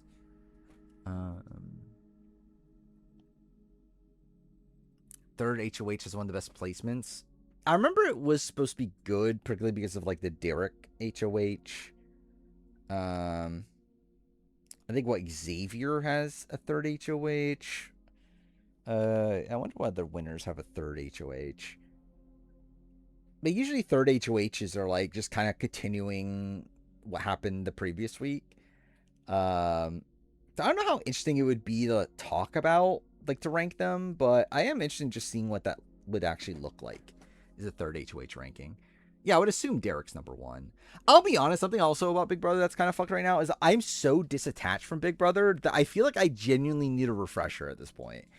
Like, just, like, ever since the BB27 review, so much of my life has been, like, focused around Survivor and, like, the Room Move video in particular, that, like, I just feel so checked out of Big Brother. like I might need to rewatch like my ranking of every player or something to like refresh myself on Big Brother at this point. Just because it literally has been like so long since I've put any like semblance of like critical thought into Big Brother. Like I just like I haven't done any Big Brother videos, right, since the BB27 review. I believe that literally is the last video I made. That was what, in October. So that's like, what is that, like 7 months ago? So yeah, I do need a, yeah, probably at some point before Big Brother, I'll probably do some sort of like refresher, I guess. I don't know, we'll see. So yeah, I'm still watching One Piece. That's a thing. Again, actually, I think I mentioned it earlier, right? That I'm like 10 episodes into the One Piece version of Wano. What else is there between now and next stream that'll happen? Again, like no shows are happening at this point, right? Yeah, am I watching like a single new thing anymore? I don't remember. Yeah, hopefully tomorrow. I'm like, that's kind of why I rushed out the scheduling video last night, which again, it's a terrible scheduling video. Don't watch it. But I just kind of want to get it out of the way just so I like have free time again. Generally that's the thing. Like tomorrow's Memorial Day too. I am going to spend some time with family, but like outside of that, I am kind of intending on like obviously still working on things, but kind of not like forcing myself to get, because like recently it's been like kind of a crunch of like, okay, I need to get like this remote video done and then also the player ranking. But now it's kind of like there's no like set deadlines yet. Maybe in like a few weeks, if I'm like making no progress on the 50 review, then I'll be back in that state of mind. But like I kind of feel like for now I kind of want to like just kind of take a more chilled out approach. So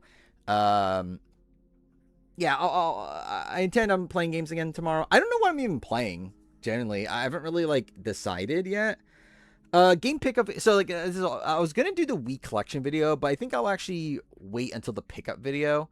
I think I'll do the pickup video at the end of June, because that'll be 6 months from the last one.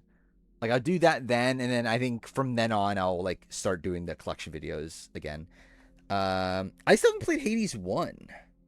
I need to play Hades 1 also. Again, I have a lot of options, obviously. I was thinking about playing Thank Goodness You're Here. I know that's a short game. That's like a 3-hour game. It's like a light, like comedy sort of game. I generally don't know much about it, but I thought about playing that. I did want to play Exit 8. Was it Exit 8 and Platform 8? Like they made movies of them, and like I've had them installed for a very long time. It's like they're very short also, so it's like maybe I'll play those. I mentioned this a long time ago that I want to play Gears of War. That was also an option. I do want to play Mixtape. I'm just not, I don't know, I'm debating if I want to wait to see if there ends up being a physical copy, or do I just get Game Pass and play it on Game Pass, or do I just actually buy a digital copy? Yeah, I don't know. How much? It's not that expensive, right? It's like $20. So it's not even like it's that much money. Actually, what's on sale right now? Oh, it's still this is still the same sale, right? Oh, wait, it's done in a few days. Actually, maybe. I mean, not that Mixtape will go on sale. I wanted to play Dispatch. That was the other one. I want to play Dispatch, but again, it still hasn't gone on sale. Like, how dare Dispatch not go on sale so I can play it? And again, not because the money of it all. It's not even that expensive. Yeah, it's literally $30. It's more just because it bothers me to spend full price. Wow, maybe when the new sale starts, maybe Dispatch will go on sale. Because I do want to play Dispatch. I'm still, like, I'm disappointed that Dispatch hasn't gotten a physical release. You would think it would. Considering it, like, it did very well. Yeah, it's only $20. So that's not that bad. I'll definitely play it at some point. Just trying to determine when. Use the randomizer. I don't. Randomizer was for stream games. I could do but like I feel like it would be kind of lame. Like certain like games that would come up. Because like with stream, it's like who fucking cares? It's like half the time barely paying attention anyway. where like off stream, like I value my time a bit more of like what game I want to play. So like if I end up getting like a really shit game, then I'm like, do I really want to play this? Okay, cool, wrong one. I do want to just see what happens, like what comes up right now. Okay, and that's actually not a terrible one, but like still, I wouldn't mind replaying this actually. I haven't played it for. Do I have installed? I think I've installed.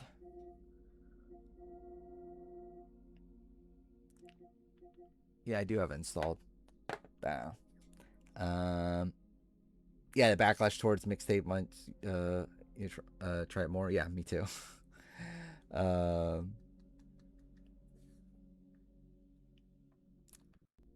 Okay, cool. I forgot about Pentiment. I still need to play Pentiment at some point.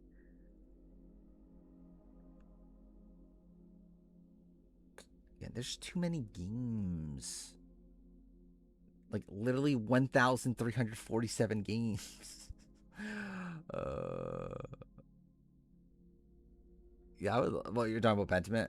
Yeah, I do want to watch it. Lace Up Lauren, have I watched? I don't think she's watched any since last stream. She finished 29, and then I don't think she's starting 30 until tomorrow.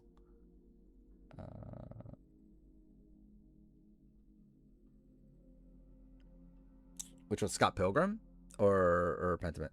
I assume Scott Pilgrim, right? Because I assume Pentiment is generally, I don't know. I believe it's single player, right? I would assume it's single player. Well, obviously Scott Pilgrim. I assume it has online and everything on this version, right? Did Will Neff finish AE vs. the World? Yes. Yeah, I did. Had weird opinions. Thinks Luke was robbed. Which I find very funny. As up to 4, yeah. Yeah, that's very well enough of him. But Scott Pilgrim, maybe I'll stream it at some point. I do want to finish Pirate Yakuza before moving on from that, though.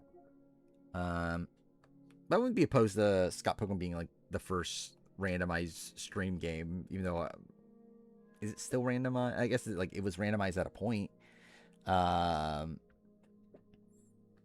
And also, like, he had this, like, big rant, too, about, like, someone called him out for being, like, him and his community out for being sexist. And then he had this, like, big rant about, like not being sexist. But, yeah.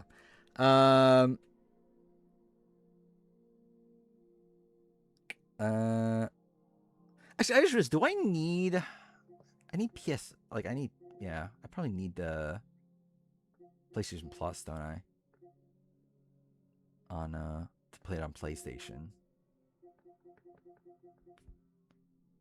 I think if I got Game Pass, it'd be on Xbox. Scott Pilgrim. Is there cross play with Scott Pilgrim? I generally don't know. Probably should look that up before I end up streaming it. Wonder how you would view 50. I don't own South by Midnight, but if I were to get Game Pass, I would play it.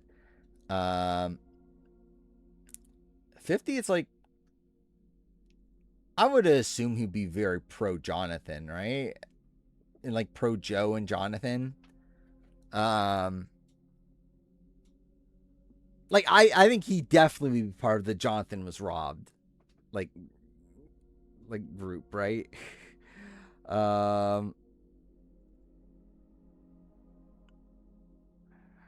Yeah. Like I think with Will Neff, it's like he definitely has like a bias there for sure. Oh, it's only same console. Yeah, so I need to get PS Plus. Yeah.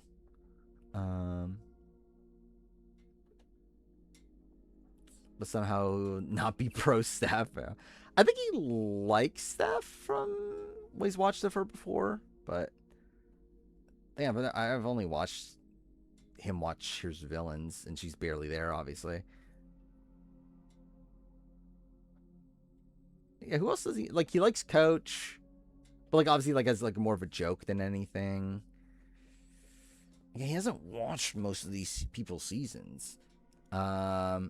Shield Maiden was his name for Steph. Okay. Yeah, I missed out on his Palau watch through. Is that like Palau and Panama and China? I think those are the only ones I haven't watched at this point.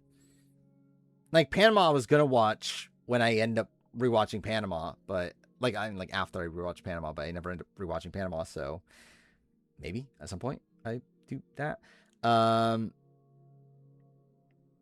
Which yeah, don't know when that'll be at this point. Again, right now it's obviously 50 review, 49 review, and then we'll rank every players in that also, and then who knows when I get to Panama.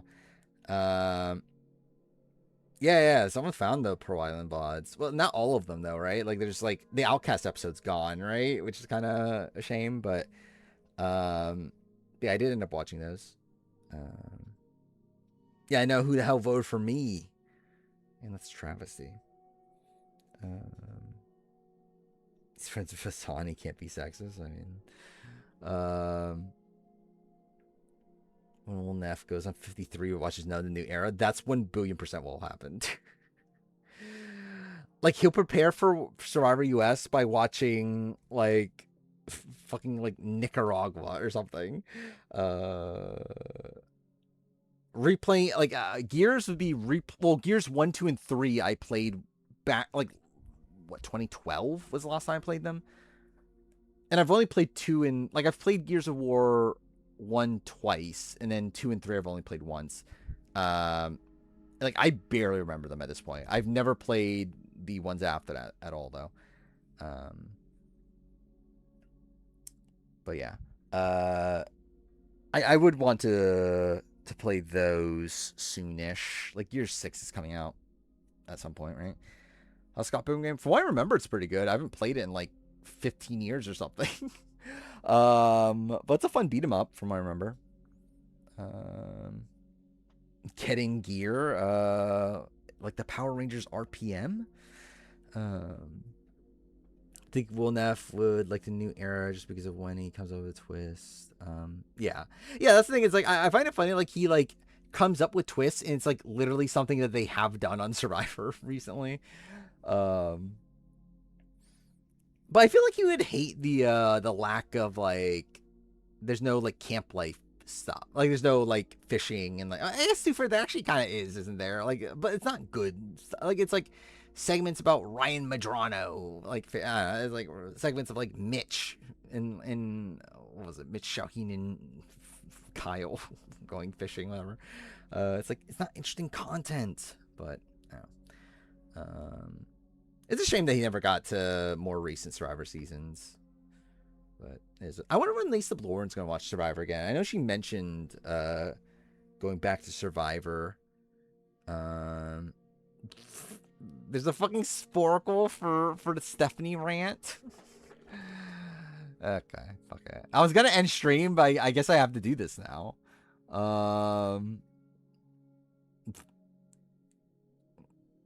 This is insane. Who you identify by gay people. Oh wait, no, did I already do love fuck you. Wait, you's right in there? Oh yeah, Eliza. There we go. What I'm saying to you. Cool. Yeah, that's bullshit. Oh wait, no, that's right in there. Fuck. My dad was he's already in there. Mailman. We were poor as fuck. Oh, wait, fuck's already in there. Said is that one there.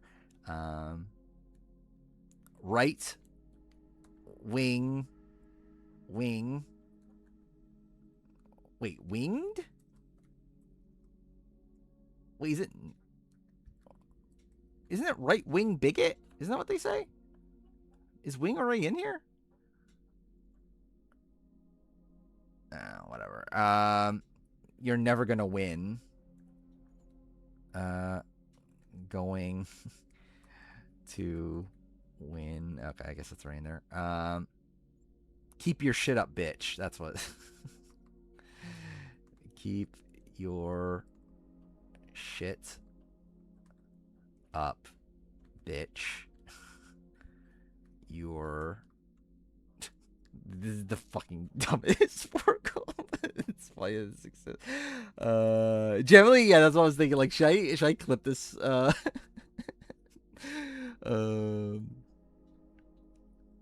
What else is there? What else is there?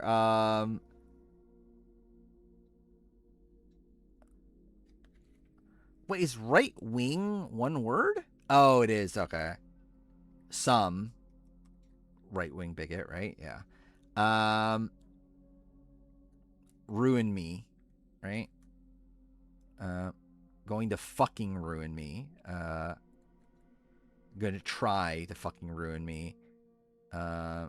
You are sadly mistaken.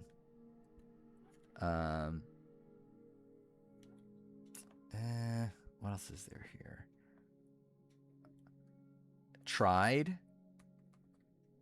to bury me about Donald Trump. I'm going to tell you.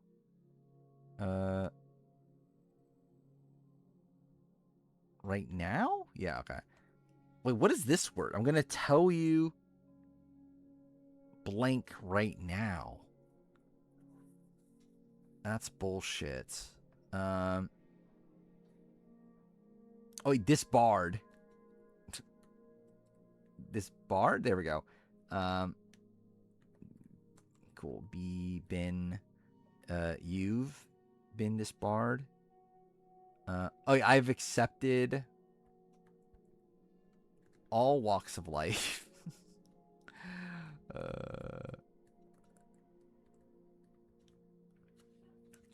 And you clearly?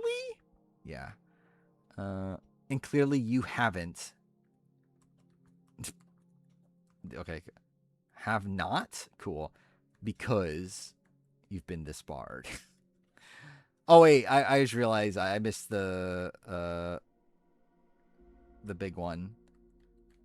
Your parents are... Is it 1? Yeah, 1% of the wealth. Cool.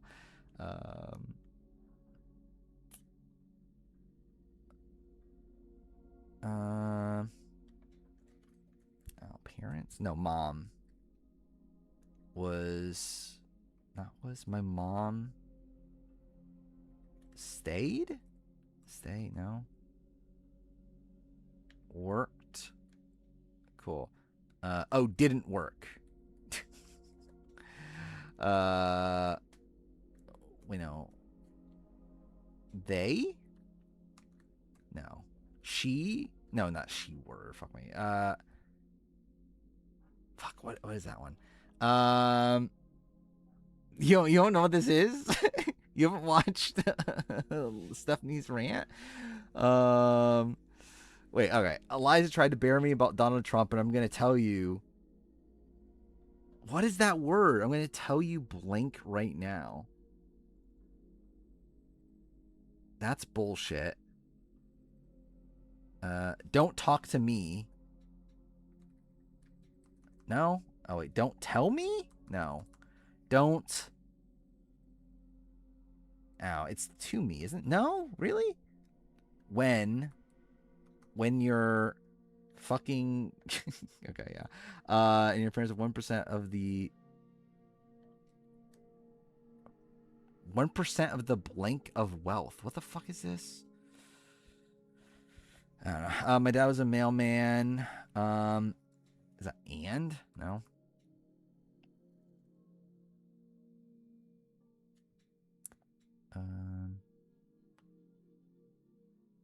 we? Wait, no.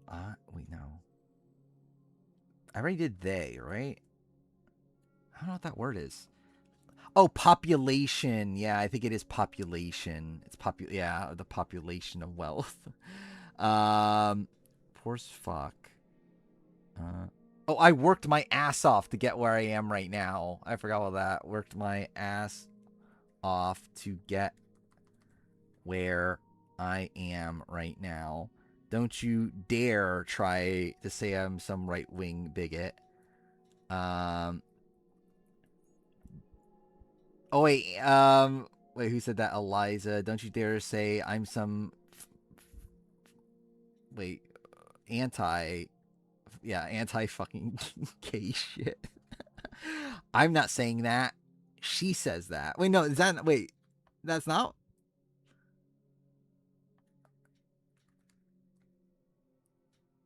Oh, no, I'm not saying it. She says it. That's what it is. Okay.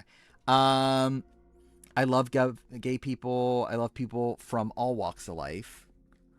I don't care who you identify by. Fuck you, Eliza. That's what I'm saying to you. If you think you're going to try to fucking ruin me for 1 second, you're sadly mistaken. Keep your shit up, bitch. Right? No, wait.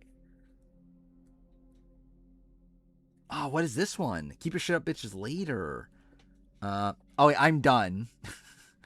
I'm a good person. Oh, wait, good. Oh, good luck, bitch. Good luck, bitch. How did I forget good luck, bitch? Because I'm...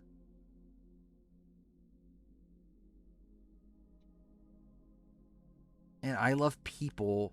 Wait, no? Because I'm blank. Because I love blank.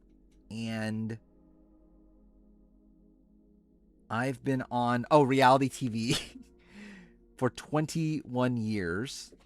I've accepted all walks of life, and clearly you have not because you've been disbarred. I'm not, I've never tried to be somebody. Oh, wait, I'm not a lawyer, right? Yeah, I never tried to be a lawyer. I never tried to be anybody. I try to be a good person, and I already am? No. And I already think I am. No? No, I am. I already know I am. There we go. And you know what? Oh no, what is this? She doesn't vote like she loves gay people. That is true. It's almost as if she doesn't mean what she's saying here. And you know what? It doesn't bother me. It does. Wait. Really? Doesn't. Really? I could have sworn it doesn't bother me. I'm not going to lose sleep over you. Over you. Yes, I got the end. And you know what? You don't bother me. Wait, you don't? No, really? Wait, okay. Is it not bother? I really... Okay. Oh, bothers. It's bothers. Yeah. Is it really? It's nobody? I would not have remembered that. Okay, nobody bothers me. And you know what? Yeah, I know what that is. Okay, let's go back to the beginning. All right, you try to bury me about Donald Trump. I'm gonna tell you. What is this word? I generally don't know what this word is.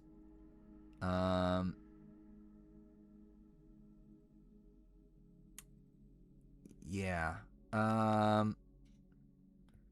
Oh, yeah, tell you something right now. Yeah, that probably is it. Yeah, okay. That's bullshit. Don't come to me? Cool. What was... Actually, there was a... I think I said "come" in my player ranking at one point, and it took everything out of me to not put the "Joe kept coming on me" line in there. Like I was so close. Yeah, don't come at me with your status. I know is one of them. With your political status. Okay. When you're blah blah blah. My dad was a mailman. It's not and, right? I think we already did and. What is that? All right, really? Wait, I missed the R. No, it doesn't look like that's it. My dad was a mailman. Okay, I think. Yeah, okay. Yeah. My mom didn't work. There were kids. I don't know the number. How many siblings does you have? 8, 7, 6, 5? 5 kids. I work my ass off. Blah, blah, blah. We're so close. Who said that? Eliza. There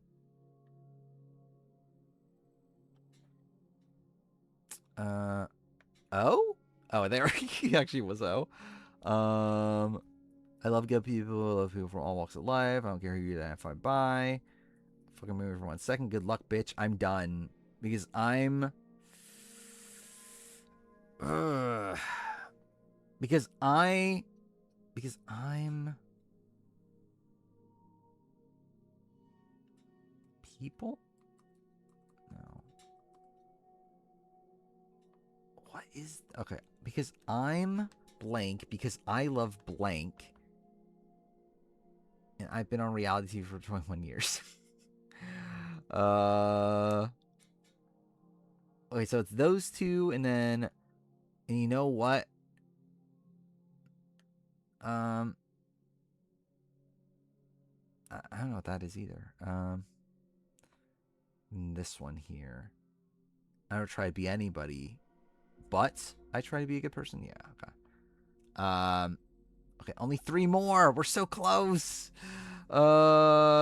And you know what? Nobody bothers me. And you know what?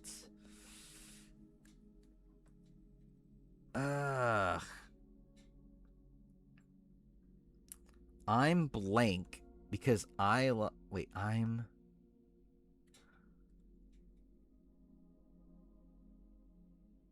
What is that word? Why am I... Like, I just generally can't think of it. Like, what does she say here? Because I'm blank because I love blank. Oh, I love everyone. Yeah. Oh, wait, no, really? I love... No, she doesn't say rich. I'm pretty sure she doesn't. Because I'm happy? No. Oh, no. I'm going to run out of time. I was so close. Yeah. Let's just see. Because I'm... Wait. Because I'm here because I love everybody. Wait, did I... Oh, I put everyone. God damn it. I was so close. Because I'm here. Wait. Good luck, bitch. I'm done. Because I'm here because I love everyone. Where is she... Like, what is her here? Like, her current place in life, I guess? Yeah. You know what else? No. Oh, wait, no else. Okay. Yeah. All right. I think at this point, to end stream, we gotta just watch it. Oh, did I not have it here? What do I have it in? The 50 preseason stuff? There it is. Yeah. Dude, it's 4:17 in the morning. Tried to bury me about Donald Trump. And I'm going to tell you something right now.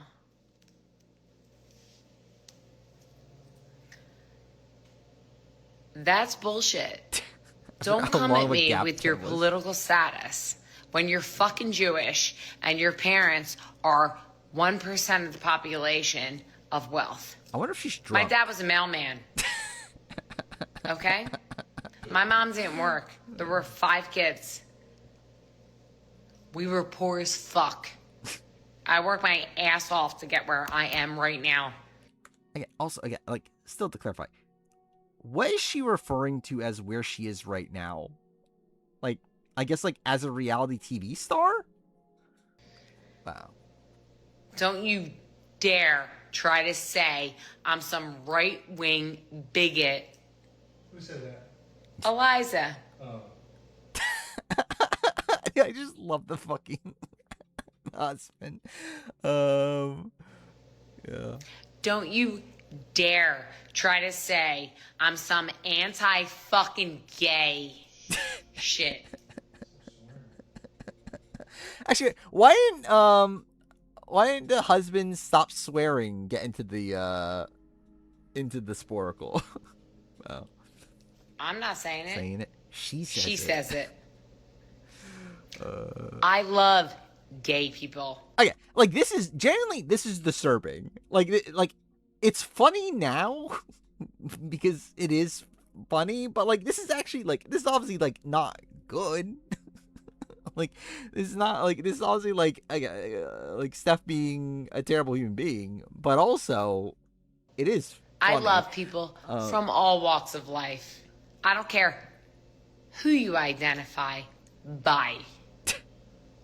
Fuck you, Eliza. That's what I'm saying to you.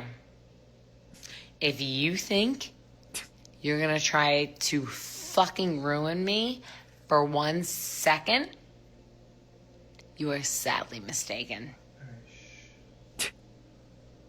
Good luck, bitch.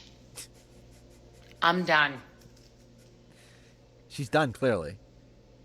Because I'm here because I love everybody. And I've been on reality TV for 21 years. I've accepted all walks of life. And clearly you have not, because you've been disbarred. Just like random that comes out. I'm not a lawyer. I never tried to be a lawyer. Thank God. I never tried to be anybody. But I try to be a good person. Did she not try to be a pizza shop owner? I think she tried to do that. And I already know I am. And you know what else? Nobody bothers me. I'm not gonna lose sleep over you. I never did. Keep your shit up, bitch. You're never gonna win. Because Stephanie is known for being a winner. I don't know if you know that. Stephanie wins all the time. Yeah. It's the most unhinged. Generally, again, it is the most unhinged thing to happen in the like in all of 50. Generally, like, is this more unhinged than Mr. Beast showing up in like the Billie Eilish Boomerang Idol? It probably is. Yeah, she won't sleep over because she's gonna be hungover. That is true. Also, I'll say like I think these might be my 2 favorite clips in retro. Like, I think this is one of the funniest things in the removal video to me now. Is the like when I talk about the logo, and then I play it. You're a bitch. You're fat. It's so stupid. Then obviously this is just iconic. Thoughts on that? I'm a very scary person. You seem it. I get it. I get why they would be. Yeah. All right. It's fucking 4:22 in the morning. I obviously shouldn't have streamed this long, but that's just the way things are now. Over 5 hours. This is the first time it's been over 5 hours in a very long time. I love it, like an over 5 hour stream for a stream where like nothing's happening anymore.